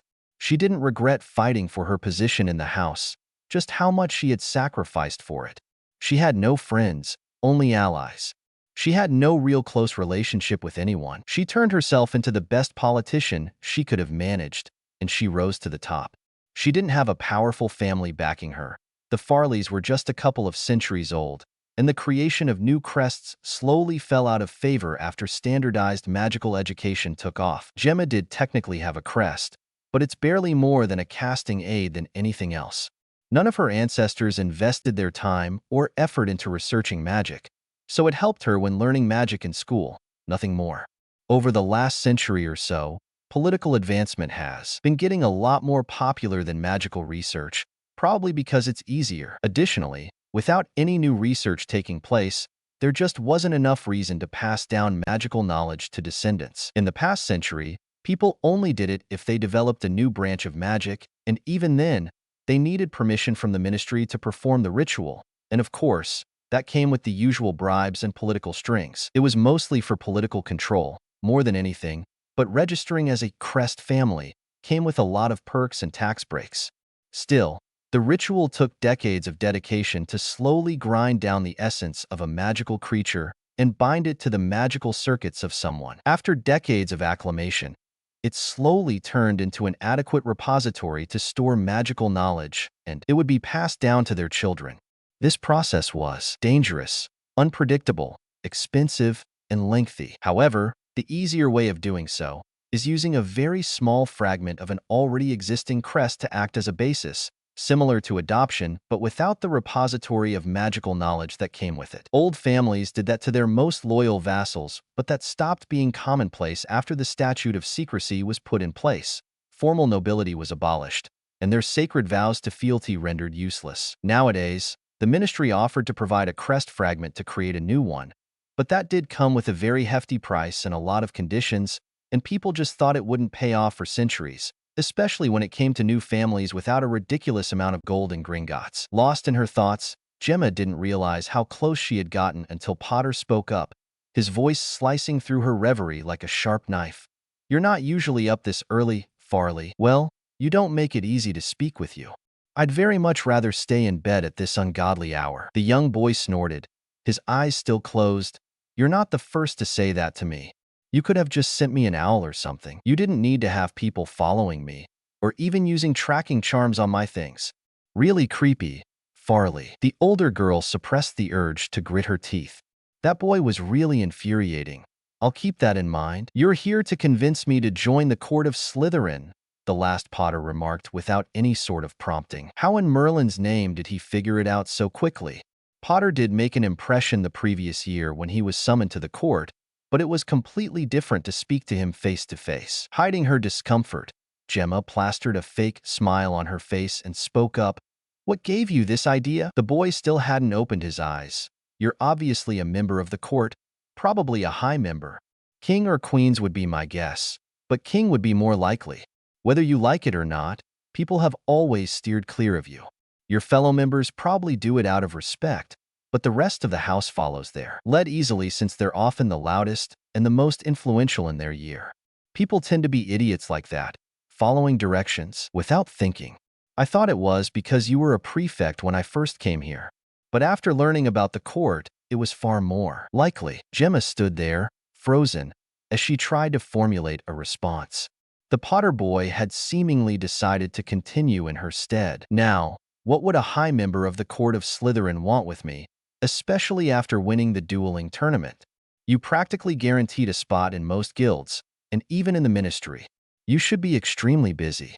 It's definitely not a social call, not after 3 years of not talking to each other. So, the more likely choice is that you want me to join the court, a soft sell since I loudly said in the common room that I wasn't interested in doing so." "Am I wrong, Farley?" "Yes, you are," she simply admitted. "I'm here because no matter what you say, I'll be graduating in a few months. I have nothing to win or lose by any choice you make. So, I'll just tell you why I think you're making a horrible mistake, and I'll leave you to your choice." "Well, go ahead. Convince me, then, before I start. Why are you so uninterested in joining?" "Every Slytherin dreams of this offer ever since their first year." Potter chuckled. "The court is an easy way to network with future, influential people, but the truth of the matter is it's a school club. Oh, it has a lot of perks and gives every member a taste of power, but it's not a real thing. It won't mean much after graduation. I have no interest in building a power base. I definitely have no interest in lording any perks over people. There's nothing you could give me that would make my life better, so why should I do it?" "Nothing at all? For all people like to label things. I'm not a future Dark Lord like Dumbledore said, and I'm not a future Light Lord. I'm just a scholar with a passion for learning magic, and this school holds one of the biggest magical libraries in the world. The only thing I would consider buying is knowledge, and there is more than enough of that here for many lifetimes over." Well, that was nice and everything, but how would he handle with a little pressure? That's a shame. Greengrass will likely accept our invitation. For the first time since the conversation began, the young boy opened his eyes and raised his eyebrows. "Daphne is joining you." "Yes." She realized that the connections she could make in the court might help her with her quest to save her sister. "Those eavesdropping enchantments in the common room are annoying. I'm guessing Astoria complained to someone about it, and you heard." I told my friends all about it after the whole basilisk fiasco. Gemma winced at the memory. You didn't make any friends with your attitude, especially when there wasn't even a basilisk in the school. Are you sure about that? What do you mean by that? The boy's smile turned predatory. When you think about it, why would anyone say that there was a basilisk in the castle?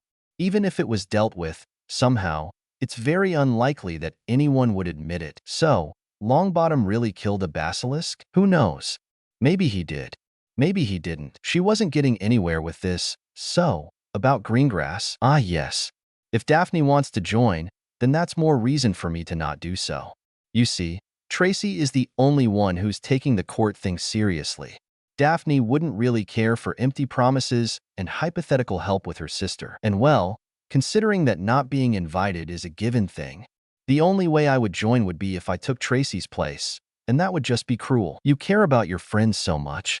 Even after what Davis told me to curry favor with the court. Potter's response was a shrug. The fact that you came to see me on your own means that she didn't say anything of substance to you. I make it very clear what they have to keep secret, and as long as they keep them, then I'm good. That's a shame. You would have made a good king, eventually.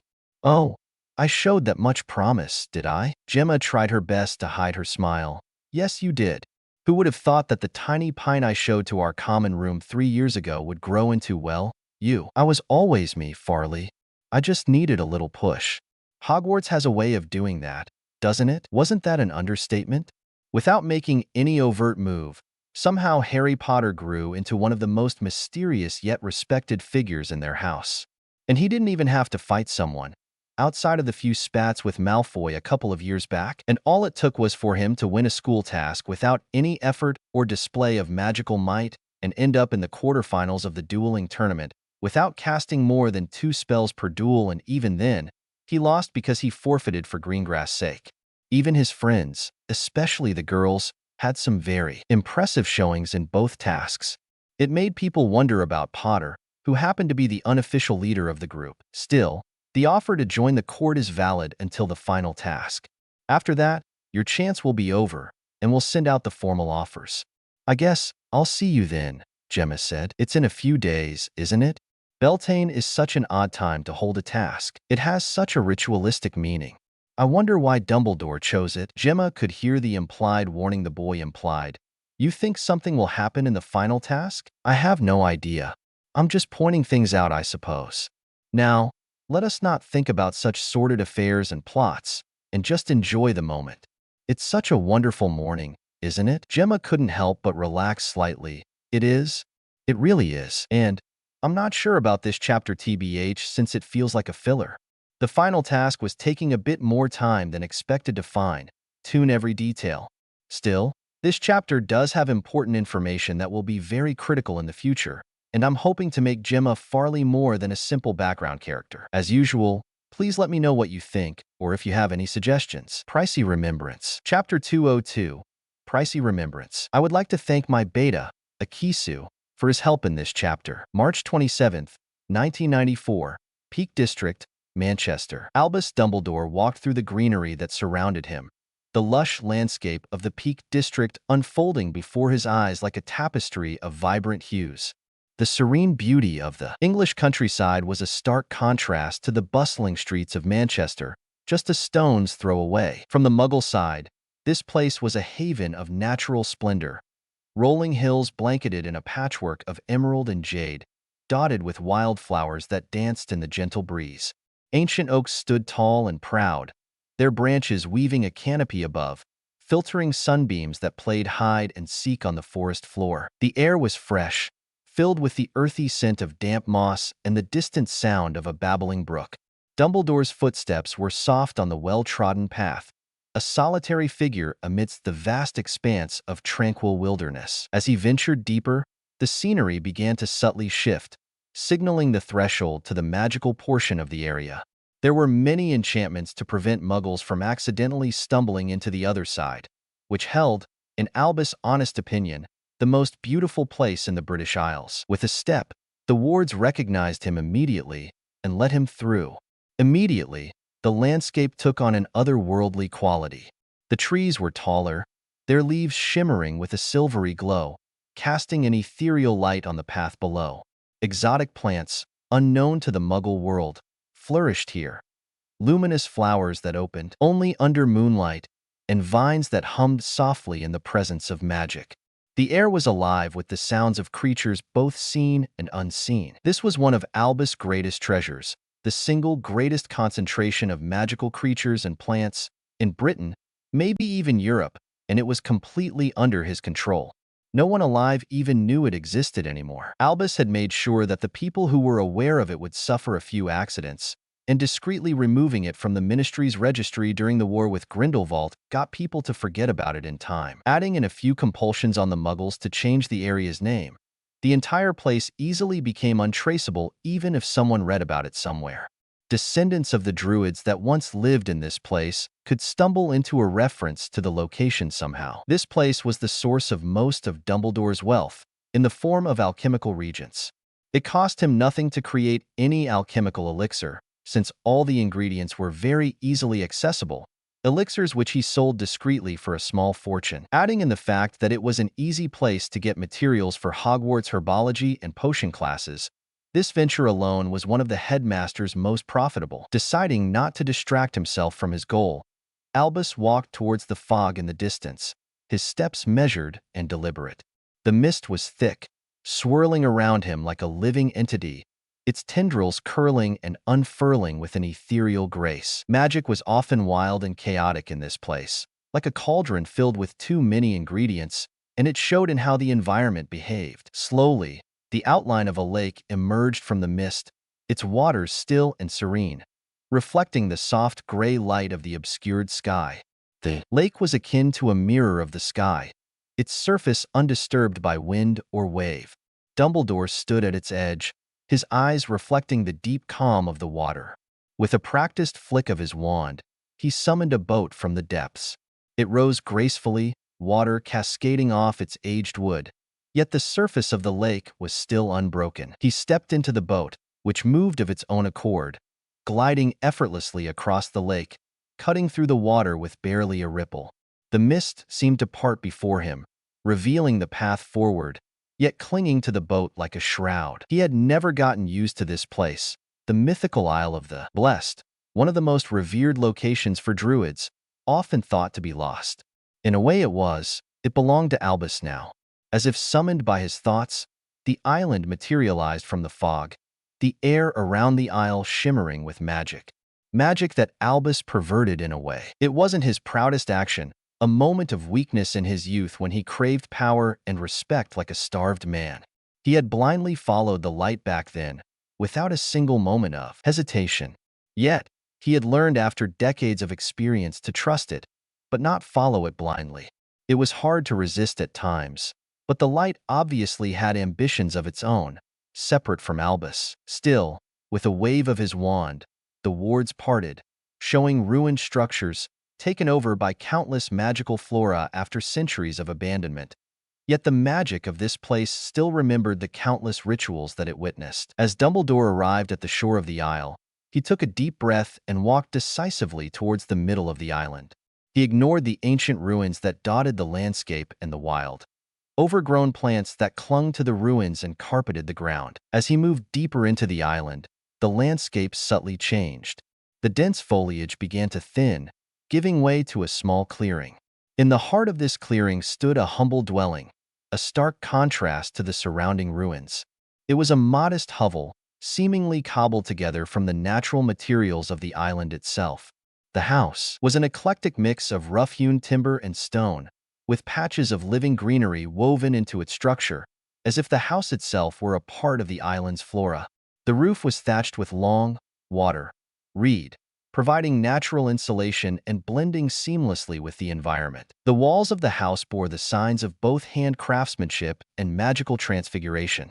Stones meticulously fitted together, without mortar, intertwined with branches that twisted and turned in natural, yet unnaturally precise patterns, suggesting the intervention of a skilled wizard. Of course, he knew who was there, and he was a skilled wizard. Indeed, Albus approached the door, raised his hand, and knocked gently. He couldn't help but feel anxious slightly about the response, knowing who was on the other side. The door opened, revealing a familiar face. "Well, you sure took your time, Albus." There, looking back at him, was a face that he wanted to forget about.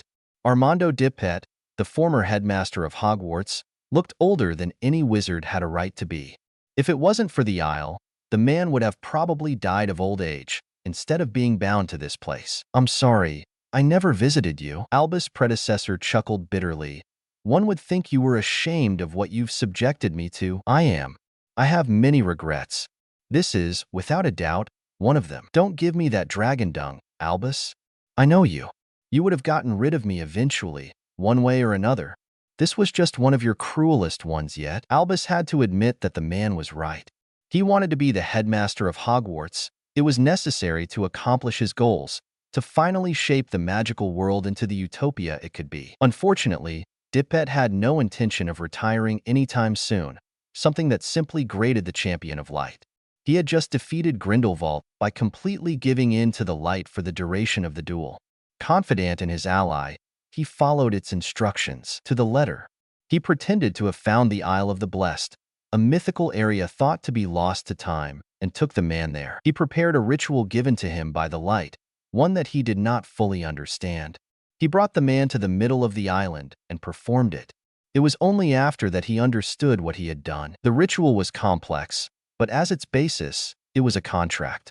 Albus would be given ownership over the Isles and its surroundings, and the wards would belong to him, but in exchange, the Isle would take a guardian, who would serve as its protector, unable to leave, unable to interact with the outside world, alone in an empty island, until Dumbledore himself either gave up on the wards or perished. Unknowingly, with his blind trust, he had sacrificed the life of a good man, perhaps even his death, for a piece of land. And he couldn't even take it back without losing his greatest asset to date. He had learned to not follow the light blindly then, that it could burn and blind, just as it could illuminate and guide. There was still something that Albus did not understand. "I would have thought that you would be angry at me. I learned a very long time ago, in my isolation, just how unproductive anger could be. Oh, don't get me wrong. I loathe you with all my being, but I know there's very little I can do about it. So why bother?" Well, that was an unexpected yet welcoming surprise. When Dippet found out what had happened to him, he made some serious threats. He expected to come to this place expecting some kind of resistance. Still, that answer did strike him speechless enough that Dippet continued the conversation. "So, tell me, Albus, why are you here? And don't lie to me and say that you wanted to speak with me. You want something." "Yes, I do," Dumbledore admitted. "There was an artifact in your possession. You told me about it long ago. I have searched your belongings, even your vault at Gringotts, yet I couldn't find it." "What could it be, I wonder?" the former headmaster pondered. "Ah, yes, I remember. One of my most precious treasures, one of the last working Fey artifacts. And with Beltane being so close."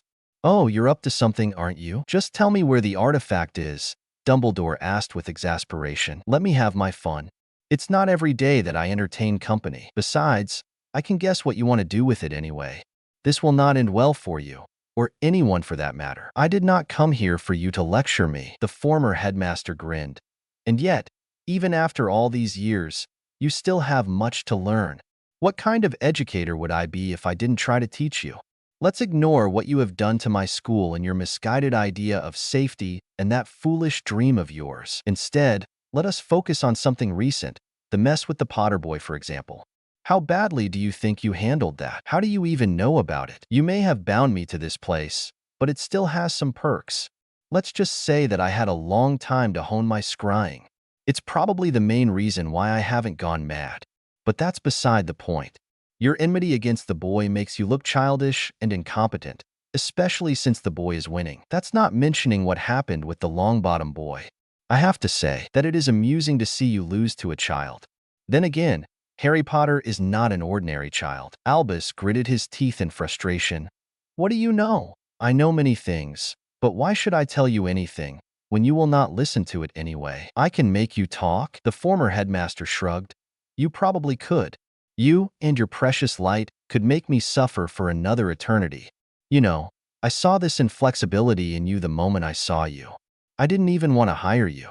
It was a letter from Flammel that made me change my mind and give you a chance. He said that you were a champion of light that could change the world, break the cycle, and stop the constant wars. What a fucking joke. My biggest regret is that I didn't burn that cursed thing the moment I saw it. I stopped the war. I stopped Grindelwald. Then tell me, Albus, does the magical world look like your promised utopia? You've been at it for half a century, with ultimate power at your fingertips. Tell me, Albus Dumbledore, is the world better in any way than it was when you started? Dumbledore stood silent, refusing to answer. I will change things. I don't care anymore. Just leave, not without what I came here for. Dippet gave his successor an unreadable look. Are you set on this course of actions, Albus? This will not end well for you. I can tell you that. I am. Then I suppose it's time I parted with this. Dippet waved his hand, and a golden disc appeared in his hand. Golden runes glowed all over it, pulsing magic periodically. Albus, be very careful. Just like the Fae were before they left this plane, their magic is just as traitorous. Using it comes with a price, one that you might not be prepared to pay. All this time, you had it on you? Yes. I was planning to study it, the day you betrayed me. It's not like it did me any good here, did it? And now you have it. I did my duty. I tried to warn you. Whatever happens next, Albus is on your head. Farewell, Albus. Dumbledore did not want to hear the man prattle along once more. He turned back from the hovel and rested. He had gotten exactly what he came for. The third task was now ready. This would be his crowning moment, his greatest victory. His dream was so close that he could almost taste it, and nothing would stop him from realizing it. And I'm not sure about this chapter, to be honest. I might rewrite it later since it feels a little off for some reason. I don't know if I managed to present the whole thing as I wanted to. As usual, please let me know what you think, or if you have any suggestions. The Lost Serpent, Chapter 203, The Lost Serpent. I would like to thank my beta, Akisu, for his help in this chapter. April 4th, 1994, Hogwarts, Scotland. Cassius Warrington tried to ignore his sister's worried gaze as she fussed over him. The sight of a preteen girl, barely reaching his waist in height, fretting about his well-being must have looked comical from the outside. If it had been anyone else, Cassius would have been angered at the humiliation, but he didn't have the heart to make Ivy sad, especially considering how terrified she must have felt during his duel with Longbottom. Still, after a while, the young Slytherin stopped her hand and gave her a warm smile. Stop worrying, Ivy. I'm fine. Madame Pomfrey was able to stop anything serious from happening to me. And the healers even gave me a clean bill of health. But you're still bleeding. Ah, yes. That. Even after more than a month of constant healing, the stab in his chest still opened and bled randomly. Thankfully, everything was fine internally, and his healers checked many times. But the scar itself opened. It was a very odd effect, where the dark magic persisted in the surface wound. The healer who specialized in curses said that it was the intent of the castor still powering the surface magic. It wasn't really dangerous, but it made him wonder, what fucking curse did Longbottom use in their duel? It had to be some serious dark magic, which was odd since the boy had cast it without using a wand. Cassius wasn't buying the whole, emotional accidental magic that Dumbledore was spouting. Longbottom was already casting a lot of frankly disturbing spells as the duel progressed, easily going for killing blows. The boy's spells were even more potent, more powerful than he'd seen older students cast during the court disagreements. What a pretentious way for the court of Slytherin to call fighting so that the winner would have his way. The court had a small fighting arena for members to fight each other. It was somewhat traditional for the white and black halves of the court to disagree on almost any issue, with only the king acting as the mediator. The white court was often made up of half-bloods and new purebloods, and the black court were mostly members of the old families, still retaining their position in society due to their vast wealth and heritage. Cassius was a proud white rook, an enforcer of the court, and he had more than often ended up fighting against other opponents. He had won some and lost some, but he never experienced what Longbottom did against any other opponent. Longbottom's spells had a lot of weight against them, far more than he had ever seen anyone else cast. There was a very real possibility that they could have gone through the protection charms that the Dueling Tournament put in place to To prevent any deaths, it was required from any dueling event to have wards that would dampen any magic on a person's head.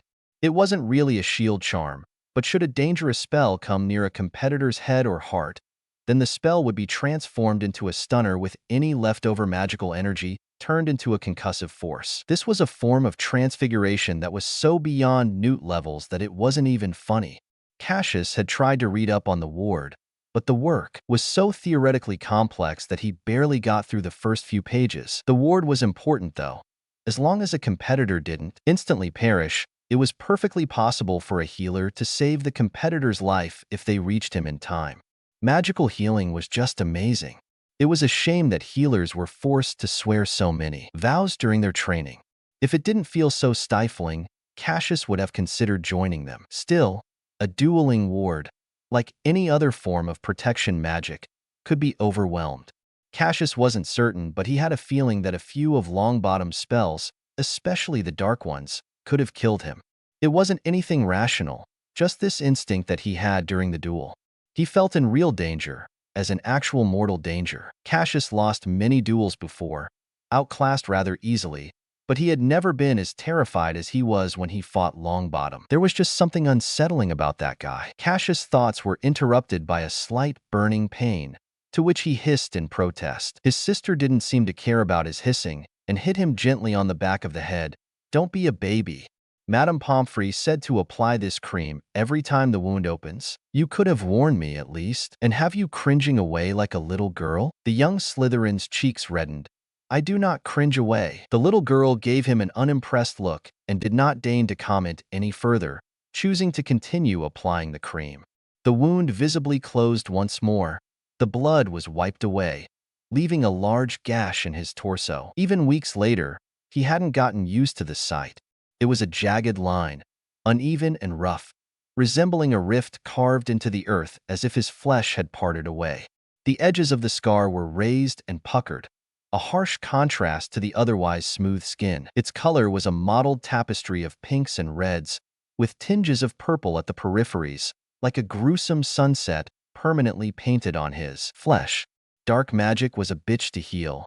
And that's not even considering the bullshit Longbottom was spewing. The scar tissue had a sheen to it, a subtle glossiness that caught the light differently from the rest of his skin, serving as a constant, unyielding reminder of the danger he faced, of what could have easily happened to him. It was a sobering thought, the fact that he was moments away from leaving his sister alone in such a cruel world, with barely more than a small vault full of his meager savings and a muggle father. Ivy wasn't like him.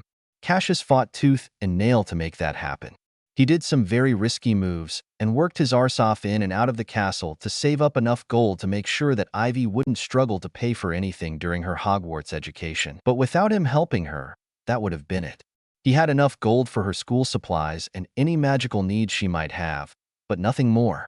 Ivy would have had to work for every single canute she would need outside of that. She wouldn't have been able to go out to Hogsmeade with her friends, sneak in some band items, things that Cassius' classmates did and that he always declined any invitations into, choosing to save up as much gold as he could. The only indulgence he ever gave himself was his broom, and it was more of an investment than anything else.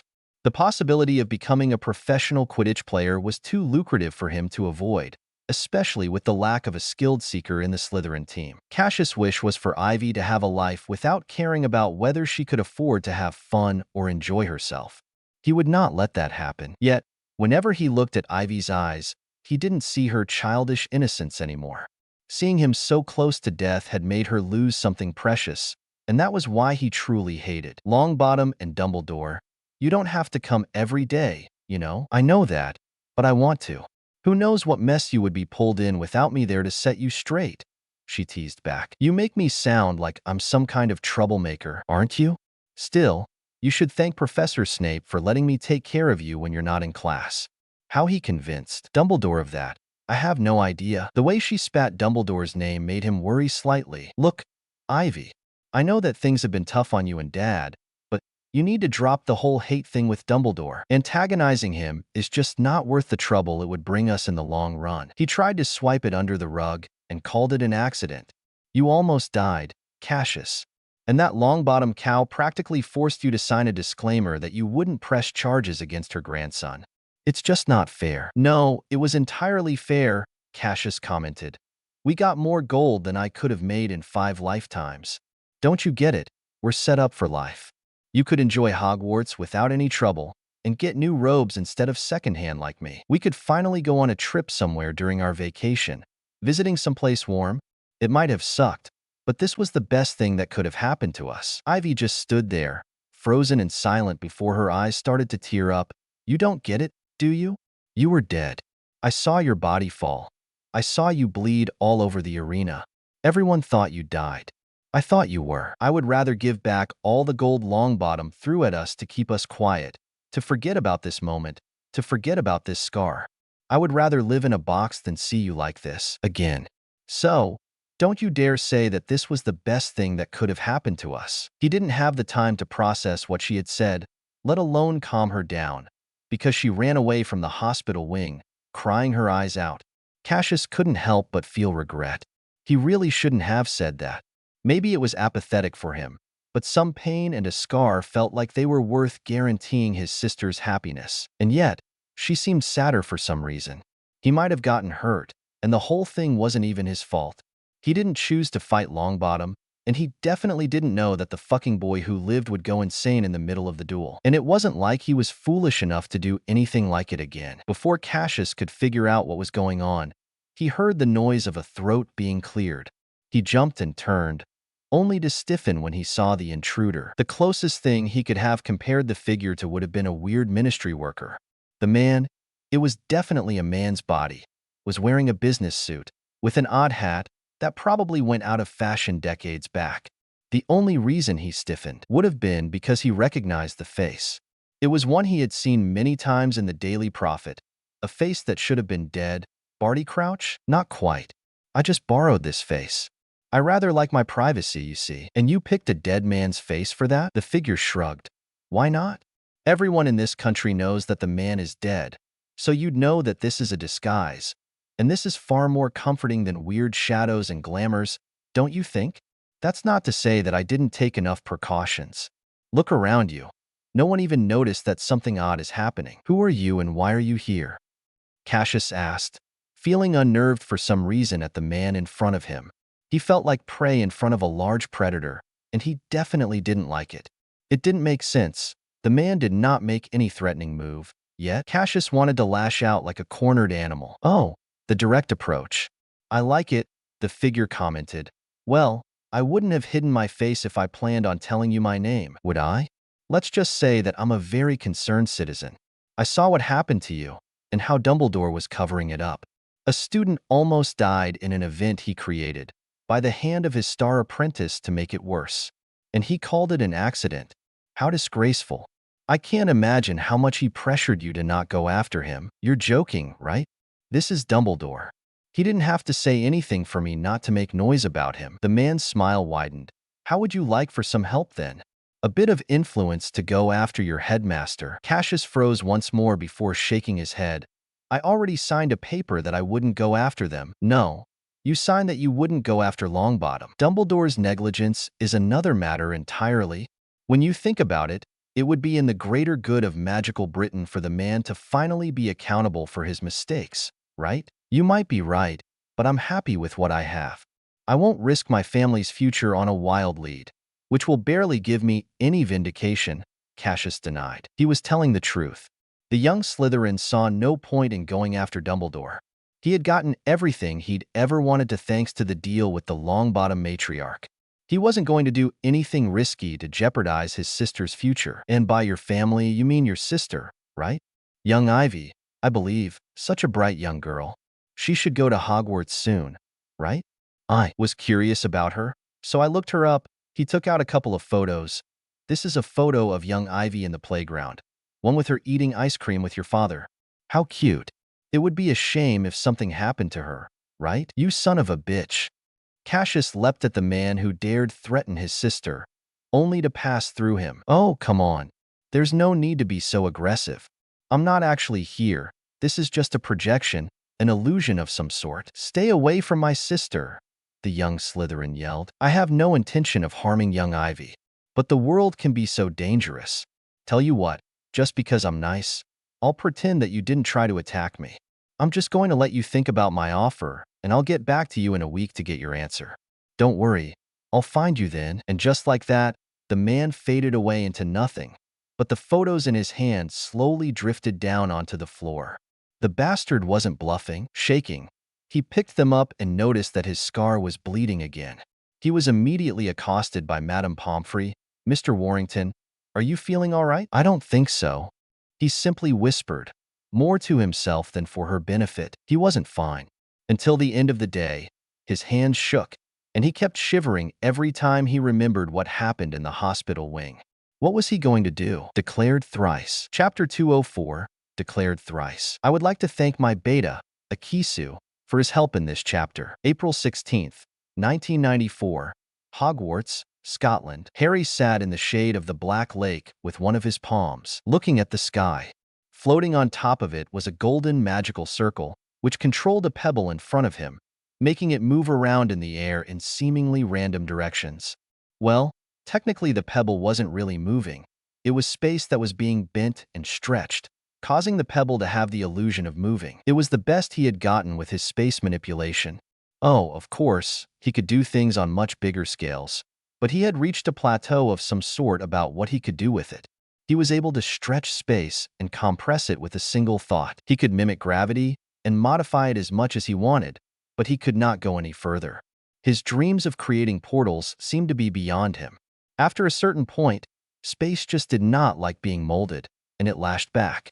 The energy required to do so grew exponentially, and it reached a point where, according to his calculations, not even a horde of dragons would have enough magic to push the spell further. And it wasn't like he was only stuck in his space manipulation.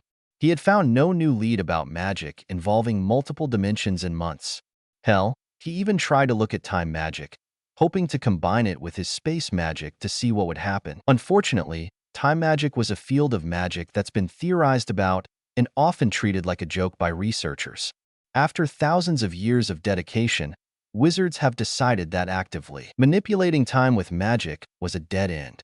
It was impossible to go back in time, or to jump forward for that matter. There was some excitement after the theory of relativity was discovered almost a century ago, but all they were able to glean was that theoretically time could be stretched, but they could not really see any uses for it, since the energy requirements were massive for something that other spells could mimic without any temporal magics. This all came as a surprise to Harry, who knew that time turners existed. He couldn't find an exact way they worked, only some basic theory work by a wizard who was obviously conscripted into the Department of Mysteries. Apparently, time turners operate on a mix of divination and projection.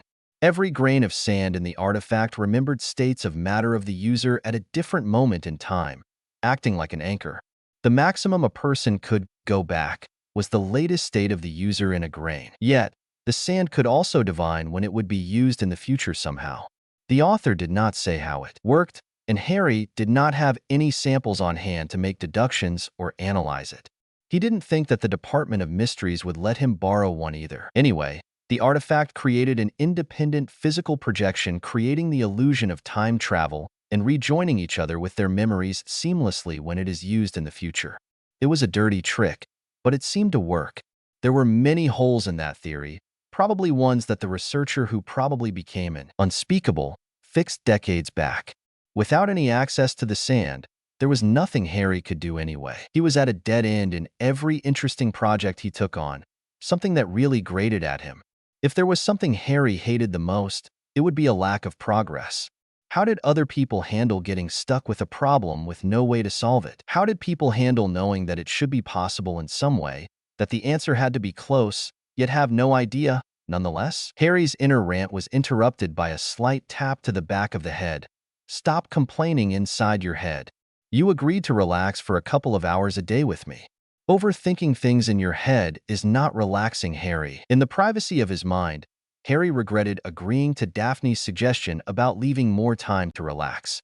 They had been slightly for a few days after their deep conversation. The blonde had said some things that he did not want to hear, truthful things. Her words still haunted him in his sleep. Was he really going from one crisis to another? actively chasing them down? He'd always said that he wanted a quiet life to study magic, to not interfere with the politics and plots of magical Britain.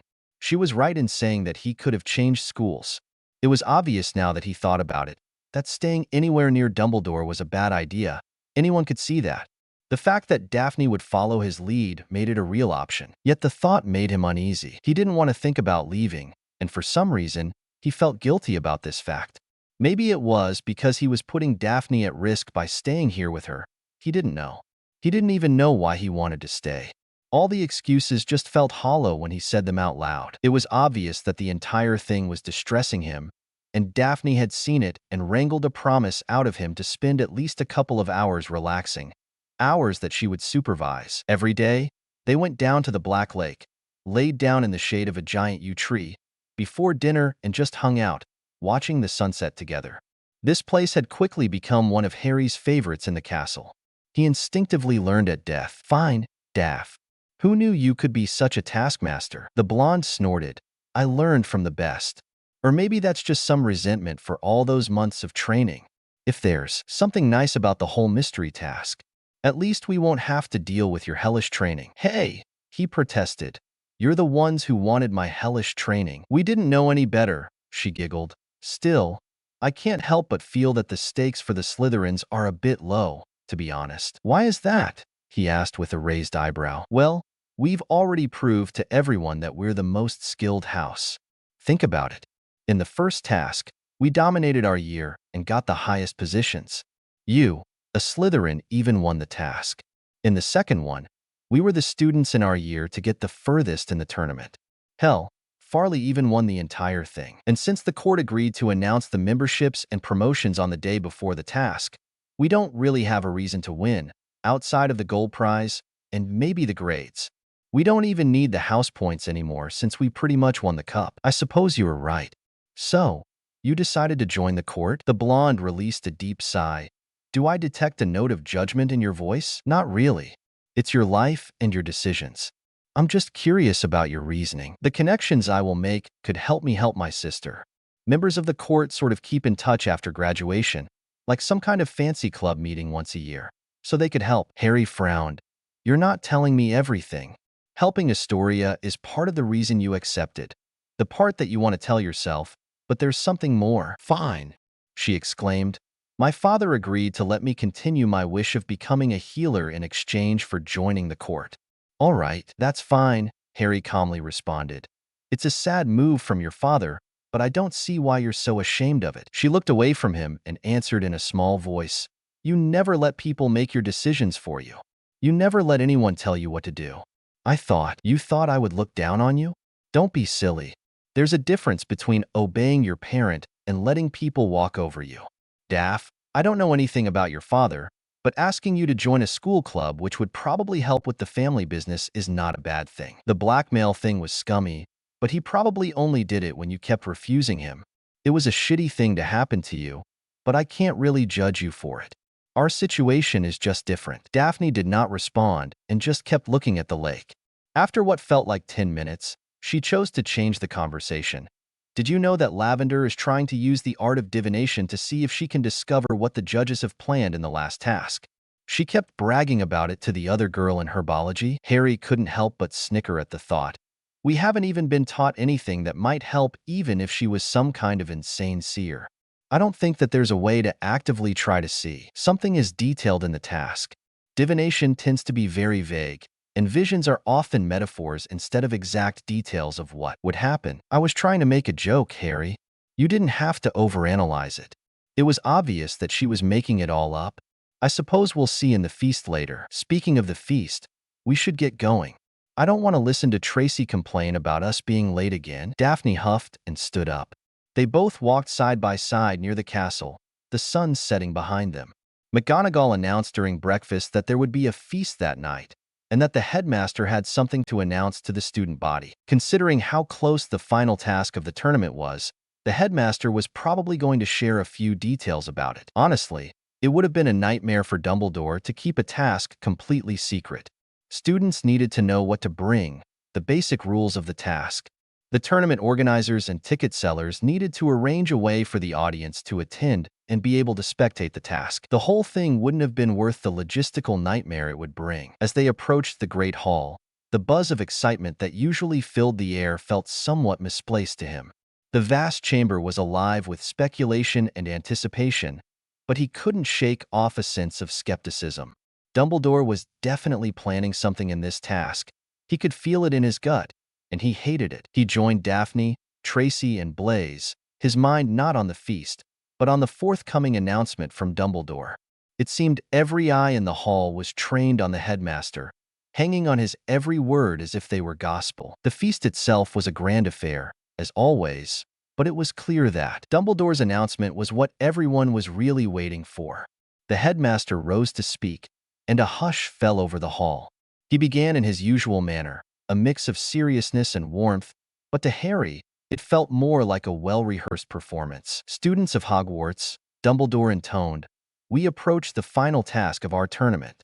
Unlike the previous challenges, which tested physical strength and dueling capabilities, this task will be a mental trial." There was a ripple of intrigued murmurs across the hall, but he couldn't help but roll his eyes. Technically, the other tasks did require some heavy thinking, yet the headmaster made them sound like any idiot could have one. To be fair, the way that Harry won his duels did give that impression. "A maze will be constructed on the Quidditch pitch, which shall remain closed until the end of the task," Dumbledore continued. This announcement caused a stir among the students, especially the Quidditch players. The closure of the pitch wasn't just an inconvenience. It was a significant alteration to school life, all for the sake of this elaborate and mysterious task. So, a maze? How unoriginal. Seriously, it was one of the most common tasks in past Triwizard tournaments, but it would serve the headmaster well. There was a lot he could do with a maze that he would not need to reveal. This made things tricky. It's hard to keep track of many competitors at once, meaning that it would have been very easy for Dumbledore to sneak anything in. As competitors navigate this magical labyrinth, they will face challenges that require more than physical strength. Success in this task will hinge on one's ability to decipher runes and solve enigmatic puzzles. Dumbledore's words were met with nods and murmurs. Before he could think of anything else, the headmaster continued, "The victor will be the first to find the trophy hidden within the maze." Dumbledore concluded with a twinkle in his eye, "I urge all competitors to embrace the spirit of intellectual rigor and fair play." Now, that's enough talk. I'm sure that most of you are famished. The rest of the feast was a whirlwind. People spoke to each other excitedly about the task, but all Harry could feel was dread. The task just didn't feel safe, and entirely to Dumbledore's advantage. He needed to make a plan, and quickly. He only had 2 weeks left to come up with something. And, all right, I'm pretty much done designing the events of the third task. It's a bit ambitious on my part, but it should be very exciting. As usual, please let me know what you think, or if you have any suggestions. Tempest, Chapter 205, Tempest. I would like to thank my beta, Akisu, for his help in this chapter. April 29th, 1994, Hogwarts, Scotland. Alastor Moody walked up to the headmaster's office feeling far more tense than he expected to be. Dumbledore had given him the task of following the Potter boy around and finding out more about him, and what he discovered disturbed him. Oh, it wasn't Potter. The boy had undoubtedly a lot of secrets, but it was Albus' obsession with the young man that rattled Alastor. Sure, the brat was good at magic, a prodigy the likes he had never seen before. He was very much just as skilled as Dumbledore proclaimed in his guardianship hearing. Hell, if anything, the whole thing was watered down, and that made all his victories in the school tournament all the more amusing. The brat could have just taken the direct route and defeated his opponents who were very much his lesser. Yet, he chose trickery and deceit. At first, Alastor assumed that it was just to make people underestimate him, as well as humiliating Dumbledore. And that was definitely one of the boy's goals. But the main reason was something that took the former Auror a lot to figure out. The Potter boy just didn't like the spotlight all that much. He actively disliked the very idea of being involved in politics and of people being interested in him and using him to push some political cause. In terms of magical skill, Alastor imagined that this was what Albus was like when he was still a young student. But in terms of ideology, they couldn't be any more different. For all of his talk of refusing power, Albus Dumbledore held enough positions and had enough connections to be considered one of the main powerhouses in magical Britain. There was no doubt that he loved power, and his controlling tendencies, even when it came to his allies, supported that. Maybe that was why he was so obsessed with the boy. Perhaps he saw the boy replacing him in the future and wanted to remove a rival. Alastor didn't know, but the whole thing put a bad taste in his mouth. He huffed for a few seconds, pausing as he went up the spiraling stairs. The damn thing seemed to twist endlessly upwards. Dumbledore often used a tactic to get ready and modify the length of the stairs enough to prepare himself. The former Auror decided to not waste the effort and stood where he was for a good minute, before going up once more. He was at the entrance in less than 10 steps afterwards. The doors opened without him knocking like the headmaster always liked to do. As usual, the office was just a seemingly random collection of magical artifacts and magical books.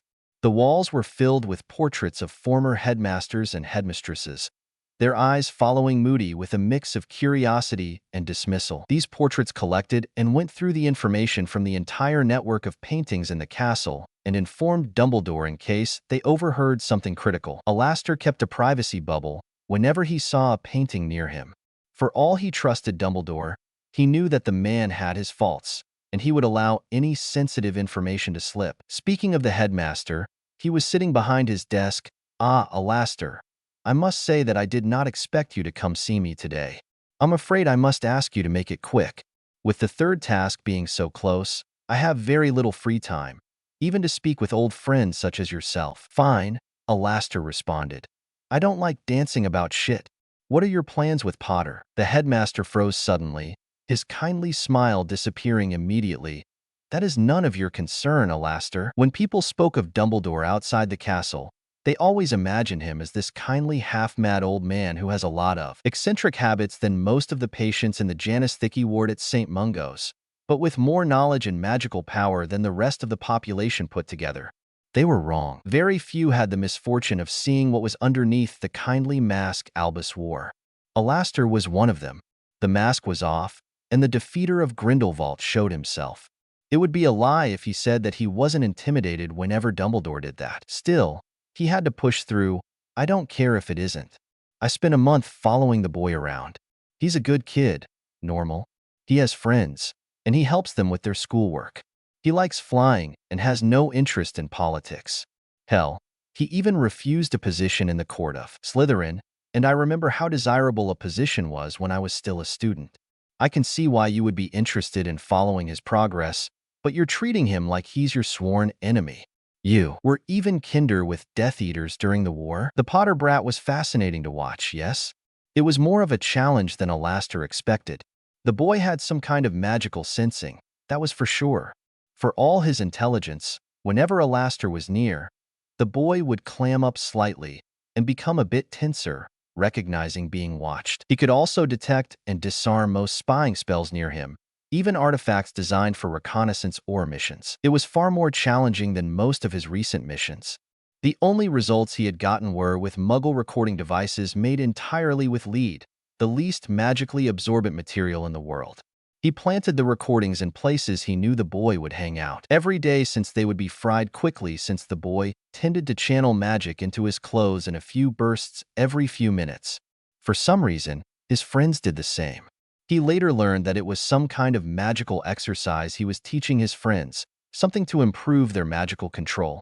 Still, it was very annoying to deal with. The intelligence that Alastor had wasn't foolproof, but the few things he was able to discern showed a picture of Potter that was completely different from the one Dumbledore showed. Oh, he was a magical prodigy and everything, but he was mostly curious about exploring magic more than anything. He was also very wary and very scared of Dumbledore, convinced that the man just would not leave him alone. There was even talk of changing schools, and that the Greengrass girl would follow him. All in all, the whole thing wasn't flattering for Dumbledore. The boy definitely had a magical crest, though. However, he didn't speak much about it, and Alastor could never tell when he was training it. That was another thing. Sometimes the boy just disappeared for hours on end. Alastor just couldn't cast a tracking charm without the brat detecting it somehow. He even tried using an invisible potion that would show shoe tracks when they were exposed to a certain spell, but the boy must have noticed something was wrong because nothing ever came of them. Any other information he had on the boy, he had gotten by intercepting his mail, which happened to be mostly mundane stuff. The only interesting piece of information was that the boy was heavily invested in the Firebolt Company. But even then, the boy's owl was a tricky bugger. She avoided his spells, learned to counter wards. Alastor had learned about pets becoming smarter by bonding with powerful mages, but he'd never seen something this drastic before in his years as an Auror. He hadn't told Dumbledore about the magical sensing. Even if it was slightly naive of him, Alastor sympathized with the boy. Albus was just as obsessed with him as he predicted. The former Auror just couldn't help but dread what the headmaster had planned for him. Alastor's recollection was interrupted by Dumbledore's voice.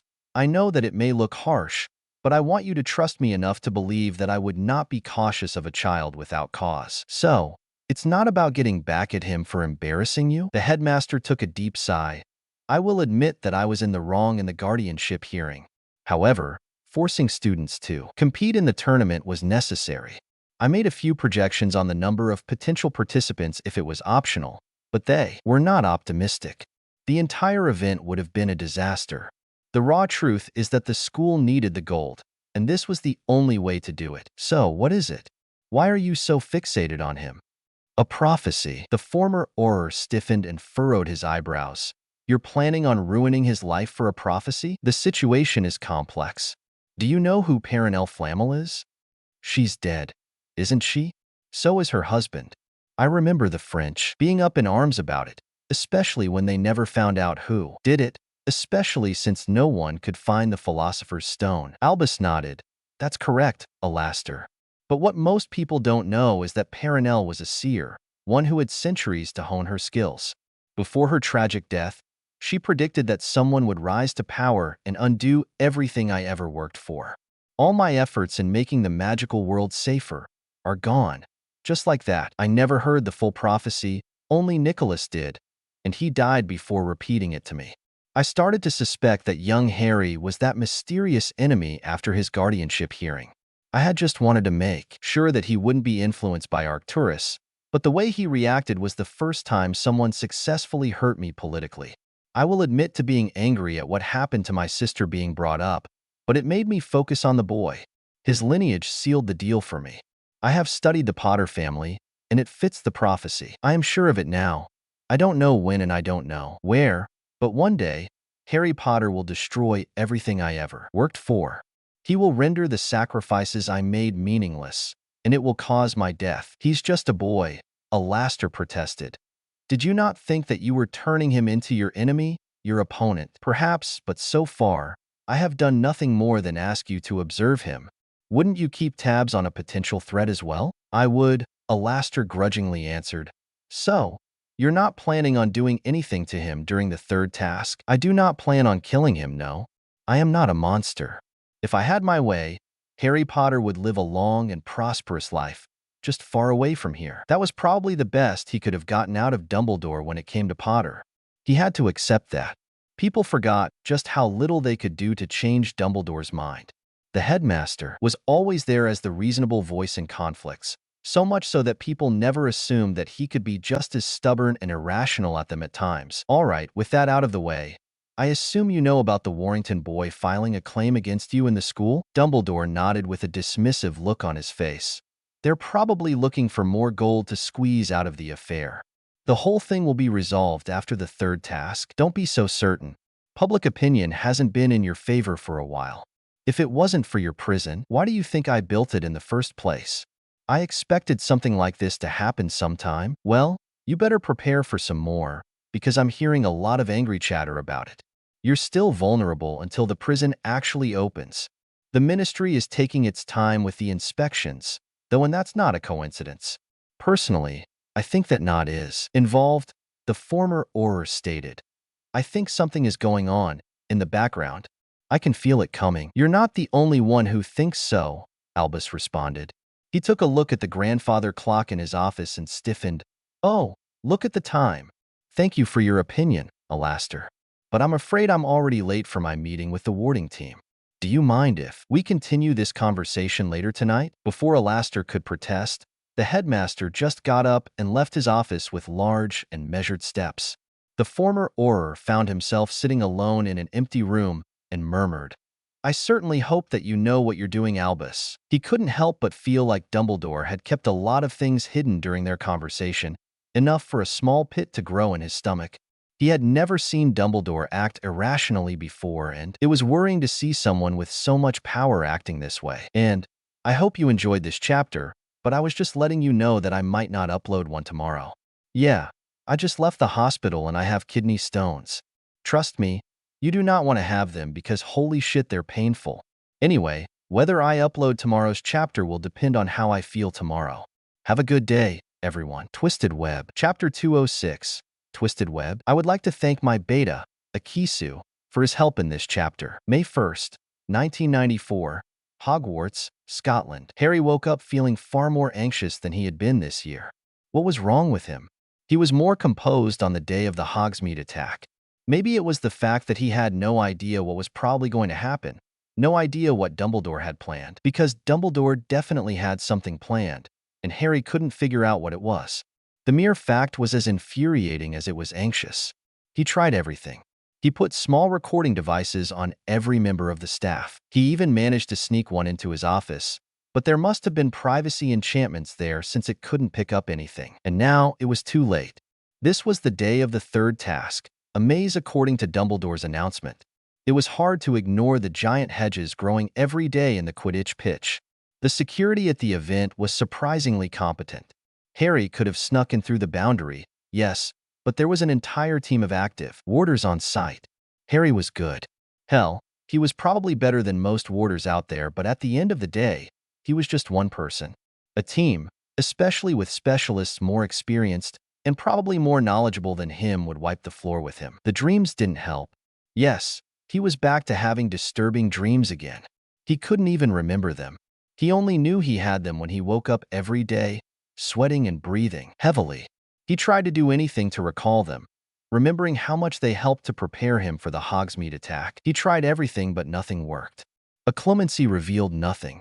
Hell, he had even bought a dream catcher to recall his dreams for him. The whole thing had cost him a pretty penny, only for it to just show a blank page during his nightmare. All he was left with was a faint feeling of horror, despair, and fear, to wake up to every single day. He hated it with a passion. What use was it to be some kind of seer, only to see nothing and just wake up with emotions? He ended up just giving up after a while. He had run out of ideas about predicting whatever was coming. Divination just wasn't his strong suit. Even Trelawney had said that seers were just on another level entirely compared to standard divination methods. Not that those methods seemed to give him any answers. Seers just obeyed different rules and tended to be vaguer, more abstract for lack of a better word. At the end of the day, he decided to simply fine-tune his magical abilities and hang out with his friends instead. It was a bit depressing how little he had progressed in the past few months, at least compared to his friends.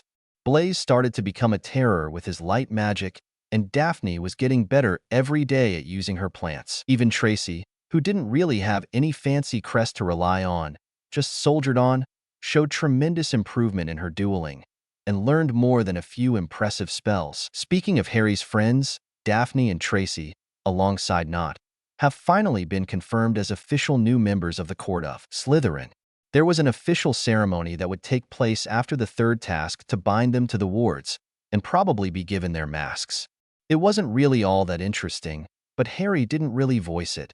Being chosen was a noteworthy event in their lives. Tracy had already been given gifts from her mother, and Daphne got some fancy new earrings from her father as a congratulations.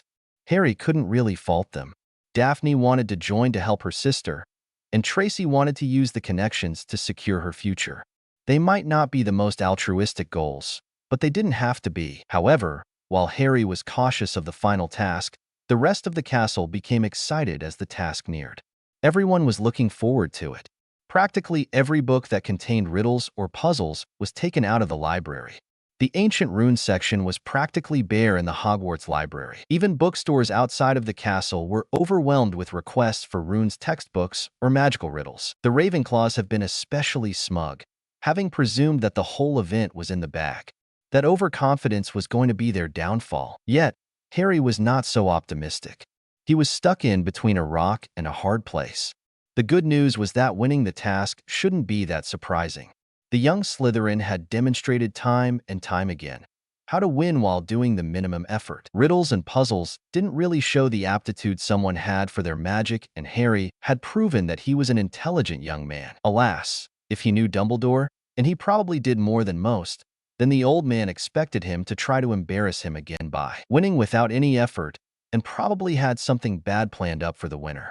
Then again, what the headmaster had planned could have nothing to do with Harry at all. The whole thing was just giving him a headache, and that's not mentioning Mad-Eye Moody following him around in the castle, probably on the man's order. Dumbledore said that he was acting as a consultant for the third task, but Harry didn't buy it. Moody was known to be Dumbledore's attack dog. The man's fearsome reputation and the rumors of his ruthlessness during the last war just made people uncomfortable at best and shitting their trousers out of fear at worst. Yet, that infamous aura kept following Harry around every day. From the moment he woke up and worked on his occlumency at his favorite spot near the lake until he tucked himself to bed at night, Alastor Moody just watched him. Harry even had to use his cloak to get to the room of requirements to train, multiple times. The Peveril invisibility cloak was the only thing he knew could easily trump whatever enchantment were on that eye of his. His thoughts were interrupted by Blaise elbowing him. "You better start moving now, or you could end up missing breakfast." Harry nodded. "Yeah, you're probably right." "Nightmares again?" the dark-skinned boy asked. "Yeah, it's a chore. Everything might go to shit today like you're expecting it, but at least you won't be having those nightmares again." Harry rolled his eyes exasperated. "You do realize that my dreams are more like warnings, right? The fact that I'm going into this blind is not a good thing." "Mate, you're not the only one that's participating in the task. Has that thought that maybe it has nothing to do with you at all entered your head?" "By a matter of fact, yes, it has." Blaise tilted his head, looking confused. And I decided that it doesn't matter. All I'm saying is to stop being so pessimistic." The last Potter snorted. "I'm not pessimistic, just a realist. You're the one that's been singing in joy ever since you started dating Tracy. Let's just go meet the girls." The Italian boy grumbled back. They walked to their usual spot in the Great Hall and found the girls chatting away, eating their breakfast. However, Harry just didn't have the urge to eat. Why was he nervous altogether? Daphne noticed it, since she put a serving of scrambled eggs, 2 pieces of bacon, and a small piece of sausage on his plate. Harry gave her a raised eyebrow, to which she returned with an expectant expression. "Eat." Amused, he took a few bites just to appease her, and around an hour later, Professor McGonagall summoned them all to the Quidditch pitch. It was time. As they stepped onto the once familiar Quidditch field, they were greeted by a sight that rendered it utterly unrecognizable. Towering around the perimeter, a massive hedge, reaching at least 20 feet into the air, stood as a formidable barrier. This imposing green wall transformed the field into a secluded arena, a stark departure from the open skies and sweeping views they were accustomed to. Directly in front of them was a gap in the hedge, serving as the sole entrance to what lay beyond, an immense, sprawling maze. The entrance itself was daunting, presenting a dark, almost foreboding threshold that seemed to swallow up the faintest rays of light. As they peered into the maze, the shadows within appeared to dance and shift, making the whole structure feel alive. Within a mere 5 minutes, the once empty stands had transformed into a buzzing hive of activity. The air was thick with the sound of hundreds of excited voices, each contributing to an escalating symphony of anticipation. Parents, ministry recruiters, goblins, and even a few guild representatives poured into the arena in what could probably be one of the most important events to dozens of lives. For all Harry's dislike of Dumbledore, he had to admit that the turnout was impressive. In many ways, the headmaster gave his students the opportunity of a lifetime. It was a way for them to show their skill and strong suit far more than any of the previous tasks. If only the man wasn't probably planning global conquest or something. The electric atmosphere was broken by Ludo Bagman. "Ladies and gentlemen, the third and final task of this lovely tournament is about to begin. For the few of you that haven't figured it out yet, the task is a maze." A wave of chuckles rumbled throughout the crowd. In the middle of the maze is a trophy. The first student to grasp the trophy will be the winner of this task. "Now, let me emphasize," Bagman continued, his voice taking on a dramatic flair, "there will be only one winner. There are no accolades for second place, No points for almost making it. This is a challenge of wit, skill, and determination. The crowd's excitement grew as Bagman's voice rose. Students may duel if they wish, but beware, he warned, his tone turning serious. The use of dark magic is strictly forbidden. Our esteemed headmaster, Dumbledore, has crafted invisible artifacts. We call them observers. These will follow each of you, allowing us all to witness your journey through the maze. Bagman's eyes twinkled mischievously. But don't even think about tampering with these observers. If you do, you'll be disqualified quicker than you can say, Expelliarmus. And let me tell you, these observers are sharp. They'll spot any use of dark magic in an instant, and if they do, you're out of the game. He paused, allowing his words to sink in. Each competitor will enter the maze with only their tournament uniforms and their wands. Nothing more, nothing less. And remember, summoning charms to bring anything from outside the maze is strictly off-limits. Bagman's voice took on a conspiratorial tone. You might find it tempting to work together, and that's perfectly allowed. But keep in mind, there's only one winner. Trust is a tricky thing in the maze. Your chances of finding the trophy are about as slim as finding a needle in a haystack. Or, should I say, a niffler in a bank vault. The crowd laughed, but the student body exchanged wary glances. This maze, Bagman continued, is not just a collection of hedges. It's a labyrinth of challenges, puzzles, and surprises. Every turn, every dead end holds a secret. It's a test of your magical prowess, your ability to think on your feet, and perhaps most importantly, your courage. But beware, many of the challenges that you face might even eliminate you from the task permanently. He raised his arms, encompassing the entire arena in his gesture. So, brave competitors, are you ready to face the unknown? Are you prepared to take on the challenge that lies ahead? May the cleverest, the bravest, the most resourceful win. What are you waiting for? Brave students, stand by your designated entrance to the maze and let the final task begin. Well, if anything, Bagman certainly knew how to charm a crowd. Harry turned towards Daphne and gave her a soft smile. Good luck. She smiled back. You too. Well, the trophy is an obvious trap. The easiest way Harry could see not being caught up in it was to just not take it. All he had to do was just let someone win and see what happened next. He only needed to survive the maze until someone won the damn thing. It all seemed so simple, and yet Harry couldn't help but wonder why he felt nothing but primal dread the moment he stepped foot into the maze. And I pushed myself a bit and uploaded today's chapter.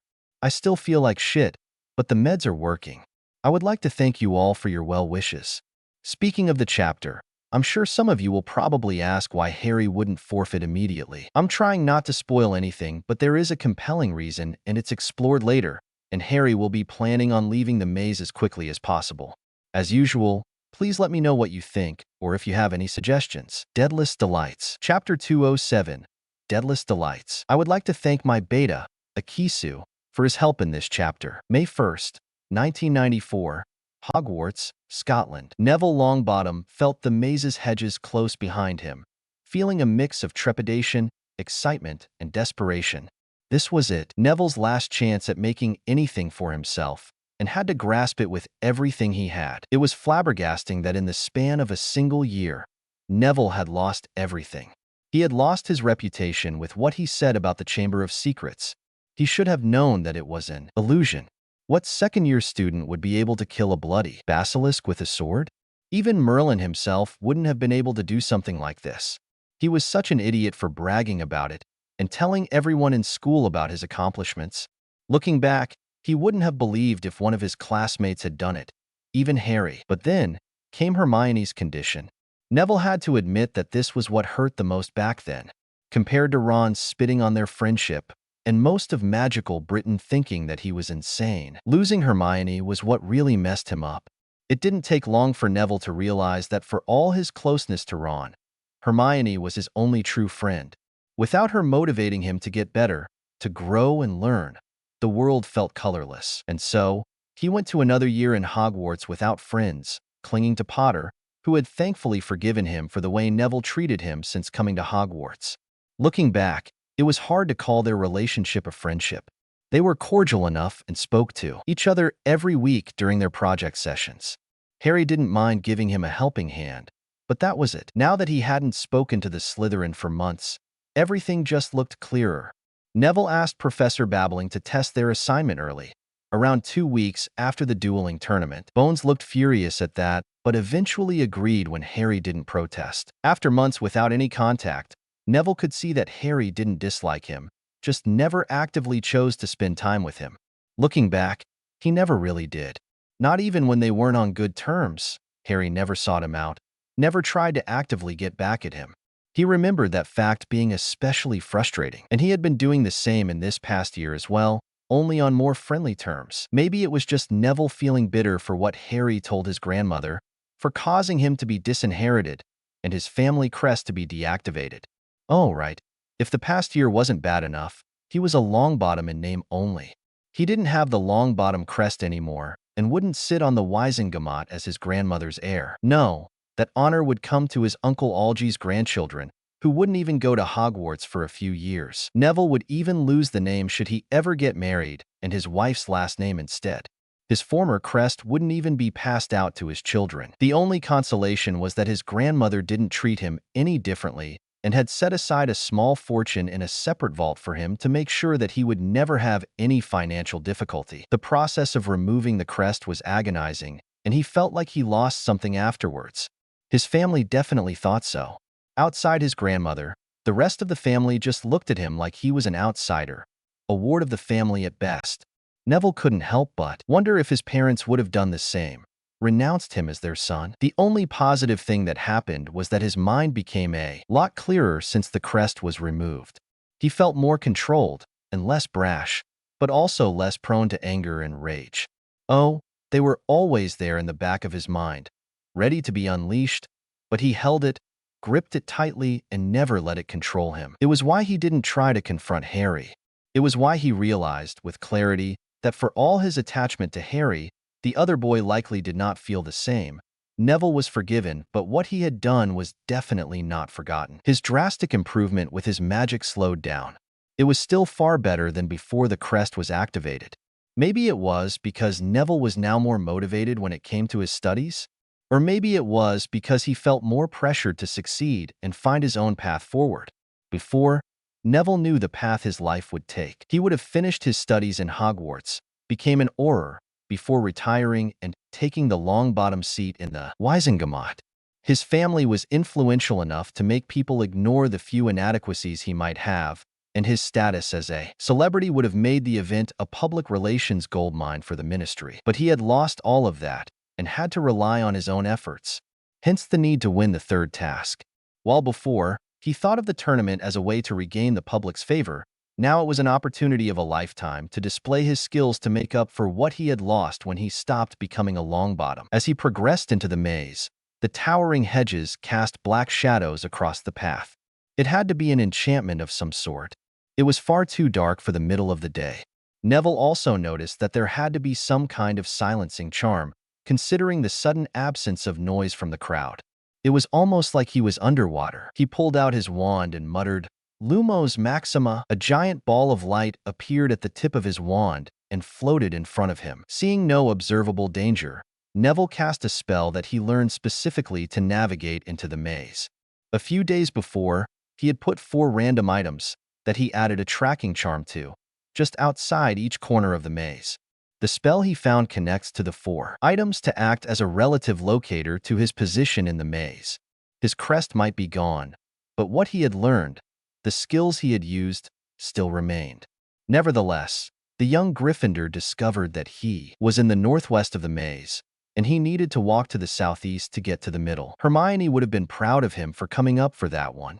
Neville's mood turned melancholic at the memory of his friend, before he shook his head and walked towards the east. As Neville advanced, the maze seemed to pulse with a life of its own, the hedges twisting and reshaping, as if they were part of a living, breathing entity. The air was thick with a sense of foreboding, and Neville felt a chill that wasn't entirely due to the unnatural darkness surrounding him. He felt watched, and not just by those fancy observers Dumbledore created. With each step, Neville felt like something was testing him, probing him for weaknesses. He tried to ignore it as much as possible. Detection spells revealed nothing, and he kept doing his best to move towards the center. Slowly but surely, Pieces of cobblestone started to appear in the ground and near the hedges. It didn't take long for the hedges to turn into walls and the grass into a cobbled road. The former Longbottom scion just kept pressing forward until he found himself in a large room, and the entrance behind him closed immediately. He tried to walk forward, only for one of the stones to glow and disappear. He almost fell forward, unbalanced by the sudden disappearance of the stone, but caught himself at the last moment. Neville slowly looked down the hole where the stone used to be, only to see a large pit leading to the darkness. As he peered into the void, the depth seemed immeasurable, a bottomless pit that threatened to swallow not just his body, but his very essence. Symbols on the remaining stones glowed for a second before disappearing, but Neville immediately recognized what they were. Runes. The room, now clearly a rune puzzle chamber of sorts, was filled with stones, each potentially a trap leading to the abyss below. Neville extended his wand, casting a series of detection spells. The magic seemed to warn most of them off, except for one that Harry had taught him in their sessions. It wasn't anything fancy, it just gave images of all carved runes in an area. A series of glowing symbols appeared in front of him, an elaborate rune matrix. Thankfully, those were Norse runes, and not in some obscure language that he'd never seen before. Neville analyzed the pattern for a second, only to realize what it was. A knot. No matter how complicated it looked, it was just a fancy knot with runes instead of ropes. Neville only had to decipher it to get to the other side, activate each stone at the right time, and in the right order to disable the trap. Funnily enough, other than his knowledge of Norse runes, it was herbology that helped him the most. Magical plants that were capable of movement tended to easily get knotted up in a very horrible manner.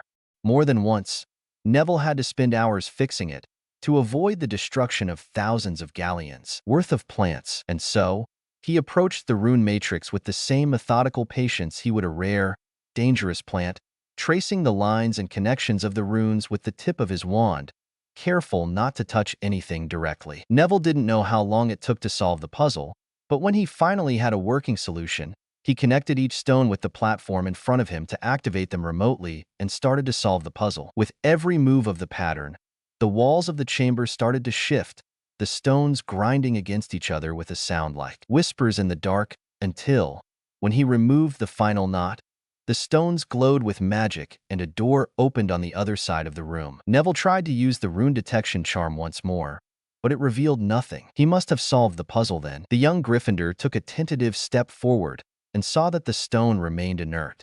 Just like that, he slowly walked towards the door and went to the other side. As Neville stepped through the doorway, the environment shifted dramatically. The rough-hewn cobblestone and imposing walls gave way to a surreal, white expanse that stretched infinitely in all directions. The starkness of the room was unsettling, its eerie silence a stark contrast to the subtle whispers and creaks of the previous chamber. It felt like stepping into a void where the very concept of reality was thin, almost translucent, as if everything around him was a facade, ready to crumble at the slightest touch. The transition was so abrupt that Neville momentarily doubted his senses. Was this another layer of the maze, or had he somehow been transported elsewhere? The air was thick with a sense of anticipation, as if the room itself was waiting for something to unfold. He stiffened when he saw movements far away. Everything just looked foggy for some reason. Neville swallowed when he recognized the red hair. Ron? What's going on? What is the puzzle here? Neville walked towards his former friend and noticed that he had an ugly expression on his face. Ah, it's you. Yes, it's me, Ron. Now, what's going on? You know, being friends with you was the biggest mistake I ever made. I thought it would have been an easy way for fame and fortune, but it was just tedious in the end. Neville stiffened. What in Merlin's name is wrong with you, Ron? You don't get it, do you? How much I had to go through to pretend I gave a shit about you. I thought you were special. In the end, you were just a pathetic, arrogant boy who was lucky enough to have his parents die for him. Do you feel special now, Neville? You son of a bitch, Neville bellowed while trying to punch the redhead in the face, only for his fist to go through the boy's face. He looked around and saw that Ron had disappeared. Only mist remained. He didn't have to recollect what happened before he was grabbed from the back. He's right. You know, the former Longbottom scion nearly teared up at the sight. Hermione, his friend, looked exactly as she was a year ago. Her hair was still just as bushy, her eyes just as hazel, but she had a cold and calculating expression that looked wrong on her face. You only bring misery to everyone around you, Neville. Do you remember what happened to me, Neville? If you were the hero you thought you were, why didn't you save me? This isn't real, the young boy protested. Silly boy, just because this isn't real doesn't mean that it isn't true, Harry's voice replied from behind him. You were barely more than a project to me, an annoyance that I pitied. She's right. You know, you could have saved her. All you had to do was ask her. She was being possessed. She must have noticed something was wrong, that she was losing time. You only had to ask her. You should have noticed something was wrong too. But you didn't care, and now you mourn her. What a fucking joke. No wonder your grandmother jumped at the idea of disinheriting you. His grandmother's apparition was next, her words like a venomous arrow. I regret ever taking you in, Neville. You were always a disappointment. Your parents' sacrifice was wasted on you. The cruelty in her voice was unlike the stern but caring woman he knew. Yet in this place, the line between truth and falsehood seemed perilously thin. The most heartbreaking illusion was that of his parents, appearing as ethereal figures, their faces etched with sorrow and regret. We sacrificed everything for you, Neville, and for what? You were never the son we hoped for. You're not even a Longbottom anymore. What use are you now? The young Gryffindor knelt down, refusing to look any of the apparitions in the eyes. They were right, weren't they? It was all his fault. Ah, so you finally accepted it then? A smooth and cultured voice spoke up. Neville turned and saw him. Voldemort. The Dark Lord's mere presence seemed to chill the entire chamber. You were a mistake, Neville. A nobody meant to be crushed. But now, I see why fate chose you. Perhaps you were not meant to defeat me as a warrior of light, but as a warrior of darkness. You felt it, haven't you? The monster hiding inside you. You felt it when you almost killed that Slytherin boy. That instinct, the need to burn everything in sight. No. Stop denying it, boy. It's your destiny. Neville refused and bellowed. A giant pulse of magic originated from him, dispelling all apparitions around him. Neville gasped in exertion. This really took a lot out of him. When he looked around some more, he stiffened. Bodies and blood. There were corpses everywhere, and Voldemort came up from behind him and said, "There you go. Look at what you are. This isn't real. Maybe, but your actions are real, aren't they? All of this could have been real. You know it could have. You're just one hair away from becoming me." Neville shook his head. I refuse. Voldemort grabbed the boy's throat with unnatural strength, lifting him into the air. Your denial is adorable, child. Neville kept grasping at the hand, trying to stop him, but it was like the thing was made of steel. Everything was becoming hazy until it turned into mist for some reason. Neville looked around and saw the entire room fracture as if it were glass, leaving a stone chamber in its stead. He turned and tried to look at his rescuer, only to freeze when he recognized him. Warrington? And that took a lot out of me, I'll be honest. Like I said, I was pretty ambitious when I designed this. As usual, please let me know what you think, or if you have any suggestions regarding it. His deepest fear. Chapter 208. His deepest fear. I would like to thank my beta, Akisu, for his help in this chapter. May 1st, 1994, Hogwarts, Scotland. It had almost been an hour since Harry entered the maze, and he was admittedly getting bored. Oh, he'd had to go through a few challenges, but they weren't really that difficult. The rune puzzles were somewhat obvious to solve. They were even easier than the ones printed every day in the Daily Prophet that Harry liked to solve during his breakfast. Then again, those challenges were aimed at students, not fully qualified adult mages. It showed with the quality of the trial before him. With a flick of his wand, Harry broke through the ward to get to the other side. Most of the challenges he had to deal with were fulfilled either by some kind of runic activation or a ward that reacted to a simple action. In a way, this allowed students to have multiple ways of getting past it. They could either solve the challenge or try to break the ward. The maze itself was rather simple in its design. Oh, sure, it was very large and could be complex, but each layer of the maze moved with some kind of trigger and rotated in the opposite direction of the previous one. Each layer was guarded by a challenge of some sort, meaning that every competitor would have to go through certain types of challenges to get to the center. If Harry had to guess, Each rotation was triggered by someone getting through a challenge, meaning that competitors' actions would affect each other in some way, be it positive or negative. The first challenge was a runic puzzle that Harry solved in seconds, and then some kind of room filled with mental illusions that he defeated with a glance. Then came a riddle room that was warded to open only when the answer was spoken out loud. Harry just broke the ward. It was a common enough ward that had a very well-known counter. Harry's arcane hearing really wasn't fair to the other competitors. Still, it wasn't like he was planning on winning the damn thing. It was obviously a trap. Honestly, he would have pretended to be stumped or pretend to make a blunder and accidentally get disqualified if his friends weren't already in the maze. Thankfully, Tracy and Blaze were already eliminated at the second layer of the maze. Harry had memorized his friends' songs using his arcane hearing and could listen to their location. It was pretty imprecise, but he did his best to remain at the same layer as them, while progressively getting closer. Tracy and Blaze disappeared from the maze and reappeared somewhere outside somewhere around the second layer. Their songs did not have any sign of distress, only a bit of reluctant frustration, so he assumed that they were out of the task. Only Daphne remained in the maze, and she was going through the tasks very quickly. Harry slowly made his way towards her general location. This whole thing was a trap, and Harry didn't want to leave the maze without knowing that she was safe. Afterwards, he would either send up red sparks and forfeit, or pretend to make a mistake and get eliminated. Anyway, Daphne was doing very well from the looks of it. She was advancing very quickly towards the center. If Harry had to guess, their lessons in curse breaking were very handy. Daphne probably just disabled any ward in front of her, which was something they had practiced extensively. Still, Harry had told Daphne that the whole thing was a trap. They had all agreed to lose quickly since there was very little to gain by winning the task. Tracy had the spot she craved in the court of Slytherin, and they definitely did not need the gold or recognition. Daphne ignoring their agreement worried him. He had to find her, and quickly. Suddenly, the stones shifted around once more, and Harry stabilized himself quickly. The maze walls shifted with a very loud groan, echoing through the narrow passages. Harry watched as the solid stone walls seemed to liquefy for a moment, rippling with arcane energy before settling into a new configuration. A passage that hadn't been there before now lay open in front of him, becoming the only way out of the room. The whole transition was very smooth and seamless.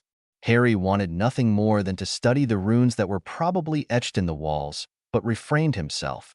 He still had to find Daphne. Cautiously, Harry stepped forward, his wand raised and ready to cast at the first sign of danger. As he moved into the newly revealed passage, a thick, swirling fog began to seep from the ground, curling around his ankles like a living thing. The fog was dense, almost tangible, and as he walked the furthest, even without his arcane hearing, Harry would have been able to tell that the fog was charmed. It acted similarly to a cheering charm, only it amplified fear, not happiness. Then it came, a song unlike one that Harry had ever heard before. It began subtly, a barely audible whisper of fear, creeping into the consciousness almost unnoticed. And then, when it took root, it grew very quickly, the harmonies changing and shifting unpredictably, reacting to what it discovered. Beneath it all was a deep, resonant tone, a foundation of some sort, something that is present in every single living thing. It was so familiar, right at the tip of his tongue, fear. It took longer than he liked to realize what this song belonged to. That's a boggart. The entire melody was just so complex, so much more different than that of any magical creature he ever encountered. But it didn't feel natural. This was different. This was something more. What are you? The creature seemingly materialized out of nowhere, into the image of an older Harry. You're a clever one, aren't you? I like to think so, and you didn't answer my question. Now, what would be the fun in that? It's not common that I find someone like you, with a fear that would allow me to communicate. I deserve to have a little fun, don't I? I wonder if you've realized what your fear is. Harry shrugged. I realized it the moment I saw you. It's in the eyes, you see. You're right. They're very familiar, aren't they? His heart leapt into his throat. This was a bit more personal than he liked to see, because he had seen those eyes before every day in his previous life. It was the eyes of someone who was alive but did not live. A man who would die without truly experiencing life. If there was something he dreaded more than anything in this life, it would be that he would die alone, with that look on his face. Seeing it so plainly just made him uncomfortable. The boggart continued, "Most people are afraid of monsters, of other people, of their friends or family abandoning them. The wise ones are afraid of themselves, of what they could become. I have to play a role for every single one of them. But you're afraid of those eyes. You're leaving me a lot of free will to work with, but you won't tell me what you are." "I won't," the creature denied. "Then we have nothing to discuss. You see, I am rather busy. Goodbye, boggart." With a wave of his wand, Harry banished the boggart and dispelled the mist. He walked through the passageway and walked the path that took him the closest to Daphne. He was getting close. He could hear Daphne's song getting louder with every step he took. He ducked suddenly as he felt a spell coming from his left and sent a stunner towards the castor. Harry cast a repelling shield in front of him to redirect 2 spells coming his way. With a flick of his wand, he conjured birds that flew towards the attackers and turned to chains, binding them and sticking to the walls. Deciding to see who was ambushing him, Harry snorted when he saw McLaggen and 2 other Gryffindors in his year. "Seriously? Why did you even attack me?" The older boy looked resigned. "Come on, man. After all you did during the whole tournament, are you really surprised that people wouldn't try to eliminate you?" "I guess not." "Nice try, though," Harry complimented before stunning him and his collaborators. The moment they all fell unconscious, the ground swallowed them all, and Harry felt their songs disappear and reappear seconds later outside the maze. Huh. So being unconscious was grounds to be eliminated? That was good to know. Before he could analyze the effect, Harry felt Daphne's song race up into pure panic, then to blinding pain. Harry started running without thinking about it. All thoughts of hiding what he could do turned into smoke as he focused on saving his best friend. He was done playing. With a wave of his wand, the protections on the walls were bypassed and the stones moved away, creating an artificial path directly near Daphne's location. He warped space to minimize the distance. It took a dozen hops for Harry to start hearing the screaming. Daphne's screams grew louder and more desperate with each wall he went through. Her melodies turned into a haunting symphony of pain that cut straight to his soul. When he finally found her, he froze when he saw his friend contorted in agony on the cold cobblestone floor of the maze. Daphne's elegant blonde hair, typically styled with meticulous care, was now strewn wildly around her head, a halo of disarray. Her skin, normally the picture of porcelain grace, was marred by beads of sweat and etched with lines of pain. He tried to shake her, but she didn't seem to respond. The sight of her in such a vulnerable state was jarring to Harry, a stark contrast to the strong young woman that she really was. She was still trembling, and Harry instinctively went to try to do something. Anything. He knelt beside her, dozens of basic healing charms on the tip of his tongue only to stiffen when someone spoke up. "Ah, you're finally here." Harry pointed his wand at the source of the voice to see Ron Weasley of all people smirking at him. "What did you do to her?" "It was just a cursed locket I had around. Only I can remove it from her. With it, I can make her feel extreme pain with just a thought." Harry prepared himself to break the locket entirely only to be interrupted by Weasley once more. "I wouldn't do that if I was you. If the locket is removed without my permission, she will die. If not by the backlash, then the imperious curse I put on her would do the rest. She's such a willful young woman, I have to say." Harry noticed Daphne's glassy eyes, a telltale sign of being under the imperious curse. "You're not Weasley, are you?" "I know him. He wouldn't have been able to pull something like this off." "Right again. He said you were bright. After our affairs are concluded, they'll find Mr. Weasley petrified somewhere else in the maze. By then, I will be long gone." Harry snorted. There had to be better ways to go about attacking Daphne. "Oh, you misunderstand. Miss Greengrass is the unfortunate victim here. This was all about you. You see, for all your intelligence, you lack wisdom. You have patterns like any other. You have pressure points, your friends, specifically Ms. Greengrass here. It wasn't hard to see what you've done the previous year just because she was petrified. I'm sorry to see someone with your potential gone, but you were just making too much noise, becoming too troublesome to deal with." "You're with Dumbledore," Harry simply stated, repressing his rage as much as he could. The sinister smile Harry received looked wrong on Ron Weasley's face. "Yes, I am. How did you find out?" "I wasn't actually sure, but you needed to bypass the observers somehow, and since it's something that Dumbledore just created, he was the most logical choice. Honestly, I was just guessing and used the name of the most powerful person I antagonized recently. Thank you for the confirmation, though. So, this was all an elaborate trap to kill me? You must think you're so smart. You're right, Dumbledore deduced that you had a way to keep an eye on your friends. I followed after Greengrass and put her under the Imperius as quickly as I could to stop her from forfeiting like you were likely to ask her to. She went further into the maze, something that Dumbledore assumed would get your attention, and well, it did. It's a shame that she had to suffer, though. She didn't deserve it, Harry sneered at him. So, what's stopping me from stopping you? Right now? The fact that the necklace would kill her should be enough to prevent you from doing so. You see, to truly kill me without your friend biting the dust, you'd have to somehow dispel the Imperious curse I put on her, then somehow remove the necklace without her being hurt, and finally land a spell on me. Call me dubious, but I can't see you being able to do that in less than a second. Very interesting plan. Not yours, I presume. After all, you don't sound like a planner.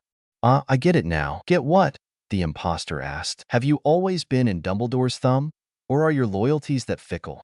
Which one is it, Wormtail? And I'll be honest, when I started to write this chapter, I wanted to put more in it, but it ended up getting longer and I didn't have time to finish it. I ended up just stopping there and dividing it into two to make sure I did the second part properly. Personally, I think it turned out well in the end. As usual, please let me know what you think, or if you have any suggestions regarding it. Nevermore. Chapter 209. Nevermore. I would like to thank my beta, Akisu, for his help in this chapter. May 1st, 1994, Hogwarts, Scotland. I wonder, have you always been under Dumbledore's thumb? Or are your loyalties that fickle? What is it, Wormtail? For the first time in the encounter, the imposter's formerly smug face turned into shock. How? Daphne would have noticed someone following her. It had to be something that no one else would pick up, that the wards wouldn't even recognize as a person. So, you couldn't be invisible, and you didn't come from the top. Dumbledore put some extra wards to stop people from being smartass and go over the walls. The only method I could see happening is by just being recognized as something mundane from the wards. I was curious about Animagi once, and they need separate detection charms, so that was probably the way you snuck in. I know the list of every registered Animagi, and none of them are small enough to be dismissed by hand. That left unregistered ones, and there could be a lot of them. From the expression on your face, you feel proud of getting one over me. No, you feel vindicated in some way. This means that you recognized me. More than that, you are familiar with me intimately. From the tremor in your hand, you're nervous. You're sweating, so you're feeling regretful and ashamed for some reason. A paradox of your actions. The imposter flinched imperceptibly whenever Harry made a correct guess. Now, which animagus would have so many complicated feelings about me? Then I remembered. Weren't the Marauders Animagi? The only one with a form enough to sneak into the maze would have been Peter Pettigrew, also known as Wormtail, a previous member of Dumbledore's Order of the Phoenix, which matches up with the fact that you're under the headmaster's orders. After giving the man a disdainful look, Harry continued, I have to say that you're looking rather spry for a dead man, Pettigrew. My guess is that you somehow got out of Godric's Hollow. Or maybe you were never there, and Dumbledore just urged you to stay hidden when you came to him. There are many uses for Animagi with a common form as yours after all. You're clever. Just like Lily. Just like James. But you're not clever now, are you? Harry sneered. I could kill you with a wave of my hand, but you're not going to. You see, I didn't come here to kill you. I was never the fighting kind, and Dumbledore would have sent someone a bit more martially inclined to go after you. Which is why, instead of violence, I'm going to give you a choice. Pettigrew then slowly walked forward and put some kind of golden disc, filled with glowing runes that Harry didn't recognize, and raised it towards Harry. What is that? Harry asked. I have no idea. This was Dumbledore's penance for me, for joining the Dark Lord. He found me a couple of years after the fire of Godric's Hollow. It was a surprise visit to the Weasleys, and he recognized my form. He promised to let me go, to set me free if I do this. I'm sorry. I might not have been resentful of James and scared shitless of Lily, but you're not them. He bound me to this artifact and told me to bind it to you to escape its judgment. So, instead of fighting you, as I said, I'm going to give you a choice. At any time, this thing will activate. I have no idea what it is going to do, but it will definitely screw with my concentration, and that will definitely kill your friend here. Take it off me. Allow it to bind you, and I'll let her go. Just like that. How am I supposed to trust you? The imposter snorted, Potter, I'm a dead man walking. I literally have nothing to lose. I have no home, no family, no gold, nothing. I wouldn't blink an eye if I killed you and her just to save my hide. But I'm not a monster. The girl did nothing wrong. If you save me, I have no reason to not keep my word. Harry gave him a dubious look. You're asking me to trust the words of a traitor and a coward? Pettigrew responded by opening the pocket and revealing a piece of parchment brimming with magic. This was very hard to find. YEA's paper is very rare nowadays, especially now that it's been banned. Pettigrew cut his palm and made blood drip on the paper, which started to physically glow. Mark me now with thine own ears and witness this solemn vow I inscribe. Pettigrew began, with Ron Weasley's voice taking on an uncharacteristic gravity. Hearken unto my oath, scribed in blood and sealed by magic most binding. By the powers that govern us, by the unseen threads that bind our fates, I, Peter Pettigrew, do solemnly swear. Should Harry Potter accept upon himself the binding of yon accursed disc, then shall I, with no delay or deceit, release Daphne Greengrass from her unjust captivity and see to her well-being outside this labyrinth. Let this be my unbreakable bond, my word given in blood, witnessed by forces both seen and unseen. As stars do hold their course, steadfast in the firmament, so too shall my promise hold true. Should I falter, should I break this sacred trust, then let my own magic forsake me.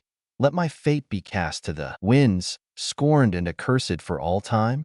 This I swear, with blood as my witness, where lies and deceit hold no sway. The blood from the rat Animagus' palm seeped into the parchment, causing the ancient runes inscribed upon it to flare. The magic seeped from the parchment and chained themselves to Pettigrew's magic. Happy now, the man uttered mockingly. Harry gave him a sour look. Fine. He recognized a Celtic Hayes when he saw one.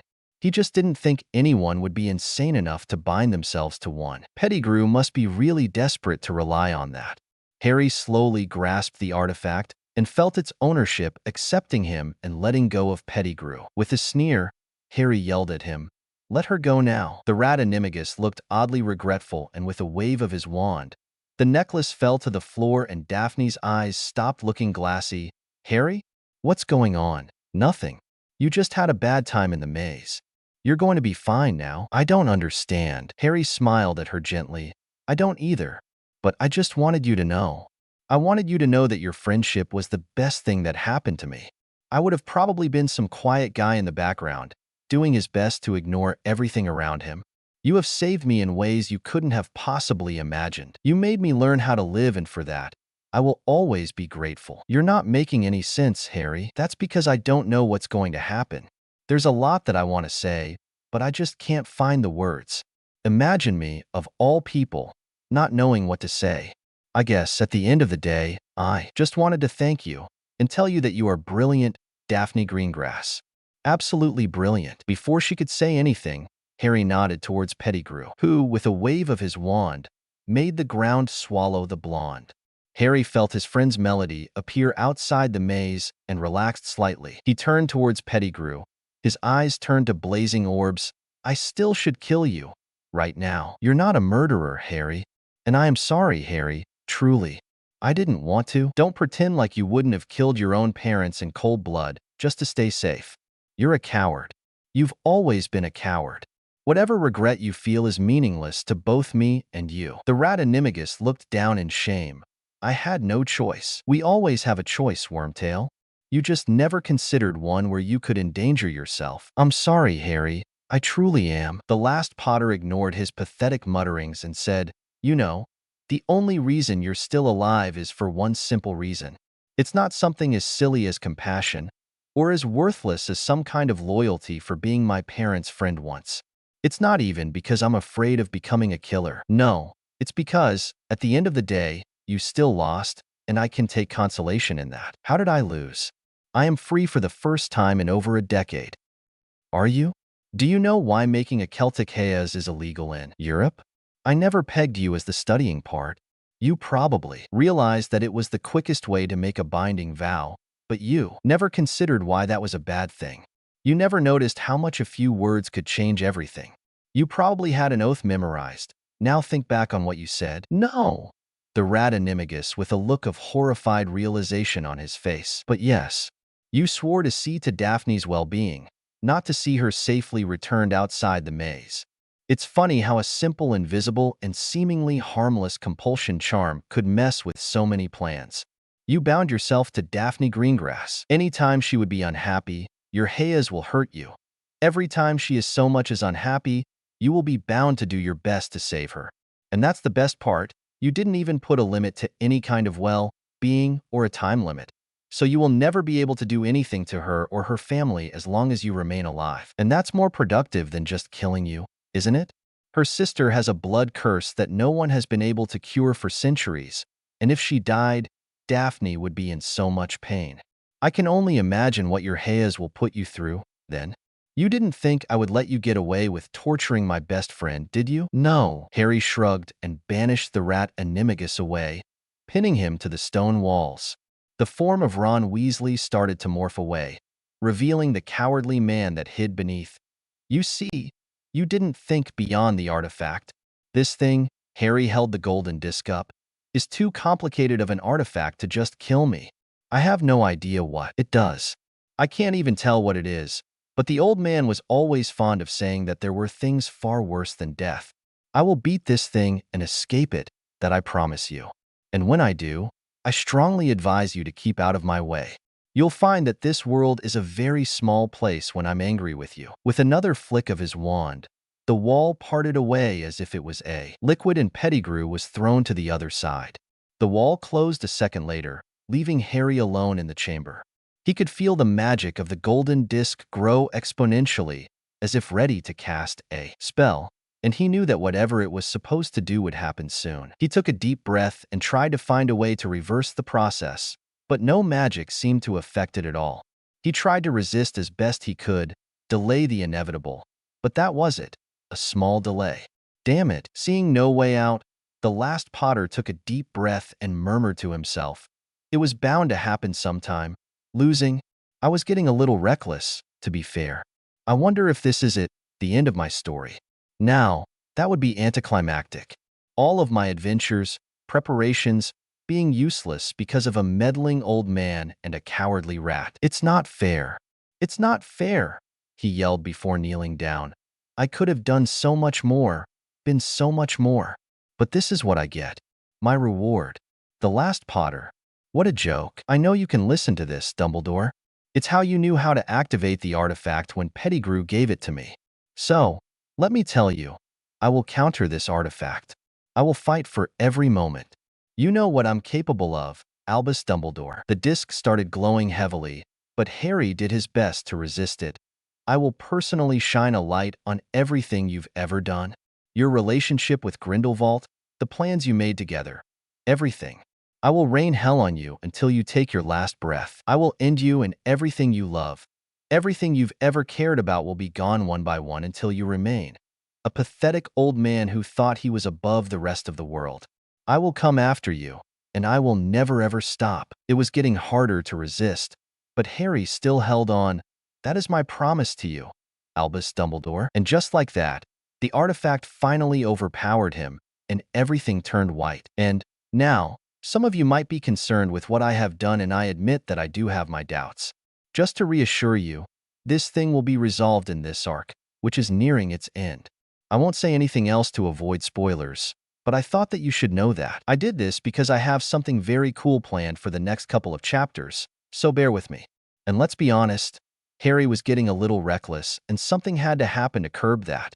As usual, please let me know what you think, or if you have any suggestions regarding it. Tentative Allies. Chapitre 210, Tentative Alliée. I would like to thank my beta, Akisu, for his help in this chapter. May 1st, 1994, Hogwarts, Scotland. Neville looked around and saw the entire room fracture as if it were glass, leaving a stone chamber in its stead.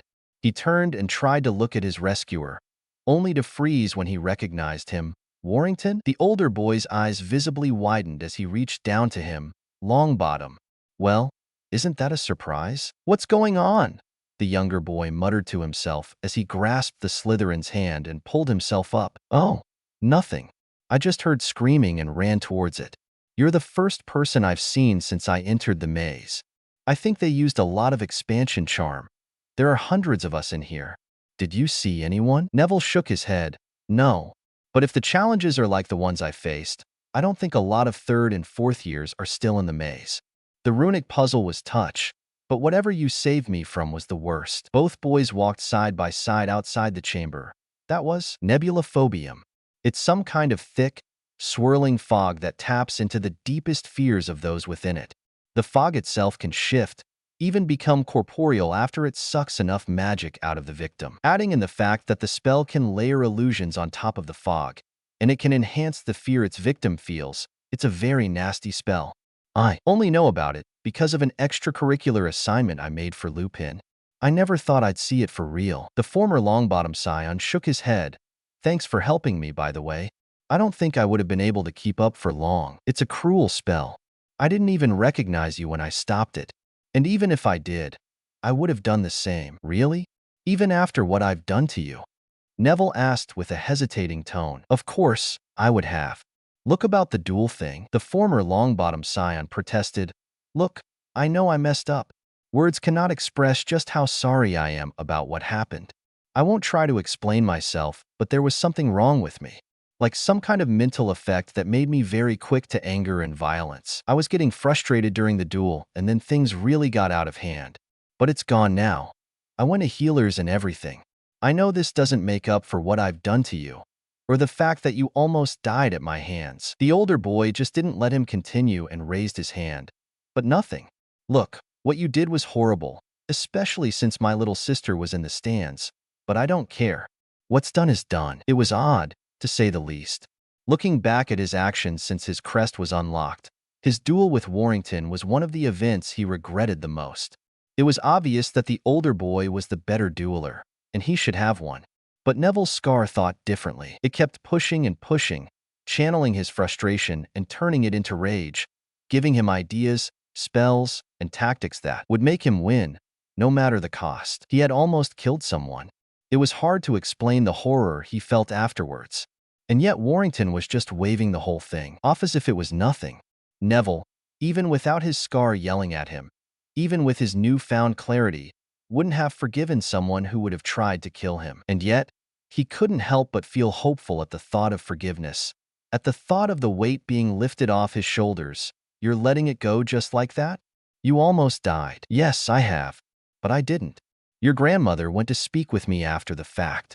She paid me a small fortune just to not press any charges. Don't worry, I wasn't planning on doing it anyway. Still, I signed the paperwork and everything. My family was really struggling for gold. We were even thinking about selling our family home just to pay for my sister's school. I have been working my ass off every single day for years to make sure that doesn't happen. I was under so much pressure. Your grandmother's gold saved my family. I don't have it in me to be angry at you if the end result was my sister's happiness. All it cost me was a scar, in the end. Neville couldn't help but stiffen when he realized just how much his grandmother saved him in this crisis. The idea of legal issues just didn't enter his mind. He was just so absorbed with the idea of losing his family crest that he never considered it. Still, even if he still felt guilty about it, Neville couldn't help but feel relieved. This was the best possible outcome for this mess he had put himself in. He took a deep sigh. Still, I wanted to say that I'm sorry. The older boy waved him off. Don't worry about it.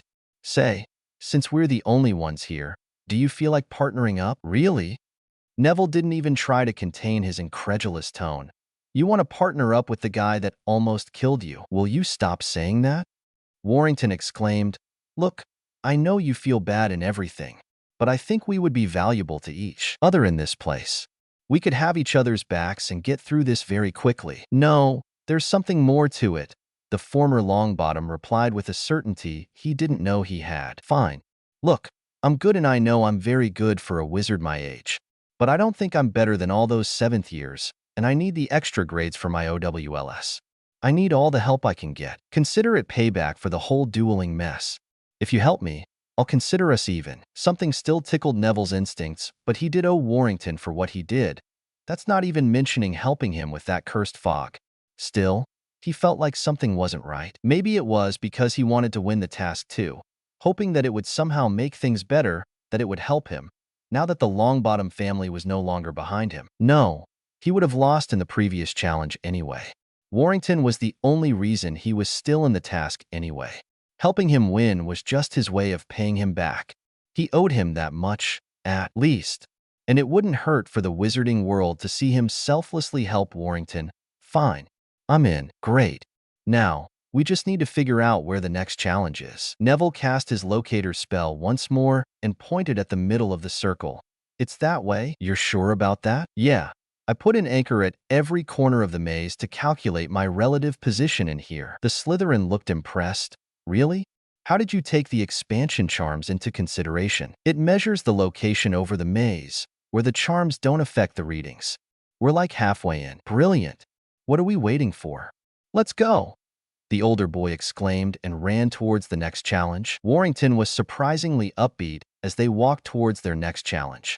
They didn't need to wait for long as the path soon led them to an imposing stone door, adorned with intricate arithmancy formulas that surrounded 4 large circles arranged in a cross shape. Neville, who hadn't taken arithmancy, looked puzzled at the complex symbols, but Warrington's eyes lit up with recognition. These formulas, Warrington murmured, tracing his finger over the etched symbols, they represent the classical elements: fire, water, earth, and wind.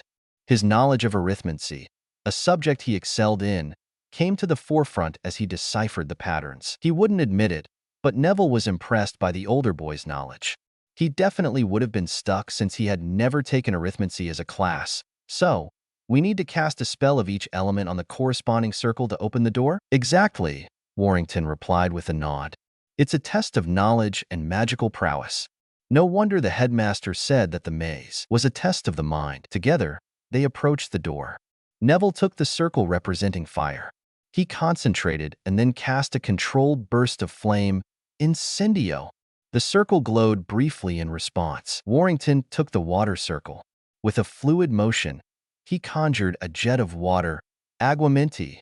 The circle shimmered as if touched by a gentle rain. Neville moved to the earth circle, remembering a charm that he used when taking care of his. He conjured a small growth of plants, the tendrils and leaves brushing against the stone, Herbivicus. The circle pulsed with a green light, as if infused with life. Finally, Warrington faced the wind circle. He waved his wand in a complex pattern, summoning a gust of air that whirled around the circle, Ventus. The circle emitted a soft, whistling sound, completing the quartet. As the last spell was cast, the stone door rumbled and slowly began to open, revealing the path forward. Neville and Warrington exchanged a look. You're very good at this, Warrington. I've always been fond of arithmancy. I thought about being a curse breaker or a spellcrafter. They made enough gold to get me interested, but I guess I grew to like it. Neville just nodded, not knowing what to say, and just cast a wand to illuminate what was on the other side of the door. He gaped at the sight in front of him and heard Warrington gasp behind him. The door swung open to reveal a vast expanse of a library, a grand spectacle of knowledge that seemed almost rivaling the famed Library of Hogwarts. Towering shelves, reaching almost to the ceiling, were lined with countless books of every size and color. The air was filled with the musty scent of old parchment and leather, and the gentle rustling of pages seemed to whisper secrets of ancient magic. Ladders on rails and intricate walkways connected the various levels, creating a labyrinth of literary treasure. Neville's eyes widened in awe at the sight. Rows upon rows of books stretched as far as the eye could see, with ornate chandeliers casting a warm, inviting glow over the entire scene. The sheer magnitude of the library was breathtaking. Warrington, momentarily stunned, quickly regained his composure and strode towards the nearest shelf. He reached out to grab a tome, his fingers brushing against the spine, but to his astonishment, his hand passed right through it. It's an illusion, he muttered, a hint of frustration in his voice. Nothing in here is real. The older boy walked to the other side of the room and found a rectangular hole in the wall. He turned and scanned the room, his eyes sharp and analytical, searching for clues amidst the sea of illusory books. The real book we need must be hidden somewhere within this illusion, Warrington theorized. Meanwhile, Neville, rather than joining in the search for clues, began to etch something onto the ground with his wand. Warrington, seeing this, started to protest, but then he noticed the pattern taking shape. It was a runic array, the lines and symbols expertly drawn. "What are you doing?" Warrington asked, curiosity piqued. "Harry taught me," Neville replied, focused on his task. "In our rune sessions, he mentioned that large-scale illusions often work by bending light. He also told me that any sudden change in lightning might destabilize it for a few seconds until the spell adapts to the new condition." Neville activated the runes with a pulse of magic and a giant pulse of light like an overpowered lighting charm. And just like that, the grand illusion of the library began to unravel, the books fading away to reveal the bare walls behind them. In the wake of the dispelled illusion, Neville spotted a book that remained solid and tangible. It was roughly the same size as the rectangular hole they had seen in the wall. He picked it up, feeling the weight of real parchment and leather in his hands, and approached the door. Carefully, he slid the book into the hole. It fitted perfectly, like a puzzle piece completing a picture. As the book settled into place, the wall began to meld into it, the edges blurring and merging. Invisible runes, previously hidden, started to glow with soft light, and the wall opened like a hidden door, which swung over, allowing them to go through. Warrington gave Neville an impressed look. "Not bad, Longbottom. Not bad." Neville simply answered with a grin. "Well, I had to pull my weight somehow." He tried using his locator spell, once more only to gasp at the results. The older boy looked at him with a concerned expression. "What is it?" "I think the library was a shortcut or something. We're almost at the middle of the maze." "Are you sure your spell is just not malfunctioning?" The younger boy furrowed his eyebrows. "It shouldn't." Neville slowly walked forward, his wand drawn, only to freeze as he saw what was ahead. The tournament cup was gleaming on a plinth 100 yards away. Before he could even register it, he started running towards his prize. The trophy symbolized all his dreams, all his opportunities, all his hopes. However, he stopped himself when he was just a few feet away from the trophy. What was he doing? Was he really prepared to betray Warrington, who had saved him from that cursed fog, the boy he had failed in so many ways? The answer was evident. No, he wasn't. Neville might not be a Longbottom anymore, but what kind of person was he going to be if he betrayed everyone around him for an ounce of glory? He heard Warrington coming behind him. "You didn't take it." "No, I promised you that I wouldn't." The older boy sounded pensive. "You know, I fully expected you to do it, to betray me." "I know. You're supposed to be this arrogant ass, you know? Who would have thought that you would be so noble? You're making this a lot harder than I thought it would be." Neville didn't really understand what the older boy was saying. "I don't understand." "I'm sorry, Longbottom, but I can't let them hurt my sister." Before he could say anything, Warrington sent him flying back towards the trophy. The moment he touched him, Neville felt a jerk somewhere behind his navel, and the maze disappeared from his sight. Turbulent Times. Chapter 211. Turbulent Times. I would like to thank my beta, Akisu, for his help in this chapter. May 1st, 1994, Hogwarts, Scotland. Victory was near. He could almost taste it. It was all coming together brilliantly. Even he hadn't expected things to just align themselves so perfectly when he devised the tournament months previously. He had his doubts, especially with the Potter boy being a thorn in his side, but by the end of the day, everything should be on track for his dream to become reality in Britain in a few years, and soon after, the entirety of Europe. Who would have thought that a school tournament would be so important that it could change the course of history? And the best part, no one would even realize it. No one would imagine that this would be his crowning moment. This was him realizing his goal, completely independent of the light that governed his life. The creation of a truly peaceful magical world, where children would grow up without the shadows of war, learning magic as the wonderful force it was. This was his crowning moment. The income from the tickets made up for the materials he had used to build a new prison that he had dubbed Tartarus, after Greek mythology. For all the scandals and losing his position as the supreme mugwump, and with it a lot of influence over the European political scene, this prison more than made up for it. The moment Tartarus became the official magical prison in Britain and the inmates were finally transferred, Albus became untouchable. Albus could turn the entire country on its head with barely a thought, and with the way Cornelius blew a lot of gold, trying to quickly capture the Azkaban escapees by hiring mercenaries and hit wizards, the ministry finances couldn't afford another large undertaking for years. The man really was a far better peace minister than a wartime one. He panicked very quickly and was more worried about his investments in the Quidditch World Cup and the European Tournament, which wouldn't really pay off for a few years.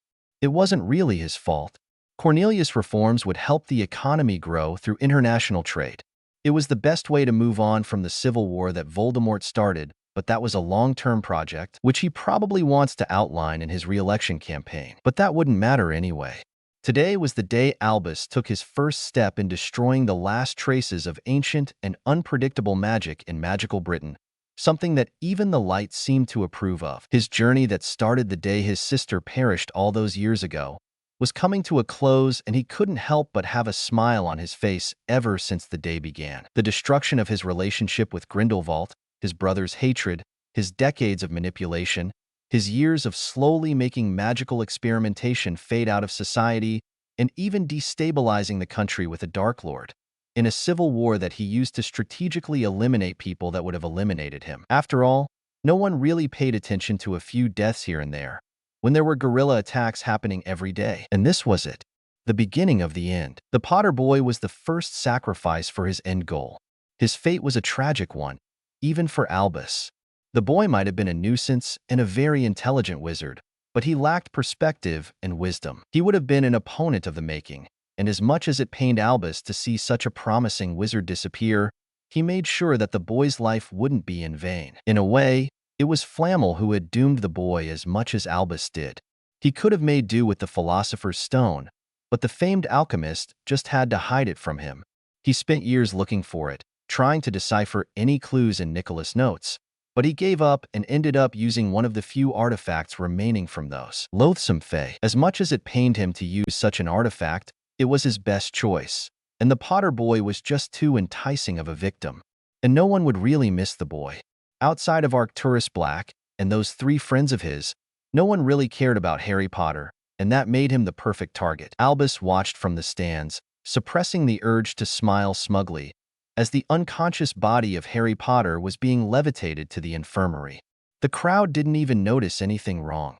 He was just one of the many lightly injured students who were eliminated from the maze. Alastair grunted next to him. "So, I'm assuming this is your work?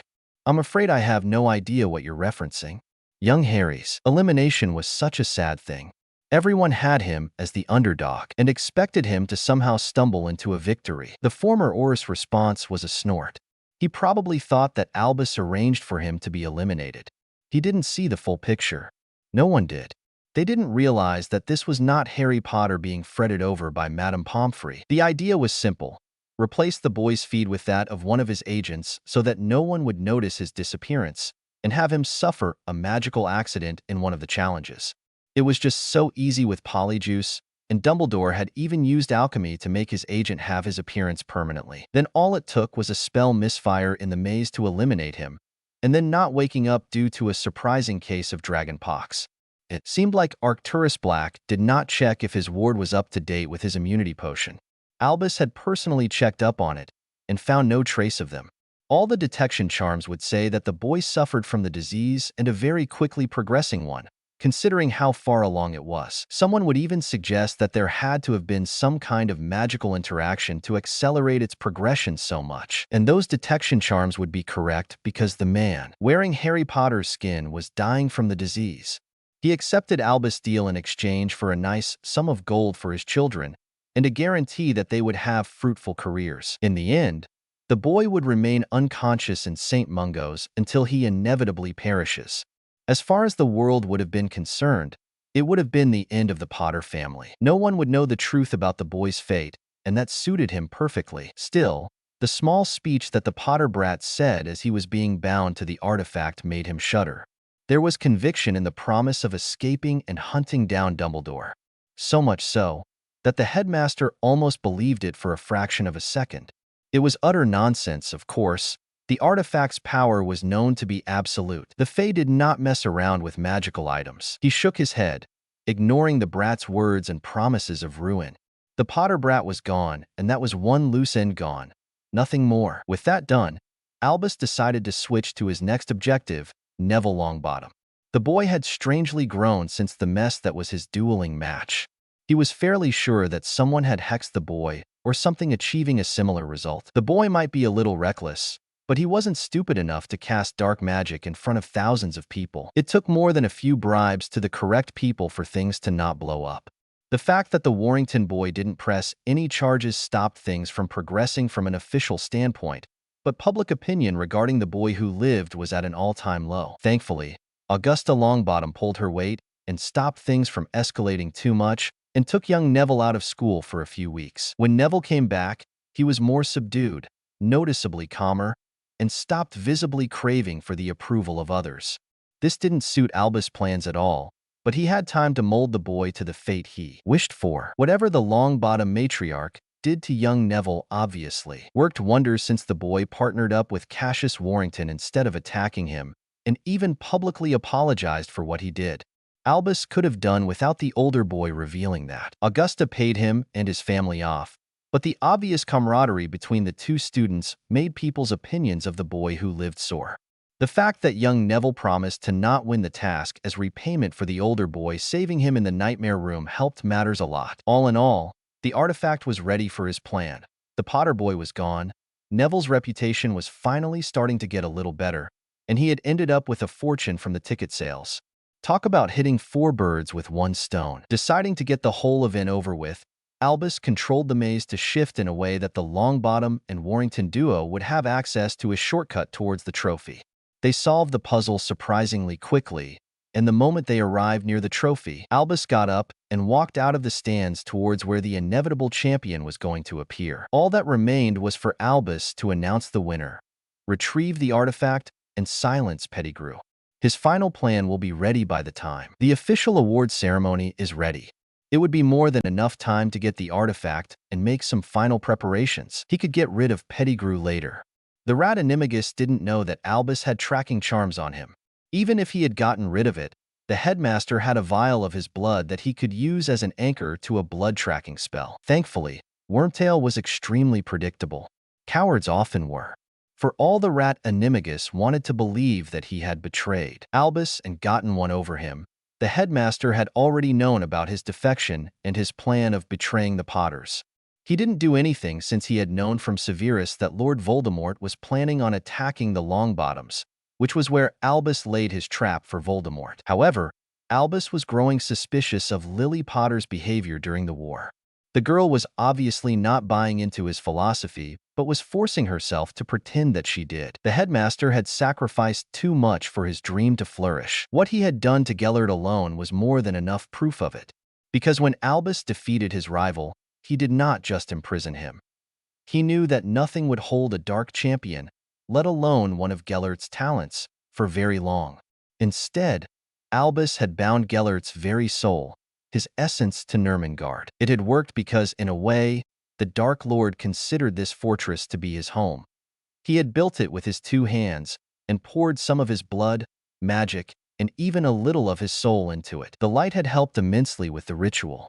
Not only did this trap Gellert in the fortress, but it stopped him from dying and allowed a new dark champion to rise. The entire fortress acted like a bastardized phylactery, a trap using Gellert's own soul. This was a fate worse than death, but it was a necessary one.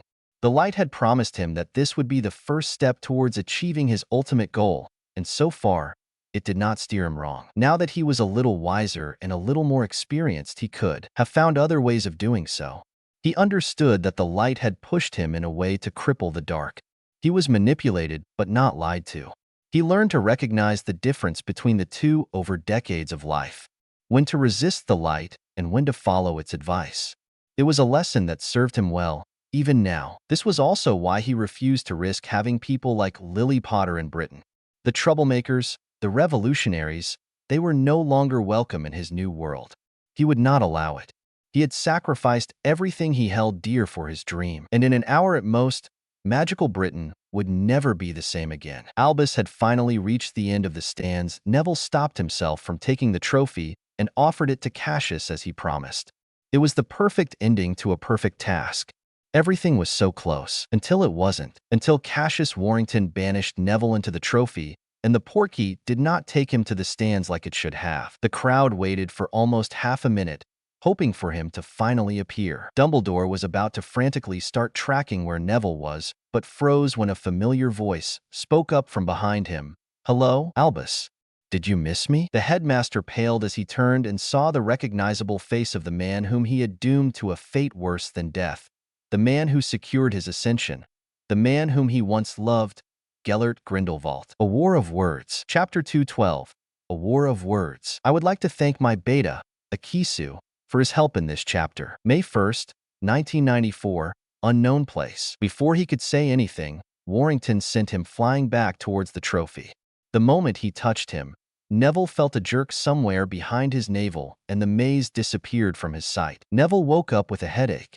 With his eyes still closed, he tried to grab his head in a vain hope to relieving the pressure, only for his arms to meet some unexpected resistance. From the faint clinking, he was chained. Wait a minute. Why were his hands chained? He suddenly tried to get up, only to be weighed down once more.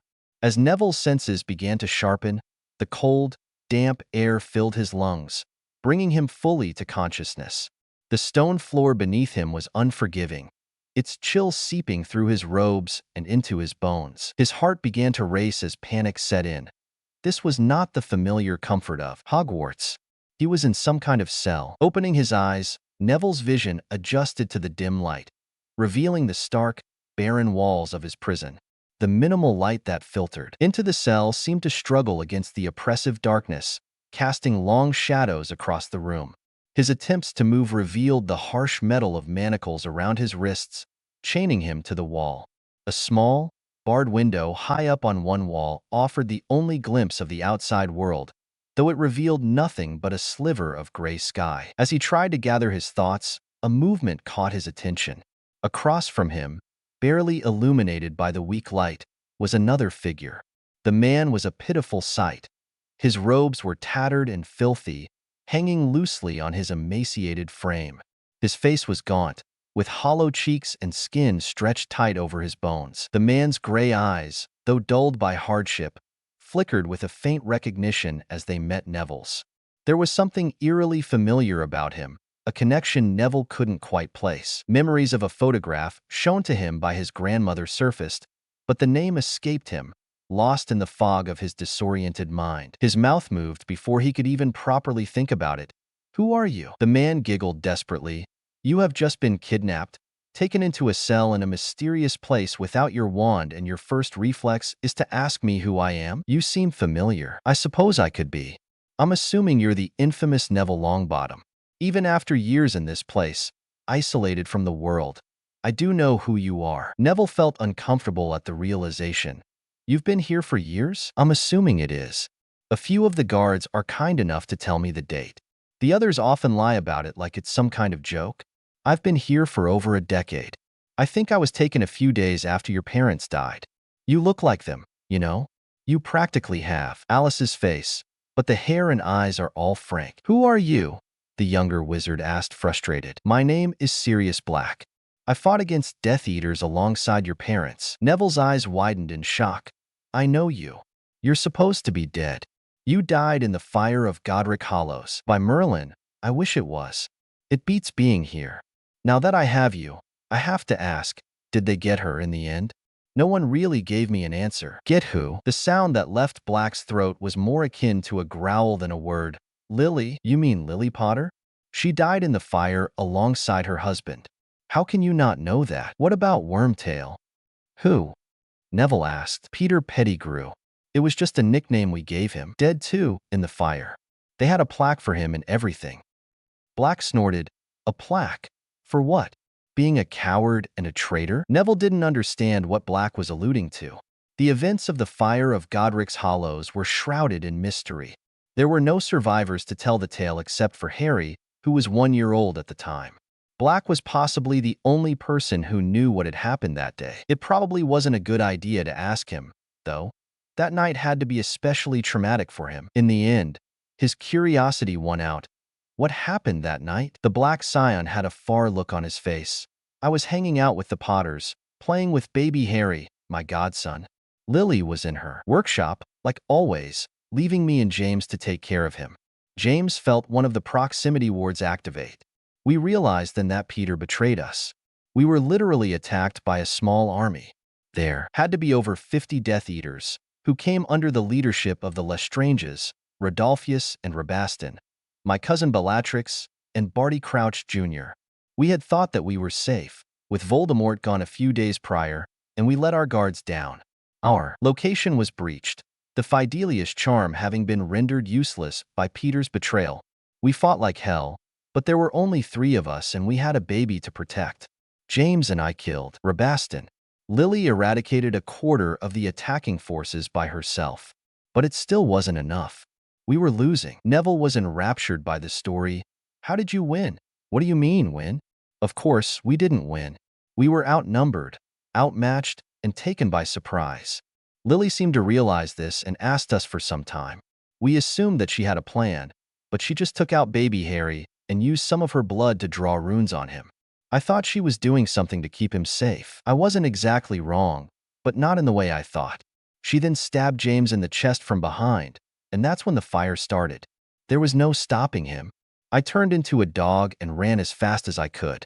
I escaped, but when I looked back, I saw nothing but a ruin. Lily destroyed an entire village, killing thousands of people, muggles and mages alike, just to save her son. The only survivors were me and Wormtail, I think. He had turned into a rat and ran away too. I was taken minutes after the fire settled down. The Oris weren't even there anymore. Holy shit! The words came out of Neville's mouth without him even realizing. Still, there were no better words to describe the situation. He had grown up hearing about the tragedy of Godric's Hollows and how many lives were lost. But to think that all of this devastation was just for Harry's sake. It was mind-boggling. It was fucking insane. He must have said this out loud since the Black Scion barked out, "Laugh, you're right, that's fucking insane. Thousands of lives for one." I assumed Lily had survived, being the castor and all, but it seems that I was wrong. And you know the worst thing? From what I heard from the guards, Harry is spitting on their sacrifice. How? He's a brilliant student. He's powerful, smart, pretty nice and understanding. Sure, he's a bit arrogant, but I've spent enough time with him to say that he isn't a bad guy. His cellmate burst into laughter. Seriously? You, of all people, saying that Harry is a good guy. Especially after he has caused you so much grief. What are you talking about? Well, I don't know for sure, but whoever built this place has a very vast information network. I don't know if Harry is working with them or not, but I heard the guards joking around saying that the Potter brat has gotten one over you by convincing everyone, even you, that you were insane. Neville froze. What do you mean insane? Are you talking about the chamber? Because I was just a victim of an illusion. Nah, there was no illusion. Basilisk parts started being sold all over the continent in the past year. One of the guards even bought a fong of all things. You really did kill a basilisk, kid. The brat just convinced you that you were under an illusion to get rich over your own work. He didn't care about your reputation, just more gold. Black's story was making a surprising amount of sense. Neville knew that he wasn't insane, and according to his grandmother, the Potter vault in Gringotts was getting fuller every day. The goblins wouldn't really care about the legality of the trading of forbidden goods. Harry could have very well been getting rich by selling the basilisk Neville slayed. No, Harry wouldn't do that to him. He wouldn't have done something so cruel to him just for some gold. You're lying. Kid, I'm just repeating what I've heard. What possible reason would I have to lie? We're both stuck here, and that won't change for a very long time. That seemed to have stunned Neville completely. Black was right. Lying to him didn't achieve anything. He could understand Warrington's motivation, since according to him, whoever kept Neville captive also had his sister. But could Harry have been working for their mysterious jailer as well? Or perhaps the more important question, the one that mattered the most, was if Harry had done this to him willingly or not. Or perhaps Black was mistaken. All of this was just a lie from the guards who tried to hurt him by saying hurtful things against his best friend's son. However, for all he tried to ignore it, Neville couldn't help but believe that Black words held a nugget of truth. Maybe it was because it would be easy to have someone to blame his troubles on. But he couldn't do anything while still remaining in this cell. We need to get out of here. Don't bother.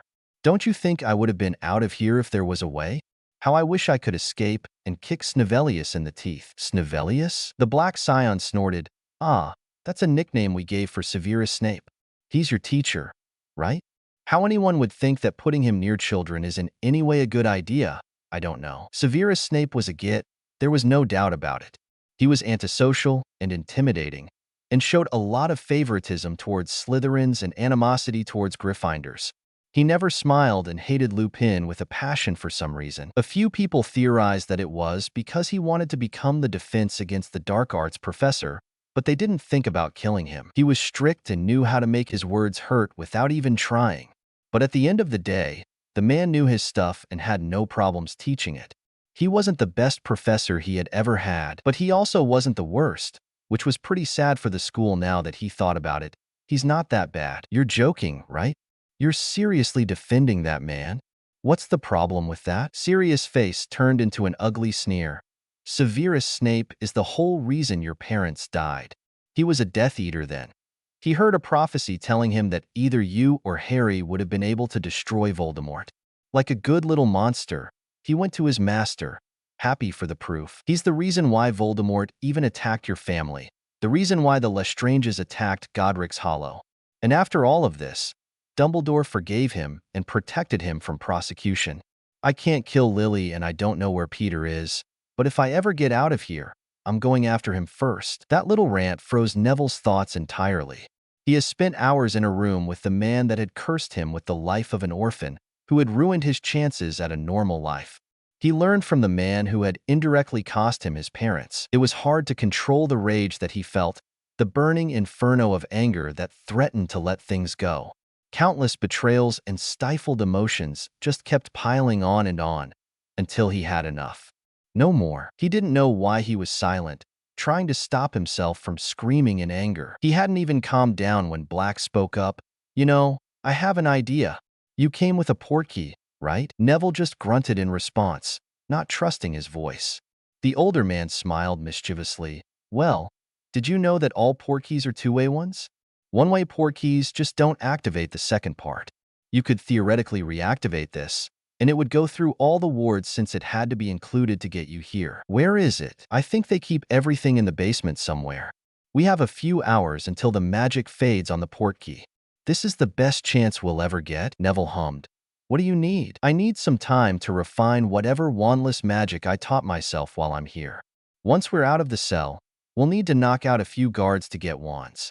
Then we'll need to sneak to the basement and get to the portkey. Seems a little too simple. We could get caught. The older man barked a laugh. What's the worst that could happen? They'll just take us back to our cell. Now, I just need to focus on my wandless magic. It's the only thing I can see going wrong with the plan. It all hinges on if it's going to work. Maybe it was because of the rage he felt or how scared he was from getting a cell, but Neville broke the promise he made to his grandmother. He actively sought out the knowledge in his scar through the corpse of the family crest that he once had. The scar answered quickly like an eager puppy, and Neville felt his knowledge of basic wandless, unlocking charms grow. With a clink, his chains fell, and Neville looked at his free hands with glee and relished the astonished expression on his cellmate's face. So, what next? Infernal Garden. Chapter 213. Infernal Garden. I would like to thank my beta, Akisu, for his help in this chapter. May 1st, 1994, Unknown Place. I will come after you, and I will never ever stop. It was getting harder to resist, but Harry still held on. That is my promise to you, Albus Dumbledore. And just like that, the artifact finally overpowered him, and everything turned white. Harry regained consciousness with a gasp and realized that he was lying on what seemed to be very hard rocks.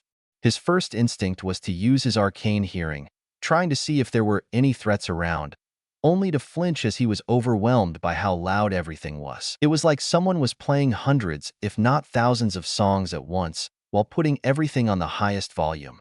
Just a second was enough to give him a headache. Groaning in pain, he slowly got up and looked at what was around him. It was just a normal room, not unlike one from Hogwarts, with stone walls and a clear floor, except for the runes surrounding his feet like a circle.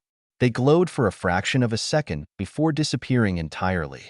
The odd thing was that he didn't recognize them. They were similar to runes on the golden disc Pettigrew bound Harry into, but there was nothing else. The only thing that remained was a large circle around him, with an ellipse going through it. For some reason, when he looked at it, he couldn't help but feel sad and angry. However, he had no idea why he was feeling like this. Harry shook his head. He must have been more out of it than he expected. He looked around and saw that other than the weird circle thing, there was a wooden door on the other side of the room, but he hadn't reached for it yet. He needed to be careful about how he was going to proceed. This was a plan that originated from Dumbledore. Wherever he was, there wouldn't be a place he could easily escape. He wouldn't let someone like Harry go so easily, especially when he knew that he would pay him back for what he had done. With a deep breath, Harry took a step forward and saw that nothing bad happened. It must be relatively safe then. I don't know if you can hear me, but if you think because you held my best friend hostage that I am weak, then you understand very little.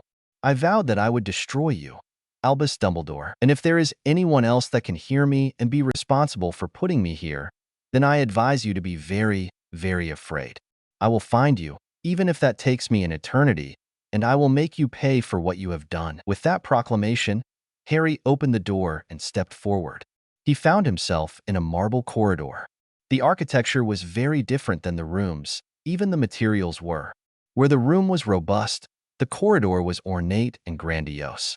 Pillars of pure, white marble lined the path, each entwined with shimmering silver vines that seemed to pulse with a life of their own. Torches ensconced within the jaws of metallic dragons cast a warm, flickering light that danced across the surfaces, lending the marble an almost translucent quality. The floor was a mosaic of countless small tiles, each one a different shade of blue, from the palest cerulean to the deepest navy. The tiles formed a river of color that flowed down the length of the corridor, guiding Harry's way. Harry approached the window at the corridor's end, the last barrier before the enigmatic double doors. As he peered through the leaded glass, his breath caught in his throat. Beyond the confines of the corridor lay a garden of such splendor that it seemed a fragment of paradise itself had been ensconced within the castle's boundaries. The garden was a canvas of vibrant colors, with flower beds woven together like the threads of a masterful tapestry. Blooms of every hue and shape basked in the sunlight, their petals unfurling in the gentle caress of a warm, honeyed breeze. The air was sweet with the fragrance of jasmine and rose, mingling with the fresh, green scent of lush grass that rolled out like a plush carpet under the canopies of ancient trees. A lake, clear as crystal, lay nestled at the garden's heart, its surface so still it mirrored the sky above in perfect symmetry. The water caught the light of the sun, breaking it into 1,000 shimmering diamonds that danced upon the waves with each soft ripple. The lake was bordered by weeping willows, their slender branches trailing fingertips across the water's surface. Harry couldn't help but speak out loud. What is this place? A paradise of some sort? No, it can't be. There would be other people. There would be noise. I can't see any wildlife, just plants. A prison? Then? Maybe, but what would be the point? There have to be better prisons to put someone in. The decor definitely doesn't match. So, which is it? He didn't have a chance to continue as the corridor started to shift. Behind him, the entire corridor started to shift. The door behind him was swallowed away, but the back of the corridor started to constrict itself, slamming down. Harry ran, frantically to the other side, trying to outrun it. He found another door on the other side of the room. He tried to open it, only to find it locked. He growled and waved his wand at it. Alohomora! The wand released some sparkles which fizzled very quickly. Damn it! What was wrong with his magic? The space between the corridor. He needed to think fast. It could barely be considered as a thought, but he was running out of time. Harry saw the window on his right and jumped out of it. Well, that bought him enough time. His wand wasn't working properly. He needed to experiment somehow. Considering the distance estimated while looking out the window, he would fall for 4 to 5 seconds. Well, that's 3 extra seconds of life. That's a plus. Back to his problem. His wand wasn't working. His arcane hearing wasn't either.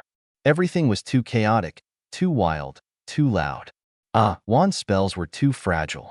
The moment they left, they were snuffed out, saturated by the ambient magic, like a small drop of paint in an ocean. His magic circle should be a lot stronger, but he would need something extra for it to work well enough. An emotional component should do. He needed something strong, something he could easily draw out. What did he feel right now? Fear. He was afraid. With a wave of his hand, Harry conjured a magic circle and enhanced it with all the fear he felt at the thought of dying.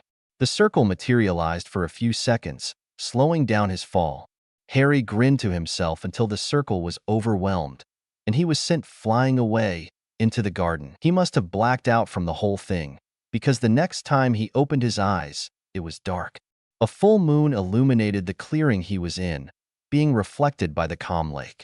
Harry got up and picked a few apples. He hadn't eaten anything for almost a day. Again, he spoke up out loud. You know, whoever designed this place is a genius. You might ask yourselves how I figured it out, but that's easy. They were very good, but all I needed was to look at the sky. I wanted to use them to have an estimate of where I was. Astronomy is cool like that. I never expected that there weren't any stars in the first place. I definitely recognized some kind of space manipulation when the disc took me. So the question remains, where did you take me? He didn't know why he kept talking to himself out loud. Everything was just too quiet, too perfect, and he wanted to ruin it somehow? Or maybe it was because the silence unsettled him. He walked slowly outwards, making sure to not fall into any traps that might be there. He kept walking until the sun rose and froze when he reached the end of the grounds. Harry knew that it was the end because there was literally nothing. When he looked out of the boundary, all that remained was a giant void. There was no ground beneath, only a chasm of unfathomable depth that seemed to swallow all light and sound. Above him, the sky stretched into infinity, a vast expanse of azure that held neither cloud nor bird, a stark ceiling to this floating fragment of earth.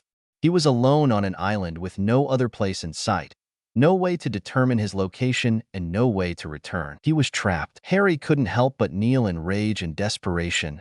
So, this is a prison. No, it is something more. I can feel it in my gut. You might think you're clever for trapping me here, but I will get out of here. As if someone had heard him, the boundary of the island started to tremble. Harry instinctively walked back as the outer parts of the ground detached themselves from the island and fell into the abyss below it.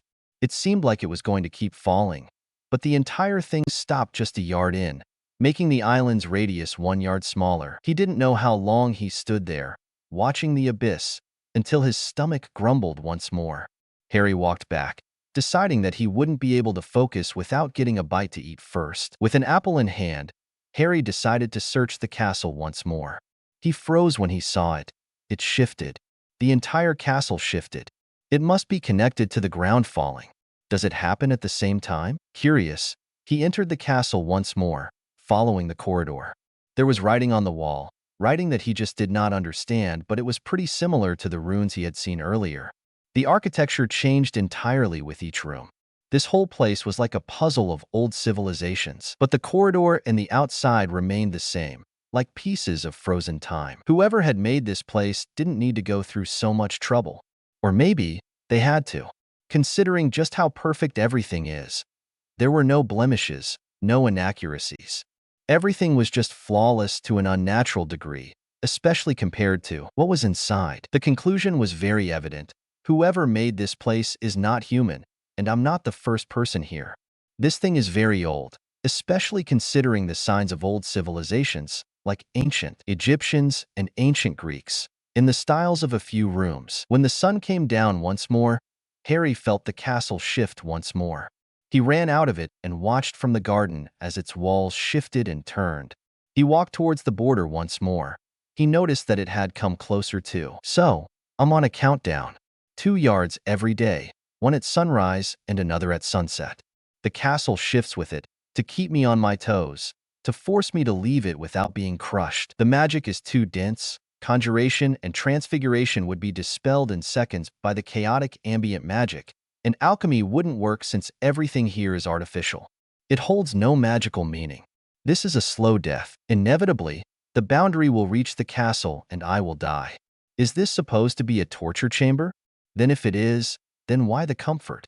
Why put the effort to make the architecture recognizable, to create rooms that seem familiar to the prisoners? As he expected, the only response he got from his speech was silence. So, my life is a countdown, I guess. The first step would be to figure out how long I have left. The next few days were filled with experimentation. What was possible? How did this place differ from his home? What kind of magic worked well, and what didn't?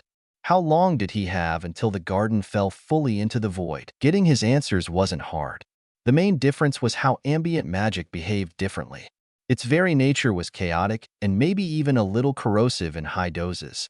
Harry often woke up with his magic circuits burning up from the strain, and he needed to release as much magic as he could to make the pain stop. The ambient magic seemed to smother most magical spells, destabilizing it. Using wands was completely out of the question, but his magical circles seemed to stay longer since they were far more robust. Runes were a lost cause since they got activated randomly because of how thick the ambient magic was. Harry also realized something else. Magic was how everything worked around here. The more magic he used, the slower the boundary got removed. If he didn't use any magic, the radius of the island became 2 yards shorter. The goal of the island became very clear soon after. I know what this is. It's not just a prison. It's a battery. This place is filled with chaotic magic.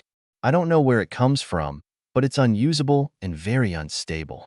However, human mages automatically filtered the magic around them in their circuits, turning it into usable energy. That's what I'm here for, right? Well, I refuse. I will not be your cattle. I will get out of this place, and when I'm done, I will make you pay. There was only one thing that didn't make sense. This entire process was too inefficient, too inelegant compared to the magic used. If he calculated things correctly, then he had less than 3 months until he would eventually fall into the void. 3 months of filtered magic wasn't really worth the effort. So, why bother? But that didn't matter. The only thing that remained was finding out how he was going to get out of there. He was stuck there without a wand and without his arcane hearing. He only had his magic circles to work with, and even then, they weren't as effective because of the ambient magic. Harry walked around the corridor, moving into the castle hoping to get any sort of insight into his situation. I'm tired. Why am I tired? I feel exhausted all the time, from the moment I wake up to the moment I die. I keep channeling magic, even to just release it, to give myself more time to think. But I can't really do anything when I just feel exhausted and worn out all the time. There's something I'm missing, and I think it's something terrible. He kept walking around until he found himself in the room he arrived in, with the giant carved circle surrounded by an ellipsis. He touched it and felt how smooth it was. It felt different than the rest of the place. He could just tell it was. If there was something Harry learned in this lifetime, it would be to trust his gut. Then suddenly, he felt his crest react the moment he touched it. It was a small tingle, but it was enough. Harry couldn't activate his crest the moment he landed. He thought it might have been the ambient magic, but whatever this circle was, unlocked just a single path, a single spell, one that wasn't completed. Harry felt the knowledge enter his mind, and he grinned to himself. This was the basics of a portal, a magic circle far more complex than he ever had before. It also included some more information about time. It was completely raw data, unprocessed. It felt incomplete, like its creator was interrupted in the middle of his work. But it was better from nothing. It was literally the first lead he got to get out of there. In fact, it was a little too specific. The magic circle was designed with the chaotic ambient magic in mind, including an emotional component to anchor the spell entirely. Most of its space manipulation aspect was done. All that remained was the time component and how they connected. Thankfully, there was enough data to keep things going. He needed to start as quickly as possible. He did always his best work when he was under pressure. Every day becoming one more step to his inevitable death was more than enough pressure to get things working. And so, weeks later, when the garden was almost gone, when his magic circles burned with every use, Harry discovered that he was stuck. The time data he had gotten just wasn't enough. Sure, it was groundbreaking stuff, but in this beautiful hellish place, he did not care about academia anymore. Survival was far more important, and now, he was failing. He had tried as much as he could, but he could barely channel magic anymore without screaming in pain. Harry needed more information. He had made some progress in the circle, but not enough. Not even close. This was it, the last day, the last sunrise. He walked back to the room he arrived feeling far more defeated than he ever had before. It's not fair. I'm so close. I know I am. I just don't have the data.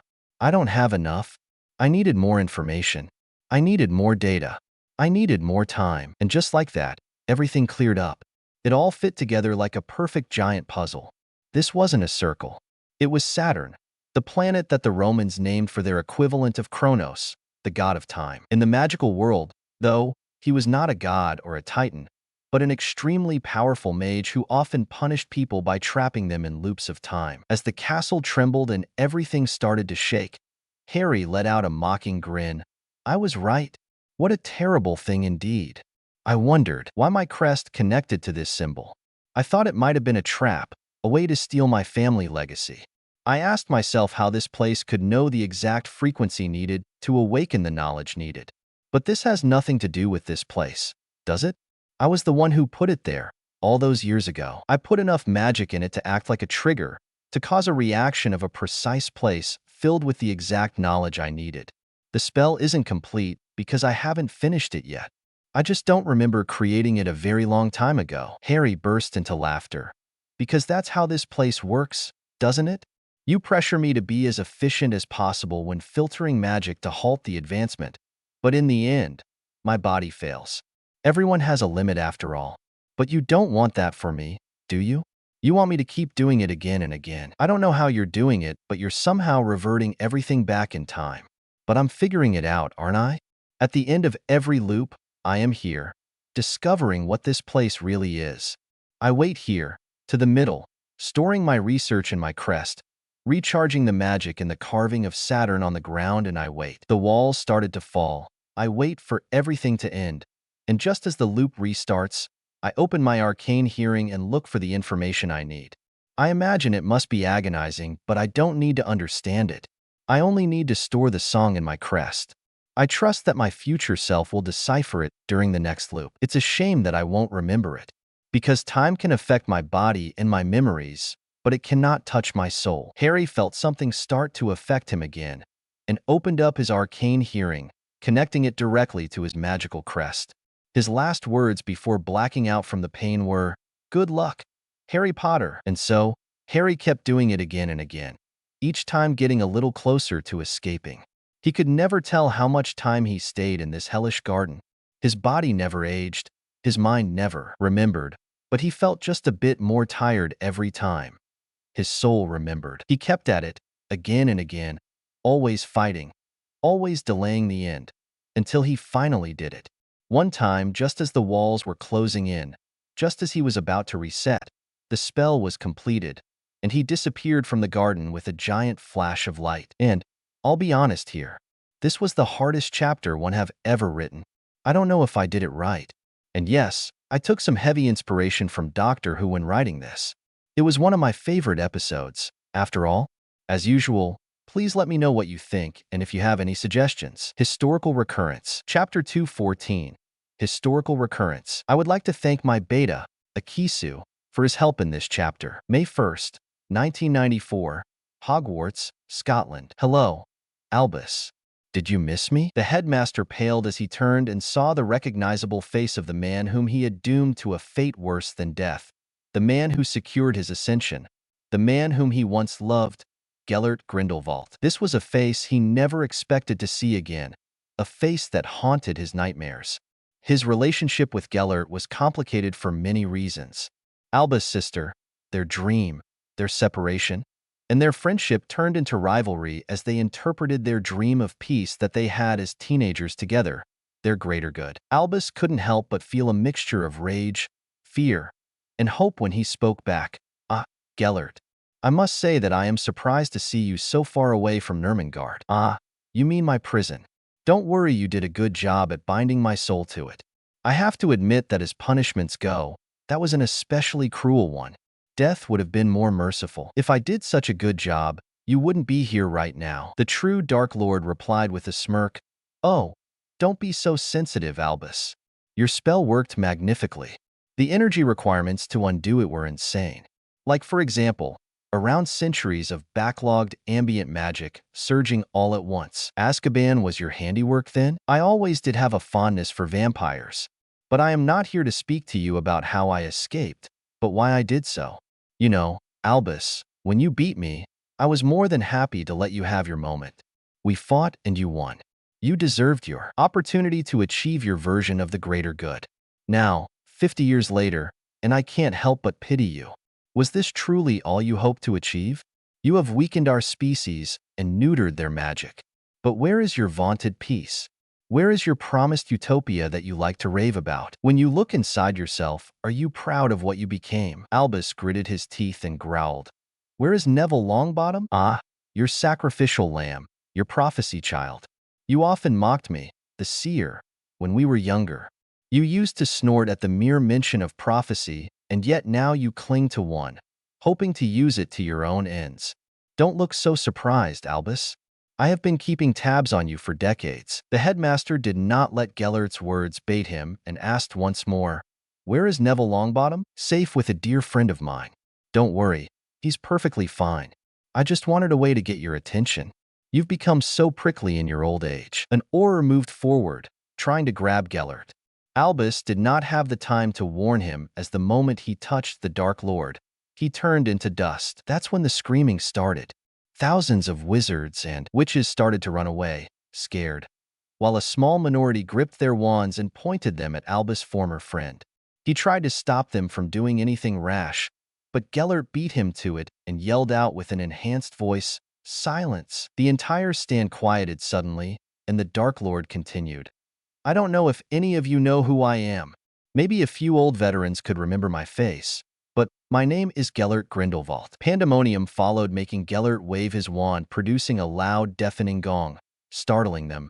Now, most of you probably think that I want to do something evil or fiendish, and rightly so.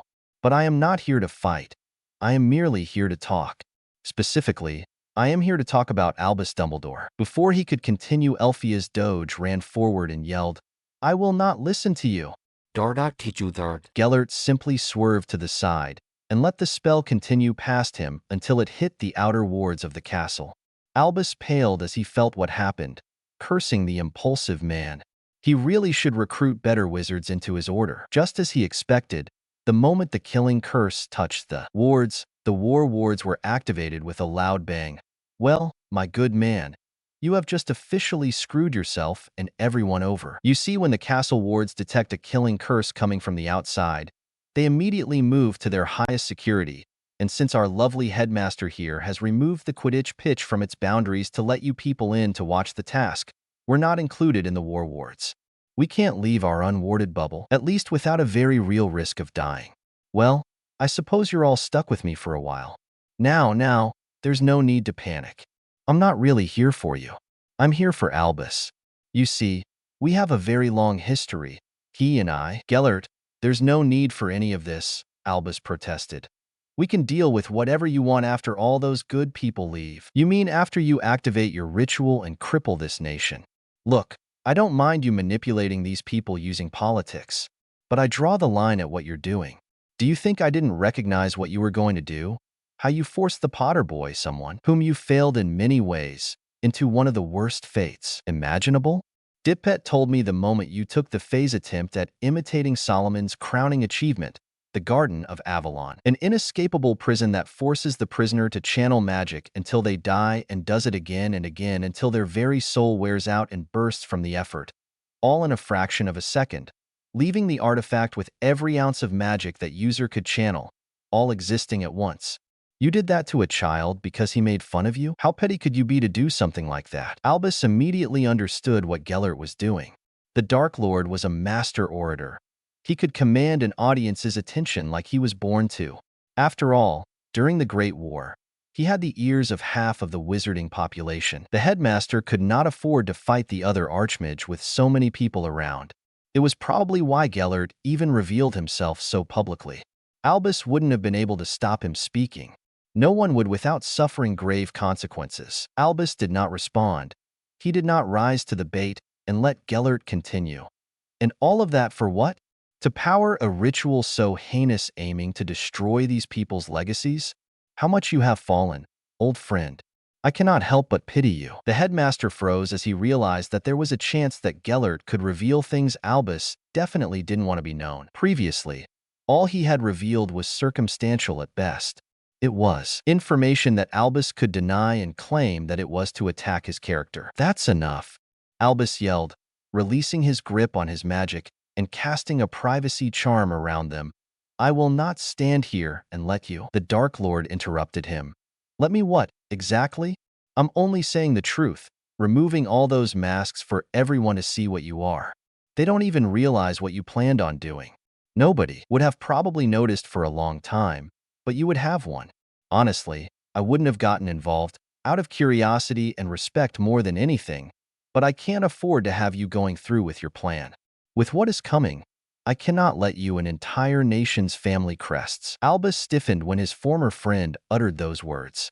Damn it, Gellert knew what he was planning. It made sense in a way. He was the one who suggested this idea to Albus when they were younger. Sure, it was just some foolish thoughts that the youngster had, but the plan itself was brilliant.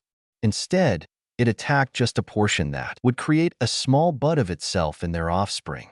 It was a long-term attack, where children will grow up without their ancestors' legacy, without the harmful knowledge of the past, without any hang-ups to enter their new world. No one would have ever suspected him, nor the tournament for anything, probably blaming some kind of curse or anything similar. He had designed the ritual with the Philosopher's Stone in mind as the power source. Nicholas Flamel, his previous mentor, had created it with the essence of thousands of people, mages and muggles alike. The ritual's reach would have been global and affected every continent and magical nation. After all, family crests were based on the same principles when it came to being passed on. It was just too efficient to be replaced, and knowledge of soul magic became very sparse ever since the Statute of Secrecy was put in place. Albus had planned on using the stone a couple of years back. It was why he had killed Nicholas in the first place. He knew his mentor. He knew that the immortal alchemist wouldn't have let him go through with the ritual, especially at the price of his precious stone. However, Albus did not expect him to hide the stone with his dying breath. This meant that he had to settle with the Garden of Avalon, reducing the range of the ritual to the British Isles only. It was still enough to turn Britain into the utopia he hoped it would inevitably become. He would just need to use the artifact multiple times all over the world to suit his needs. The artifact itself wasn't something as groundbreaking as the Philosopher's Stone, and it was nowhere as powerful. But it was well enough. The Fae tried to replicate Solomon's feat of imprisoning and gaining the power of both light and dark champions in ancient times by trapping them inside his rings. However, they did not succeed fully. They just created a battery that could hold all the potential magic that anyone could have, not their true power. The dark and the light were more than that. From the legends, they tried to trick Morgana Le Fay into it, only for the Black Witch to reverse the curse somehow and trap the Fae themselves inside it. She later used the power to artificially empower her child, Mordred, to match Arthur Pendragon in might. And yet, Albus couldn't help but mourn his years of planning were wasted. It was a shame. It was just so elegant, though. He was almost there. The only place of problematic knowledge in Britain came solely from family libraries and family crests. Albus was about to eliminate one of them. He would need to think of another way to achieve his dream, probably by using the European tournament as the catalyst.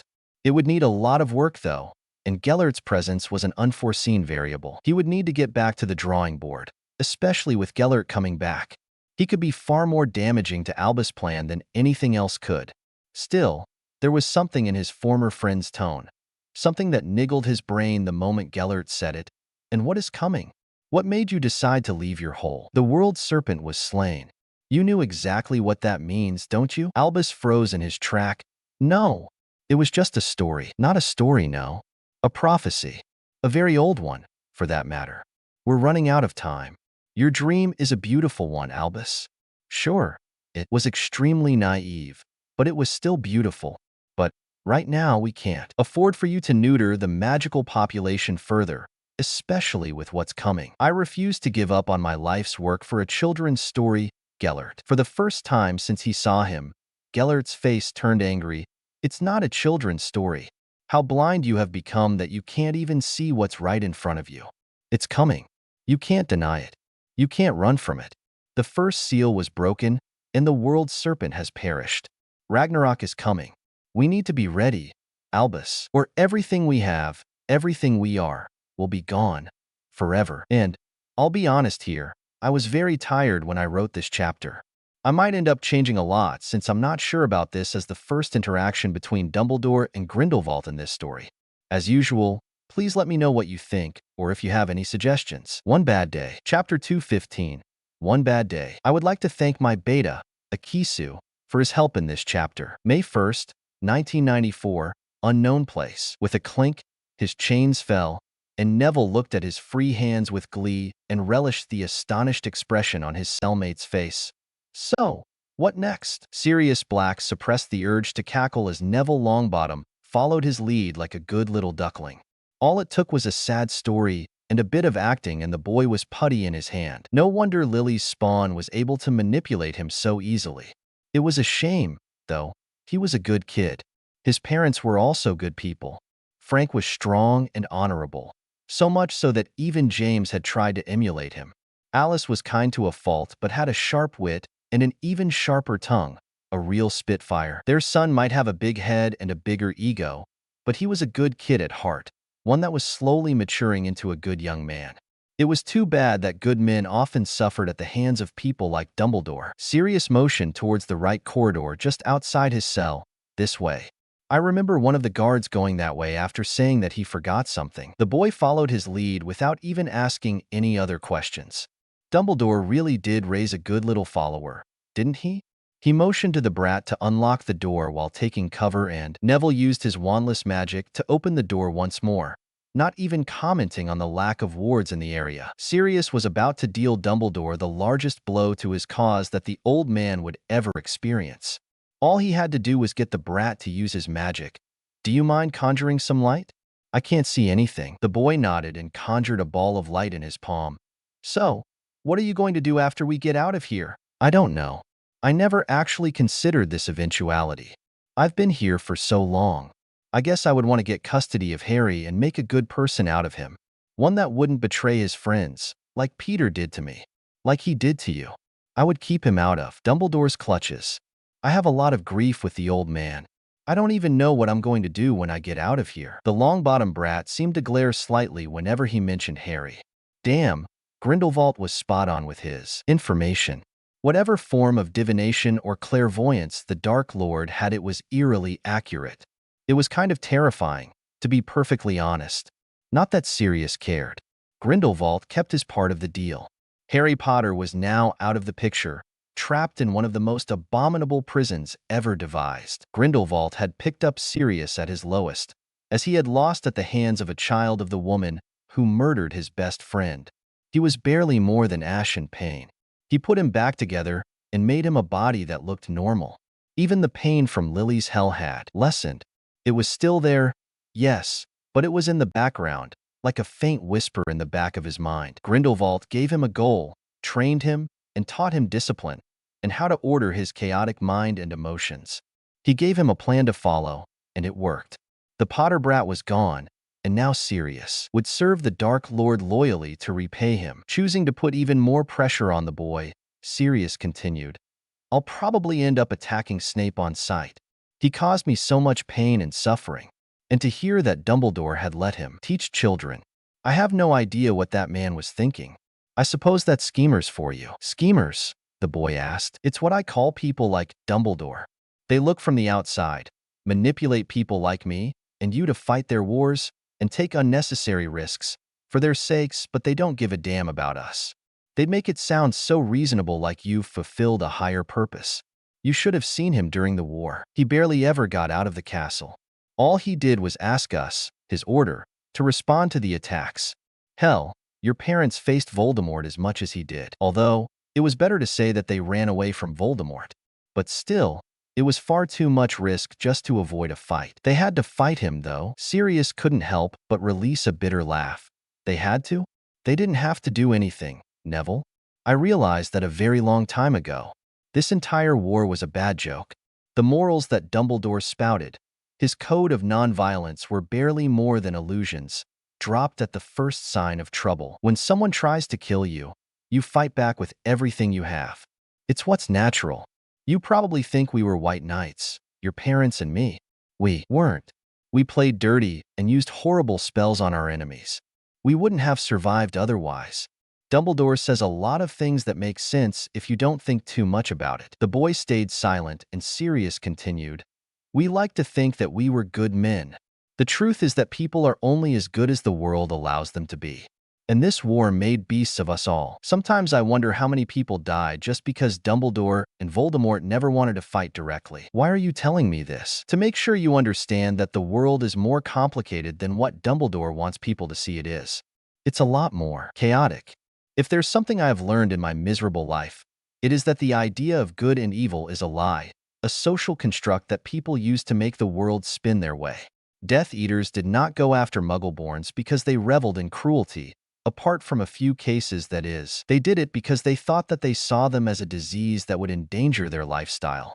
We did not fight Death Eaters, even kill them, because we were monsters, but because we were trying to save lives, because Dumbledore said they were bad men. Every act has its justifications. Good and evil depend entirely on your perspective, and with how much the system is corrupt when you realize that it does not help you. Sometimes you have to ignore what everyone says and do what you really want. That's what matters in the end, doesn't it? What you want. Normally, the boy would have realized that he was being manipulated. Sirius was being a little blatant about it, but when the boy kept channeling that scar of his, kept using its power, it was easy to make a few suggestions and watch them take root in his psyche. It was funny to see the boy try to make sense of his thoughts, fighting on two fronts without even realizing it. He was trying to resist the influence of his scar and trying to deny Sirius words and failing miserably at either. Just as they planned, the door at the end of the corridor opened with a slam, and half a dozen masked guards entered the premises, wands barring and sending spells at them. Sirius leapt towards Neville to get him out of the way. He stood there, guarding the boy, as he was peppered with seemingly painful spells. And they were painful, of course, and Sirius would have probably been dead had he been a normal wizard. Alas, he was not. This was barely a sting compared to the agony he felt every day. Instead, he yelled out, "Do something." I. The boy stammered. "Enough of this, boy. Just do anything. I don't know how much of this I can take." Sirius started to scream, and the boy was obviously running out of ideas. "We're both going to die if you don't do anything." And just like that, a spark lit in the boy's eyes. He pushed Sirius back and released giant black flames from his hands. Sirius couldn't help but giggle at the sound of pain and the smell of burning flesh. The boy then fell down on his knees, both emotionally and magically spent, watching with fascination and horror as his enemies fell before him. "I'm a killer." Sirius grabbed the boy's shoulders gently. "So what? I'm a killer, too. And you know what? So were your parents. You youngsters often forget that we fought a war. Everyone on both sides was either a killer or dead. Sometimes, we don't have a choice but to take a life. Do you think you had a choice besides killing them? Look back. Was there any other way?" The boy looked pensive. "No, they would have killed us." "Yes, they would have. That's what I'm trying to teach you. That's what I think your parents would have taught you. It's all right to take up a cause, to fight. But your life is precious. Your first priority should be yourself or the people you love. If you have a choice between you and anyone else, always choose yourself." Neville nodded, his eyes hazy. "I think you would have been a good godfather to Harry." Sirius snorted. "I hope so, kid. Now, let's get out of this place. I've been here enough." "Too bad you burned their wands, though." They walked in silence to the basement, and Neville opened the lock wandlessly. Sirius watched as Neville found his wand sitting on a shelf and grabbed it with a smile on his face. "I missed this? What did the portkey that brought you here look like?" Sirius asked. "A glowing trophy." "Ah, there it is." The boy turned towards the trophy, pointing towards the other side of the room. The moment he did, they heard loud voices. "Run! Get to the trophy now." Before he could do anything, Sirius ran the trophy. He saw one of the attackers point his wand towards Neville and release a green flash. He ran towards the curse in question, taking it just as they were inches away from the trophy. He watched the boy's look of pure agony and hatred as he touched the trophy and was transported back to Hogwarts. He couldn't help but burst into laughter. It was funny how much a few words can impact anyone. He could only imagine Dumbledore's face as he saw the new and improved boy who lived. Grindelwald really had plans inside plans that were inside another layer of plans. Being a seer must have helped in a way. Sirius grabbed the small golden disc that Grindelwald had given him earlier that contained the Potter brat. He had gotten one of his agents to retrieve it for him. Oh, he didn't care about Harry in any way. He just thought it would have been wasteful to not use the boy's magic in some way. Still, he had let Sirius have the Garden of Avalon until the boy was no more. And according to the Dark Lord's calculations, the boy's soul would burn up sometime in the next few days, depending on his resilience. He wondered if the brat's pain would rival his own. Sirius couldn't help but feel a small thrill of pride and pleasure as he destroyed Lily's legacy so completely. He wondered what she would have felt like to see it happen, the pain in her eyes at her son's suffering. It made him almost wish the woman wasn't dead. Almost. He walked to the main hall of the fortress he was in. It acted as the base of the Dark Lord's agents in Britain. Hundreds of vampires, dozens of mages, and werewolves. There were even a couple of giants. A small army, and other than Grindelwald himself, Sirius was in charge. Before he could say anything, he felt the golden disc in his pocket vibrating. Was it supposed to do that? He tried to grab it, but the thing burned him, and he let go of it. The runes started to light up once more, and suddenly there was a violent flash of light and a bang. Everyone was thrown back during the explosion. It took a few seconds for Sirius to regain his vision and stand up.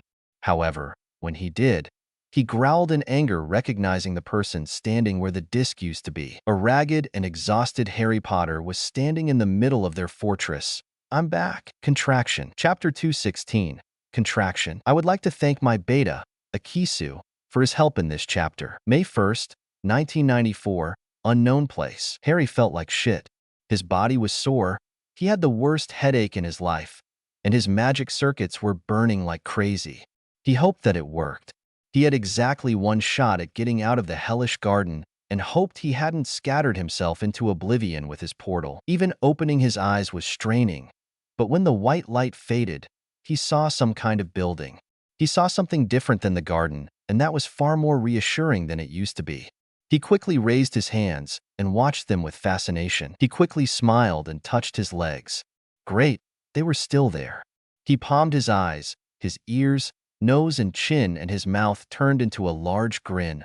I'm back. The last Potter looked around and grinned as he saw the golden shards of metal scattered around the floor. The artifact, his hell, was officially destroyed. However, when he took a better look at where he was, he stiffened, and not in a friendly place at that. And wasn't that an understatement? Dozens of wizards and witches were pointing their wands at him. He noticed more than a few vampires ready to attack him at every second. That's not even mentioning the two giants looming over him. He kept turning around until he saw a familiar face, Sirius Black. I didn't expect you to be involved in this. I was pretty sure that it was Dumbledore who put me in this place. The older wizard's face shifted into dozens of different expressions, ranging from incredulous surprise and rage. How did you escape? I was told that leaving the Garden of Avalon was impossible, so that's what it's called. The Garden of Avalon. I supposed it's an apt name. As for how I escaped, I just did my thing. It wasn't easy by any means, but I have to say that it was worth it. Stop being vague and just go on with it. Harry gave the serial killer a cheeky grin. I will if you tell me who put me there. I was pretty sure that it was Dumbledore's doing, but I do know that he wouldn't have willingly given the artifact to someone like you, and you wouldn't willingly work with the old man. Oh, you're insane and everything, but the headmaster had a hand in James' death. You wouldn't work with someone like that. We distracted Dumbledore to stop him from getting the artifact and stole it ourselves. So, you knew that I was going to get captured beforehand. You were planning to use my magic for some reason. Interesting indeed. You're definitely not the mastermind, Black. There's someone else. I wonder who it could be. Sirius seemed to get angrier and more agitated the further Harry spoke. That's enough. How did you escape? And look at you, my dear godfather. You're looking a lot better, especially without that dreadful mask of yours. I wanted to ask you something, by the way. What's the meaning of the symbol, the smiling face drawn in blood? You didn't come up with it, that's for sure. I've seen it before when the heir of Slytherin attacked the castle. I thought it was just a taunt, a challenge of some sort, but now, I recognize that it's something else. Something more. You know what? I don't care how you got out anyway. "You're not getting out of this place alive." He motioned for the wizards to start attacking, and Harry's world froze in a single moment as he analyzed his condition. He wanted to keep Sirius talking as his circuits settled down from the trip. He was physically and magically exhausted, and that meant that every drop of magic was important. He needed to use it perfectly. First, he looked at the wards using his arcane hearing. It wasn't anything fancy. It just stopped people from entering if they weren't keyed in, nothing more. But Harry was already there. He was brought in using the Garden of Avalon. Sirius consented to bringing him in. So, they weren't of any concern. Now, on to his opponent. Black was, by far, the worst threat. Space and ice magic were good ways to delay him, but defeating him completely was out of the question in his condition and without any preparation. So, he needed to get away from him until he dealt with the rest. As for the rest of the attackers, over 20 mages of different talents, but definitely used to conflict. The fact that a few of them were werewolves didn't pose any extra challenge since it wasn't a full moon. The vampires and giants were worrying. There were dozens of vampires, but most of them were just thralls, nothing special. However, 3 vampires were lords of various powers. That meant that he would definitely have to deal with some form of blood magic from them, perhaps even shadow magic. There were 2 giants, and handling them was hard since they were immune to most spells. Yeah, things didn't look good. Still, this was better than the garden. Far better. His chances were higher than the ones he had to escape his hellish prison, yet he did it. Back to the situation. Their advantages were their numbers, Sirius invulnerability and phasing ability, and Harry's exhaustion. Harry's advantages were his mind, and the fact that the attackers had obviously never fought together. To conserve his magic, he would need to use his enemy's attacks against them. A spell wheezed towards him, and he redirected it towards one of the distracted werewolves on his left. He let out a large grin. "Do you know why, even though Dumbledore keeps saying that I'm a Dark Lord in the making, and that the people of magical Britain aren't terrified of me? That answer is very simple. I try to be subtle whenever I can. And when I can't hide what I can do, then I make sure that there are no witnesses." 7 vampire thralls ran with enhanced speed towards him, but Harry simply raised his wand and yelled out, "Lumos Solemn Maxima." An explosion of sunlight sent them flying back, and Harry redirected one of the cutting curses coming at him and enhanced it to cut off their heads. He saw Sirius coming at him, with an enchanted blade in his hand, ready to decapitate him, and suppressed a grin. He warped the space around him as Sirius tried to swing, and he decapitated one of the vampire lords. Just before the dog Animagus realized what he had done, Harry sent an exploding charm at the ceiling, making the roof destabilize and fall down. With a flick of his wand, the giant stones were telekinetically thrown at his opponents. Wizards tried to rally and combine their shield charms to better defend themselves, but more than a few wizards were crushed in their surprise. The 2 giants were hit squarely in the head and were visibly holding their heads in pain. A warning from his arcane hearing made Harry duck as a giant blade made of blood was swung where his head used to be moments ago. "I have a feeling your blood will be powerful indeed." One of the 2 vampire lords and their thralls encircled it, having escaped the falling roof thanks to their enhanced physiques. And yet, Harry wasn't afraid. "It probably would be, but I'm afraid you will not live to experience it.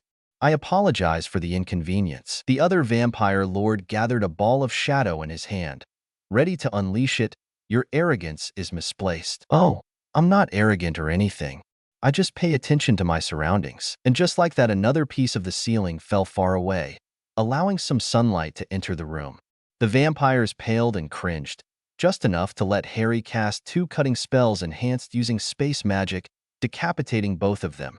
He then conjured a wall of fire and burned the rest of the thralls to cinders. He shook his head in amusement. "Morons! It's the middle of the night." The illusion he had put over the ceiling vanished, letting the night sky show itself. Now all that remained were the surviving mages, the 2 disoriented giants, and Sirius. That was a lot better, but he had strained his magic circuits even further when fighting the vampires. Harry redirected an explosive charm from his left and cast it in the part of the ceiling above one of the shielded groups of mercenary mages. As they tried to fortify their shield charm from above, it left the bottom slightly underpowered. letting Harry carve a small explosive rune on a stone and slip it underneath. The explosion contained within the shield charm made it shatter and allowed the rest of the rubble to fall off the mercenaries. He felt Sirius trying to phase through the rubble, and he warped the space in front of him, making him phase through the rubble, but also through one of the giant's heads, killing them instantly. The second giant tried to hit Sirius in his rage, and Sirius phased through the attack, but Harry warped the space between them once more, and the dog Animagus knife found itself flying through one of the giant's eyes, killing him instantly. Well, that was the giants dealt with. Feeling slightly proud, the last Potter turned his wand on the remaining mages. "Who do you work for?" They were all trembling in fear, but Harry had no pity left for them, not after being trapped on his own for so long. He had no choice. He was weakened, tired, and exhausted. He had to go for the kill because he just didn't have the luxury of mercy at the moment. "We can't. He'll kill us." Harry tilted his head. "And you think I wouldn't?" He tilted his head as Sirius tried to stab him once more. He must have retrieved the knife from the corpse of the giant and warped the space around him to make his stab at his allies one more, killing him, before sending the dog Animagus away into a circular space trap. The trembling mercenaries shuddered at how unconcerned. Harry looked at the event.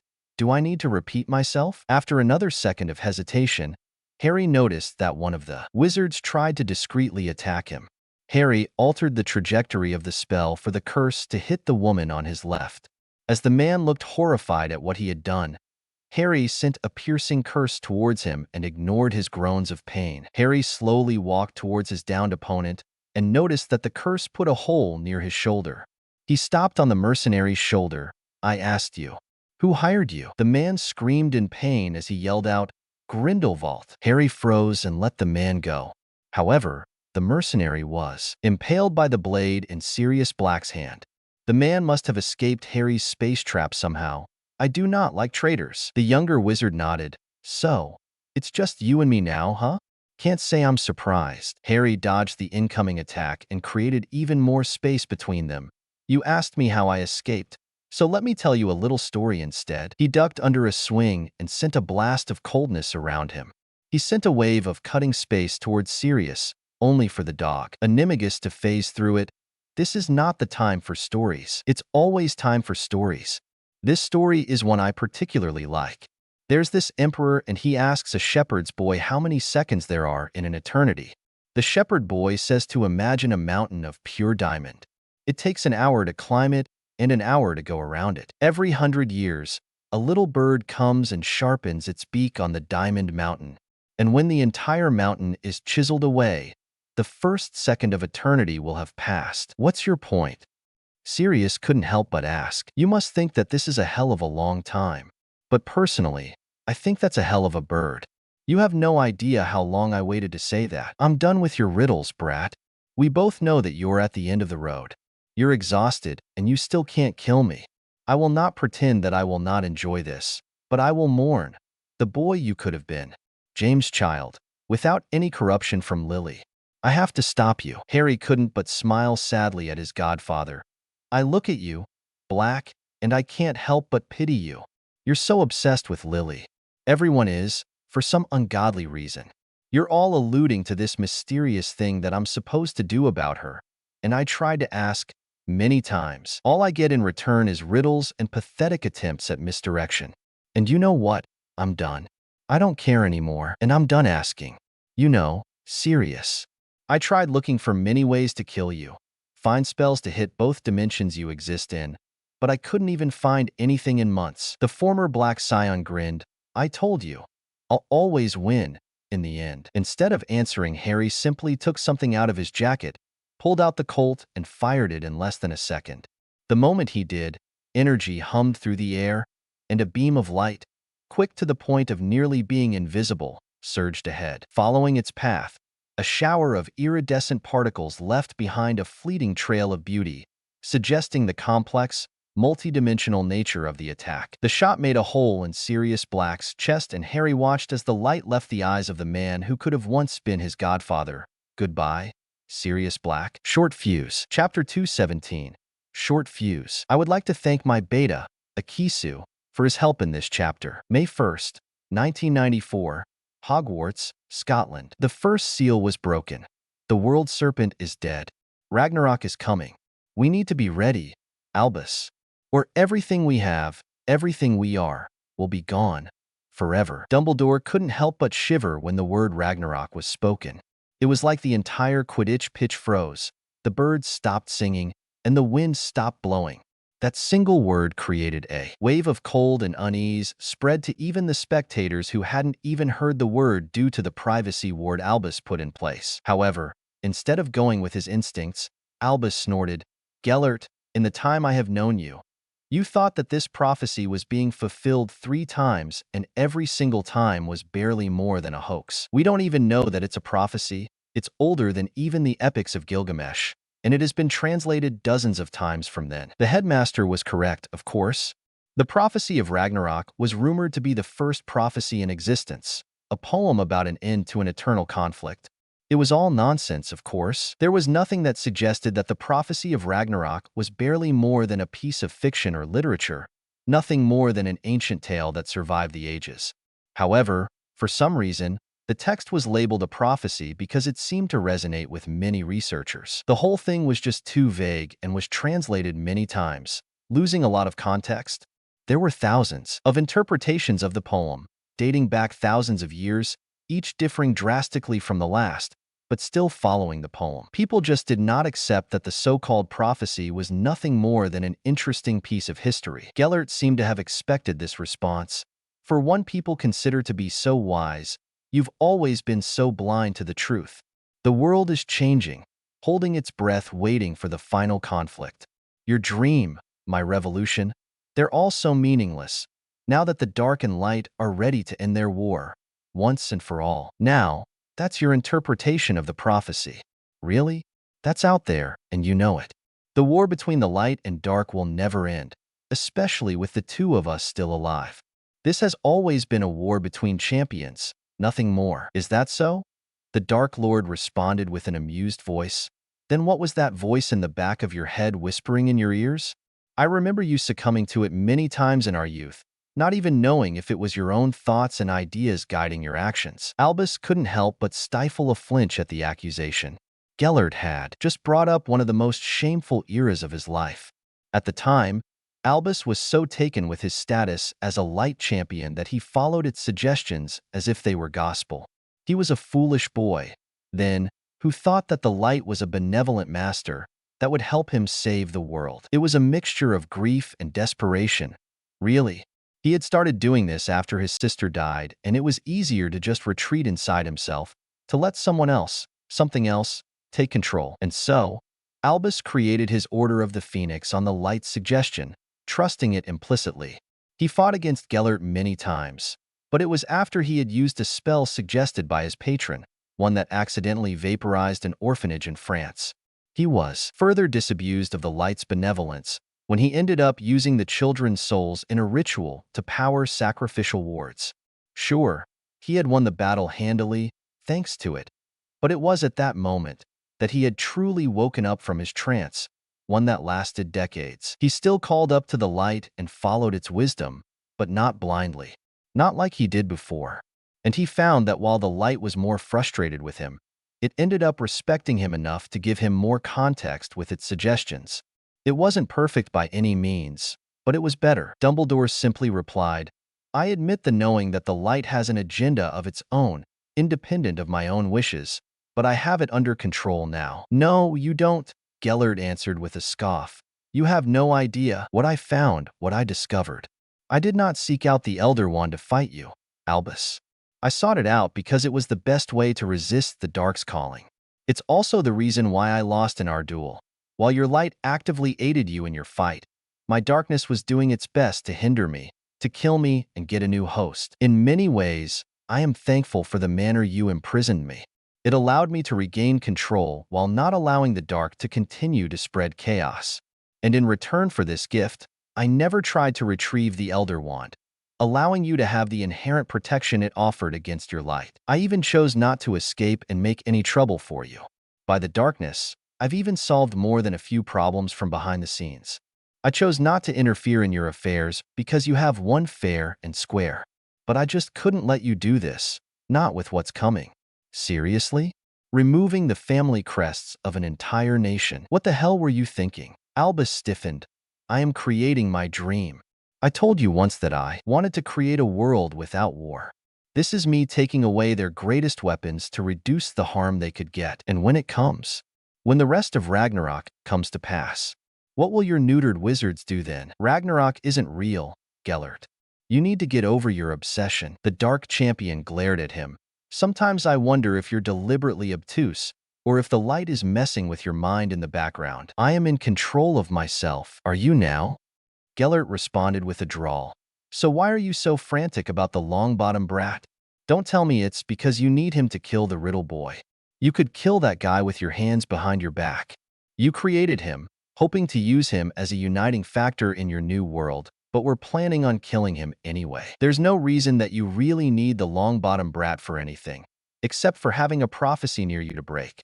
The light has always urged you to use the power of a broken prophecy, hasn't it? You do know what's going to happen if you do actually break a prophecy, right? Lily Evans showed the world that. I still don't know what prophecy she broke, but it wasn't a major one if the blast was concentrated only in Godric's Hollow, Albus replied. And I am not so foolish as to risk breaking a prophecy. But you're still keeping the brat around, ready to intervene at any moment. I'm not judging you.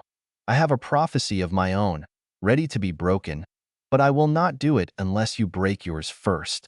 Although, I don't think the upper hemisphere will survive this fight, and that's me being conservative. Albus repressed the urge to groan.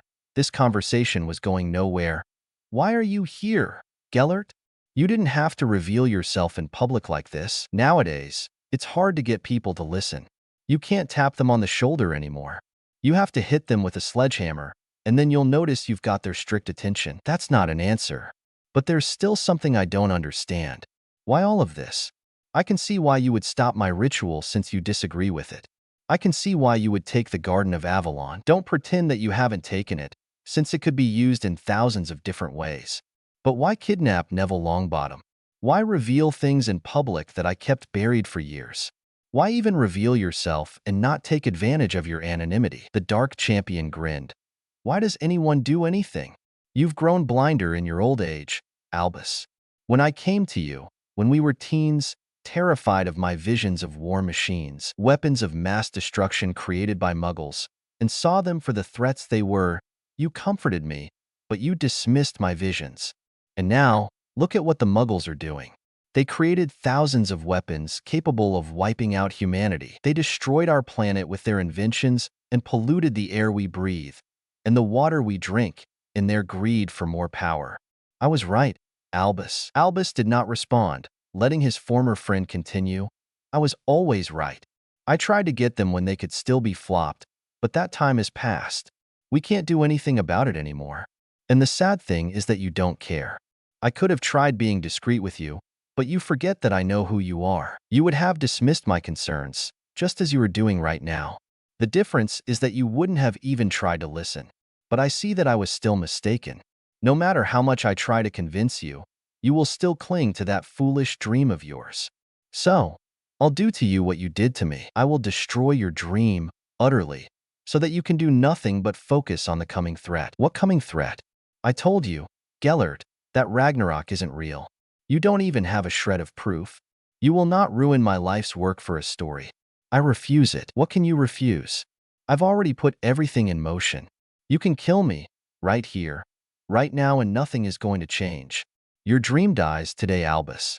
You can strike me down, torture me to your heart's content. You could smite me and bind my soul to another fortress, but at the end of the day, everything you have built will be nothing but ash, and you'll have no choice but to open your eyes to the truth. Albus growled at his former friend.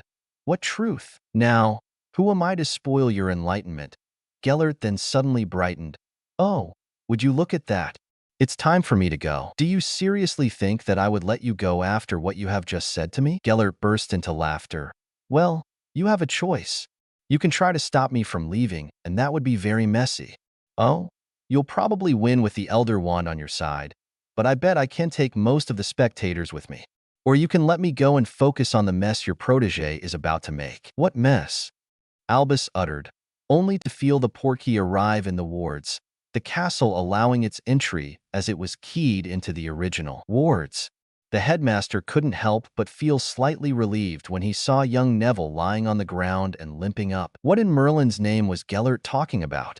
He turned to ask him that, only to notice that the Dark Lord simply wasn't there anymore. Albus cursed in anger and frustration. He had a lot of damage control to do, and very little time to do it. The mere idea that Gellert was back had a lot of implications in Europe, let alone Britain, and he would need to deal with them. However, before he could do anything, he felt magic being built up near young Neville as the boy glared at Severus Snape. Sure, the Potion Master was a rather unlikable man, and he had a tendency to antagonize Gryffindors, particularly young Neville, but he was still very competent at what he did. Albus expected the Potion Master to have insulted the boy for some reason, or to give him a snide comment or another. Severus really was a petty man. However, what he did not expect was for Neville's eyes to flash crimson and to yell out, Avada Kedavra, casting a perfect killing curse at the Potion Master.